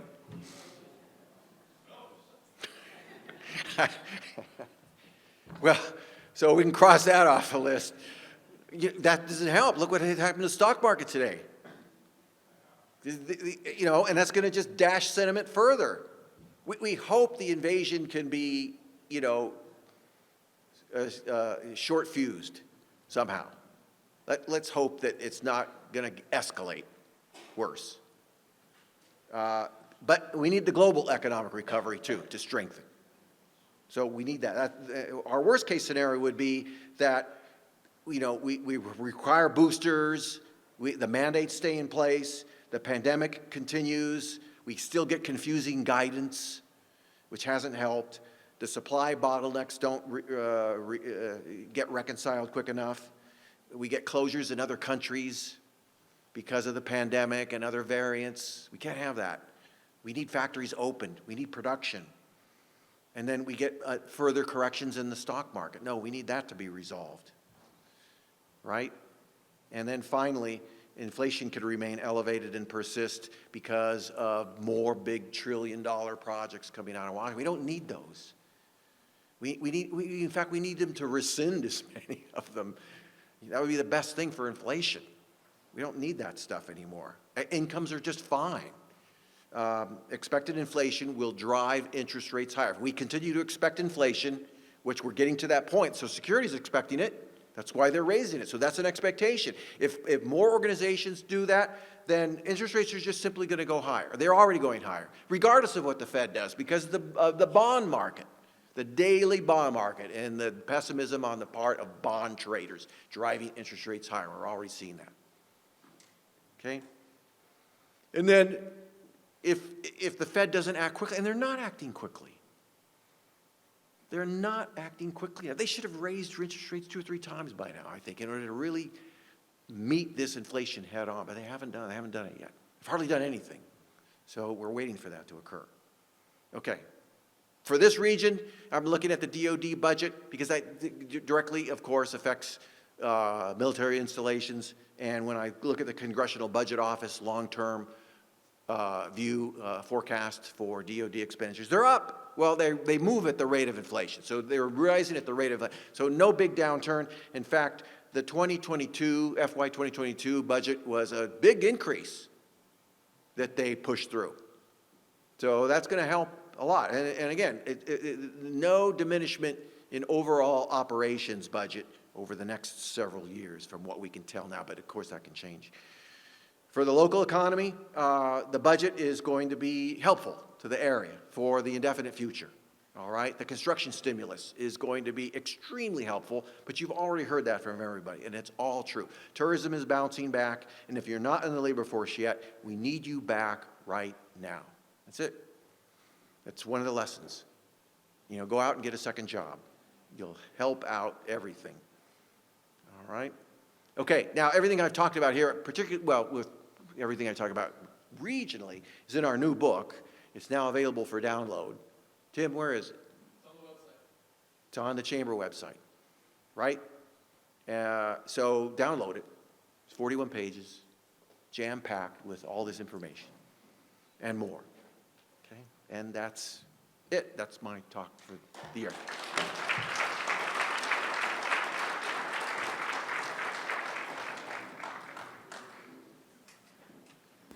Okay, thank you very much, Dr. Schneep. All right, our last presentation of the day is kind of a new, we started this last year, and it's a panel of entrepreneur panel. So, our first panelist is going to be Cedric Knight, founder, chief executive officer, and president of New Direction Technologies, Inc. We have John Paul Lake, managing partner of the Kern Venture Group and co-founder of Kite. We have Angela Watson, program manager for Golden State PTAC. And we have SO Witt Energy and Space Consultant Stu Witt. Wrong one, yes, no. I don't know what happened. They tried to cut me off. Imagine that. Our panelists are joined by Dr. Jeremy Wood, Associate Professor of Management and Entrepreneurship at Cal State University, Bakersfield. All right, so welcome our panelists.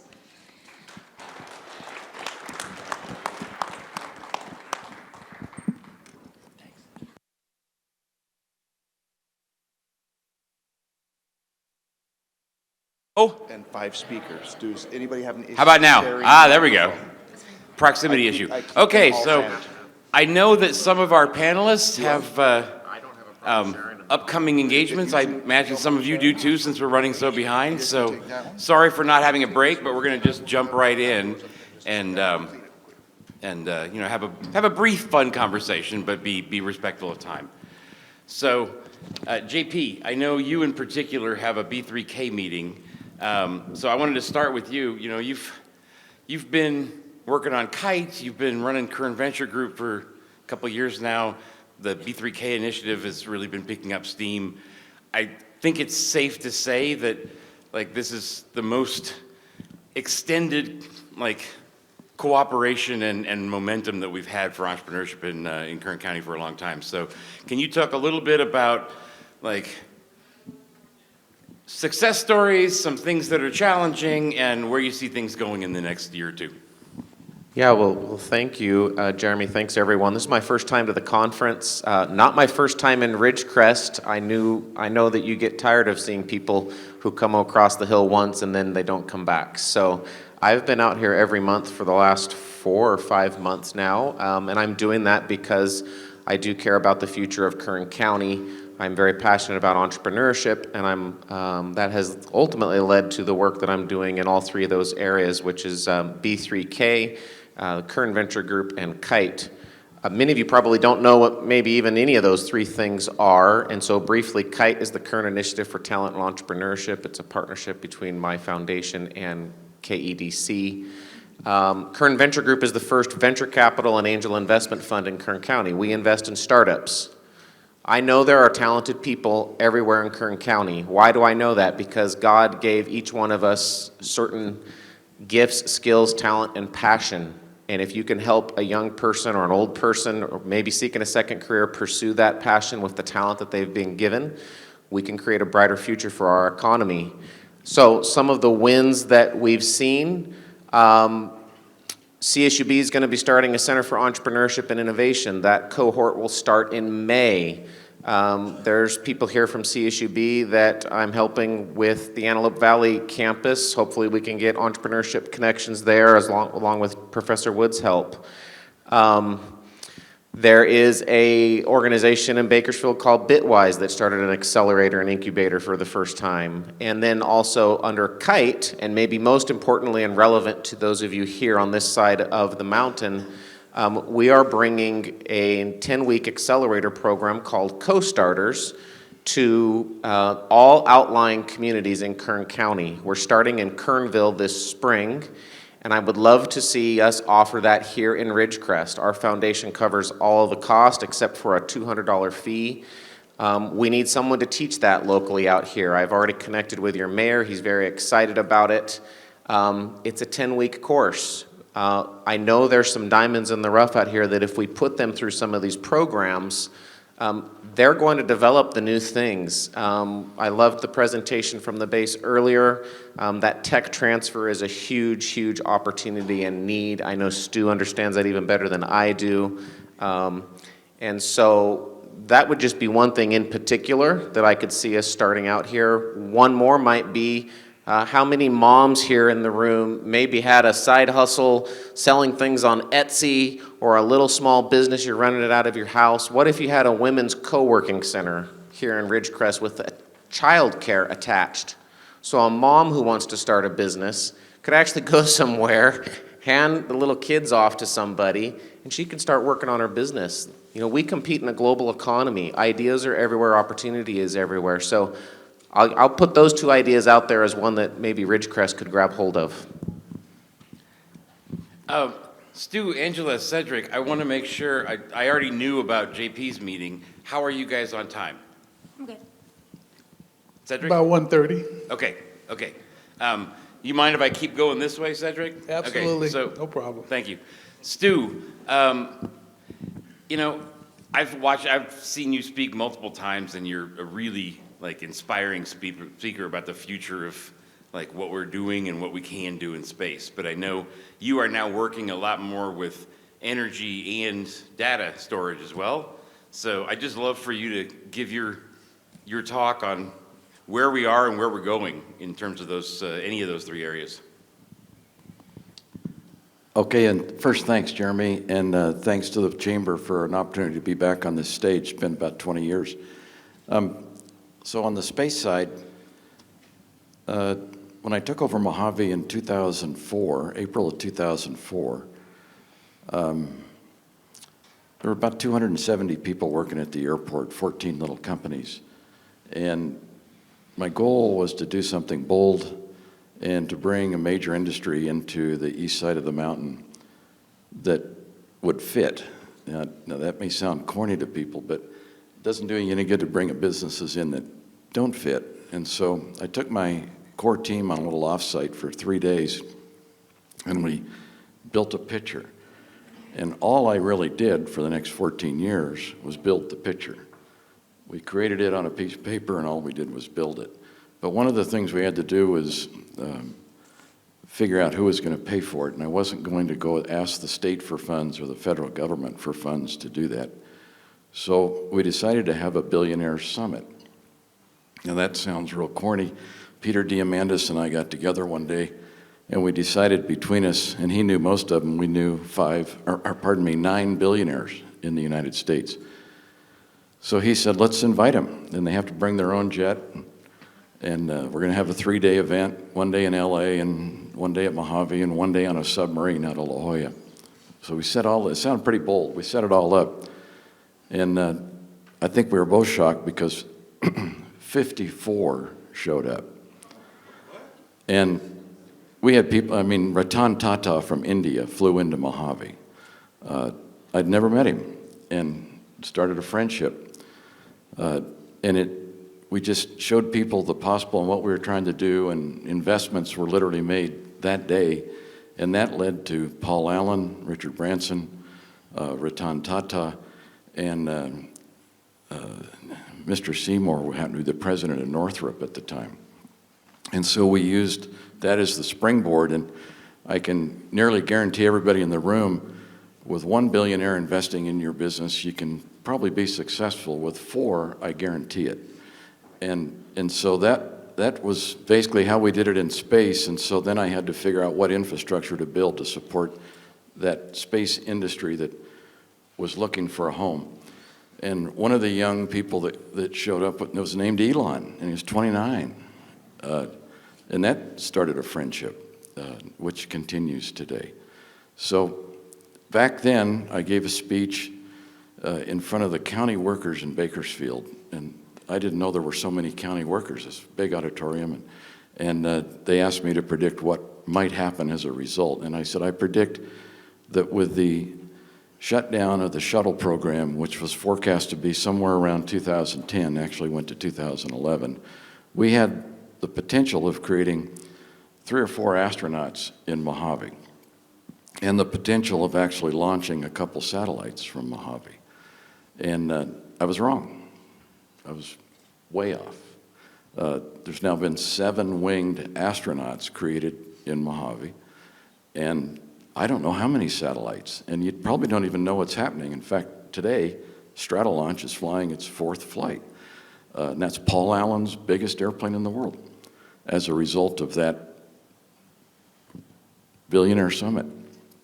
So,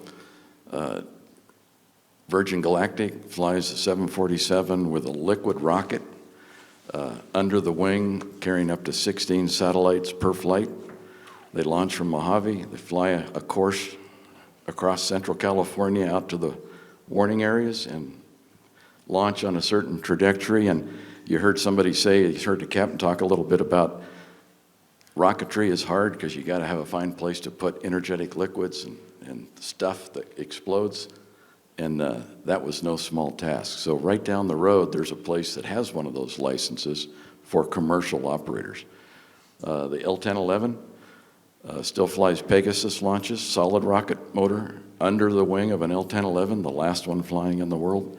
And then you've got Richard Branson's people carrier, it's White Knight 2, and the Stratolaunchers. So those billionaire investors, 4 of those worked out pretty well for Eastern Kern County. My prediction is the Maston Space Systems, another small company building Martian, asteroid, and lunar landers, started in 2007, I believe. He was just selected by NASA. He will be flying fourth quarter of this year on a lunar mission to be the first lander on the south pole of the moon. That's from Mojave, folks. And they're building that in a building where we used to change the oil in our airport trucks. So it doesn't have to be pretty. You have to give people permission. And there's powerful things in telling companies you want their business. That was sort of the secret. So that's what I see happening. Great, thank you very much, Stu. Angela, that one deserves some inspiring applause. You all do, but I couldn't hold back from them applauding a little bit. Thank you, Stu. Angela, I was told by Tim earlier to not use acronyms without explaining them, and then I did that with JP. So it's really nice to have a Golden State PTAC now in Kern County, and that, I believe, stands for Procurement Technical Assistance Center, right? Yes, that's accurate. So I know you and I have talked about SBIRs a little bit, which are Small Business Innovation Research Grants, and I know you also do a lot with helping small businesses to get into procurement with the federal government. So could you just kind of talk a little bit about what the PTAC does and kind of your successes and challenges over the last year since you set up? Yeah, absolutely. So the Procurement Technical Assistance Center program is a national program that's mostly funded by DoD and then also partially funded by nonprofit hosts. So, and the whole mission of the program is to help diversify the supplier base to the government. So anybody that wants to sell their goods and services to the federal, state, or local government can get education and guidance through a PTAC center like ours for no cost. So we're really here to help build the small business community and identify and add a potential revenue stream for them in addition to their commercial revenue lines. So, the government buys everything, more than you even realize. And so we help guide, like I said, through various aspects, one-on-one counseling training, helping them build their marketing package, but all of it's really about helping them figure out who in the government at whichever level or all levels buys what you sell and how do they buy it. Now, the interesting thing being up on this stage with these gentlemen here is that I'm talking about government funds, and Stu just said he really didn't want to go to the state or federal governments for funds because, it made more sense for his projects to lift with private funding, and it's incredible to hear that success. The more I dive into this world, the more I see the spectrum of funding for folks who are doing research and development projects. The SBIR, so Small Business Innovation and Research, and STTR, Small Business Technology Transfer programs are specific. The federal government likes to call them America's Seed Fund. So it's a little bit in the vein of what JP was talking about, but with federal funds. So essentially, there are 11 agencies that are at the federal level who participate in the SBIR, and 5 of those also participate in STTR. And they have very specific topics based on forecasts of what they want to develop over the course of a year. And it's a very structured program, these 2 programs are. So anybody that's interested in pursuing federal funds to get an idea going, they have to match up with a topic, they submit a proposal, and follow a process to go through that. Some of the things that we run into as obstacles are not wanting to maybe share intellectual property with the government. So it really depends on the type of program and R&D that each individual business owner is doing, and we can help them maybe, discern whether they want to follow that path or potentially do some of the faster track R&D development, like the gentleman from the base were saying earlier, the CRADA type contracts where it's R&D and it's an accelerated R&D type of thing. And then there's also some really neat things happening with public and private funds where they're considered consortiums. And one I recently got to tour was over at Port Hueneme at the coast, and it's Fathom Works, and they're working with the naval base over there and also private funding. So there's that spectrum that I'm getting to see. And yeah, I'm kind of in my program representative of the federal funds, but it's really cool to hear the other end of the spectrum too and know that that's out there. So hopefully I can make some of those connections in our community and working with your program just by education of what's out there and available. Angela, just a real quick clarification before we move on to Cedric. I don't know, I may have missed it, but can you tell people what's sort of the average and top amount that you could apply for a small business innovation research grant? Okay, just so real quick. Yes, phase one, so the initial just, feasibility and testing of concept. And again, applicable to the specific agency topics that have been posted. That's phase one, and that can be an award of $50,000 up to $250,000 typically in the SBIR program. And it goes up from there in phase two. Thanks. Cedric, I made you wait the longest, so I sent you two questions beforehand, one about your story and one about sort of the particular perspective that NDTI, acronym again, New Directions Technologies Incorporated, right? Yes.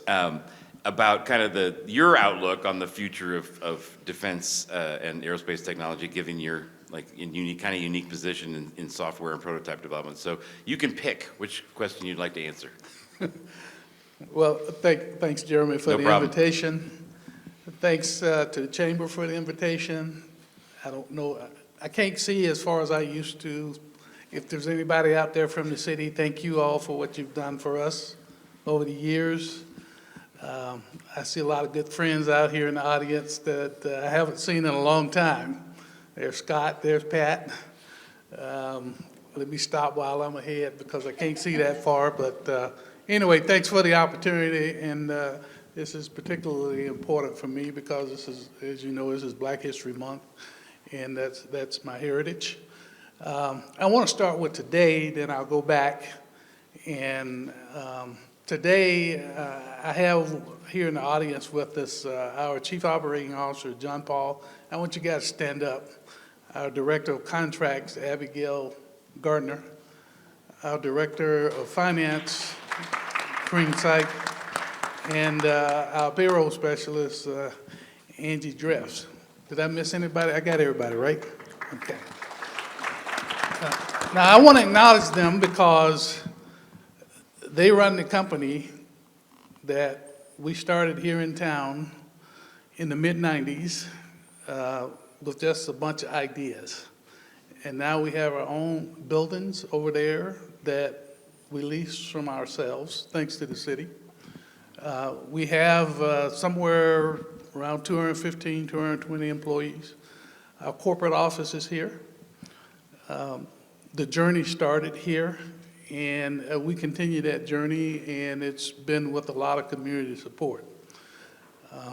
When I first started, it was very difficult. People thought I was crazy because I wanted to start a company here in town. Now, the reason I started the company, most people think it's because I wanted to go win contracts from the base, but it was really because I had this vision of technology and getting involved in software and doing things that hadn't been done before in the technology business.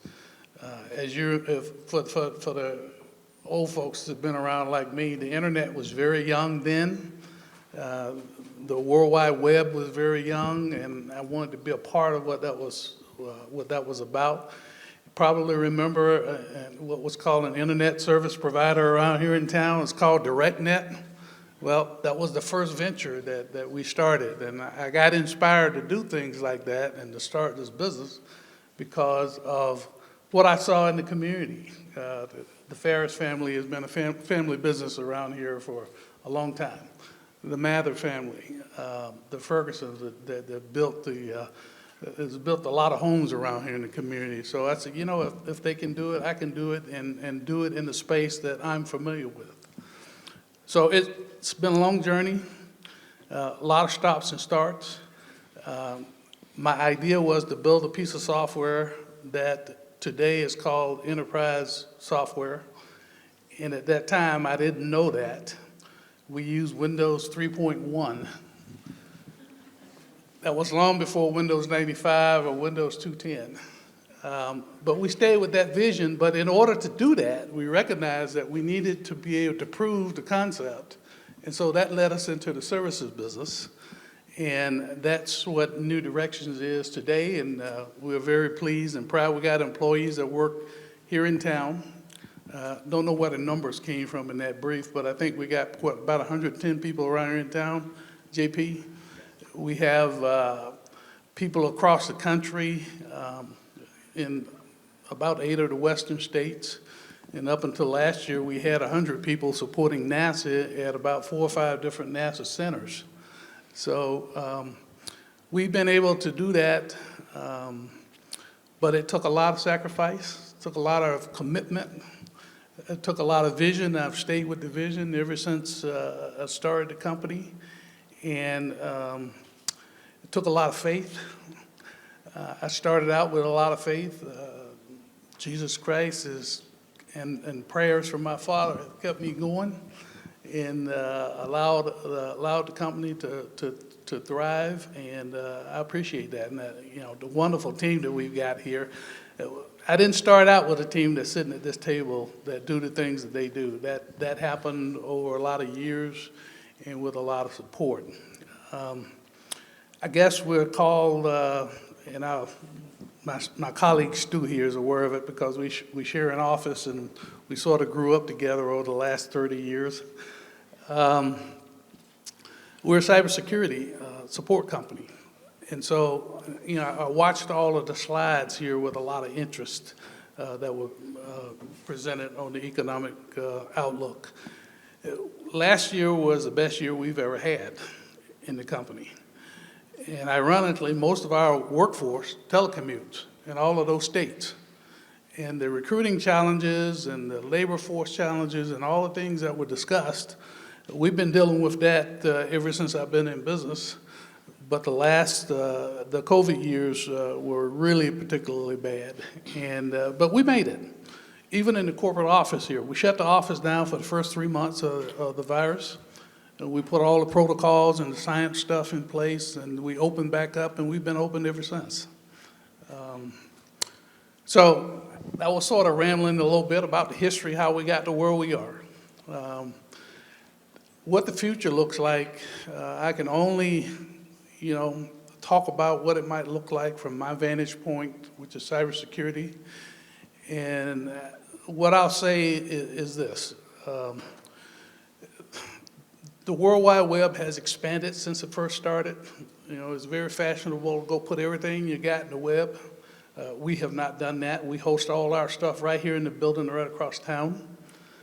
And I suspect here in the next 2 or 3 weeks, as a result of geopolitical events, you're probably going to see a lot of people rethink where they may be hosting stuff, because we'll find out just how good our cybersecurity posture is when we start getting attacked, because that's the war we just started in earnest. Hate to bring that, but that's the way I see it.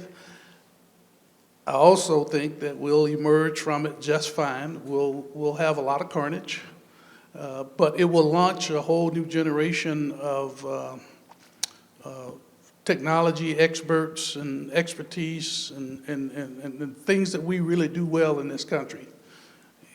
It will create the foundation for doing what we need to do, so that we can not only protect ourselves as we're connected to everything around the world, but also protect ourselves from those folks around the world that likes to steal all of our stuff. So anyway, a little bit of rambling. Any specific questions that I'd be happy to field? Did I miss anything, Stu? Just one thing. I'm not going to tell anybody what it is. Okay. Anyway, just happened to be here, and Stu and I both could have retired. We chose not to. Scott O'Neill could have retired. He chose not to. We're still involved, and we're still doing things, and you know. Can I comment? Just happened to be here. Go ahead. For those of you who don't know, Cedric's probably my best friend. And Cedric and I started the Navy together 47 years ago. Yeah. And we kind of grew up together through some pretty strange times. And we met back at China Lake in the early 90s. And when I retired from Mojave, he said, I got an office for you 2 doors down from me. And we get to see each other every day. And a couple times a year, we go to Alaska and go fishing. We cry together when something happens in our family. We laugh together. We commiserate together. And you'd all have a blessed life if you have a friend as good as my friend Cedric. And but one thing, the one thing he didn't tell you is that neither one of us ever been smart enough to know what we can't do. And you think about that for a second. We've tried a lot of things in our lives that didn't work, but we had the courage to try those things that didn't work in order to find the things that did work. And he came from humble beginnings in inner city Atlanta. His daddy was a Baptist minister in the civil rights era. I grew up in Onyx, and my dad raised pigs. So we talk about that and how blessed we've been. And we get to live in Ridgecrest because we can. So I had to say that about my friend Cedric. Thank you, Stu. So I want to be sensitive to both our speakers' time as well as everybody's time in the room. I could go on all day listening to you guys' stories and asking more questions, but why don't we wrap up the panel for now? If anybody has questions, if any of you are able to stick around, we'll be back at the table, but let's cut the official thing now so that we can get a little bit back more on schedule. Does that sound okay? So let's give a big round of applause for our panelists.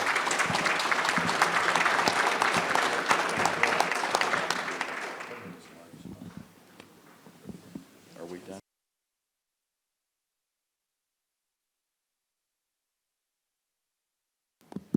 Okay.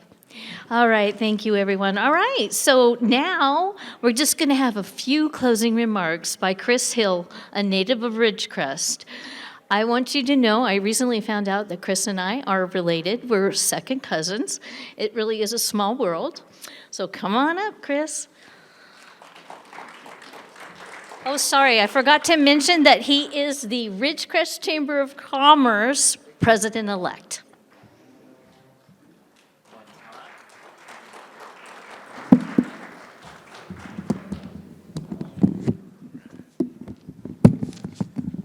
All right, thanks, Cuz. So in the interest of time, honestly, I'm going to go ahead and pull an Eric, and I'm just going to put that to the side. We really want to thank you all for coming out today. We were aware that it went over, and we know that we did lose some of our audience, but thank you guys for sticking it out. We really appreciate you. We appreciate all of our speakers. Dr. Sneep, we really appreciate you as well. Thank you for coming. Thank you to all those who made this event happen. It really does take a lot. A couple things I want to point out. There is an app. I don't know, we didn't really talk much about it, but there's an IWV EOC app. If you just search that, when you pull that up, there's a survey that you're going to be able to fill out, and it'll help us gain insight into things that we can change and maybe some, insights into next year. And we'd really appreciate your assistance with that. The other thing is there are centerpieces on every table. Feel free to take one of those centerpieces if you feel, the desire to. Those were donated by Bernie's landscaping, so thank you, Bernie. And with this, I adjourn this meeting. Thank you guys so much. We'll see you next year. Have a great day.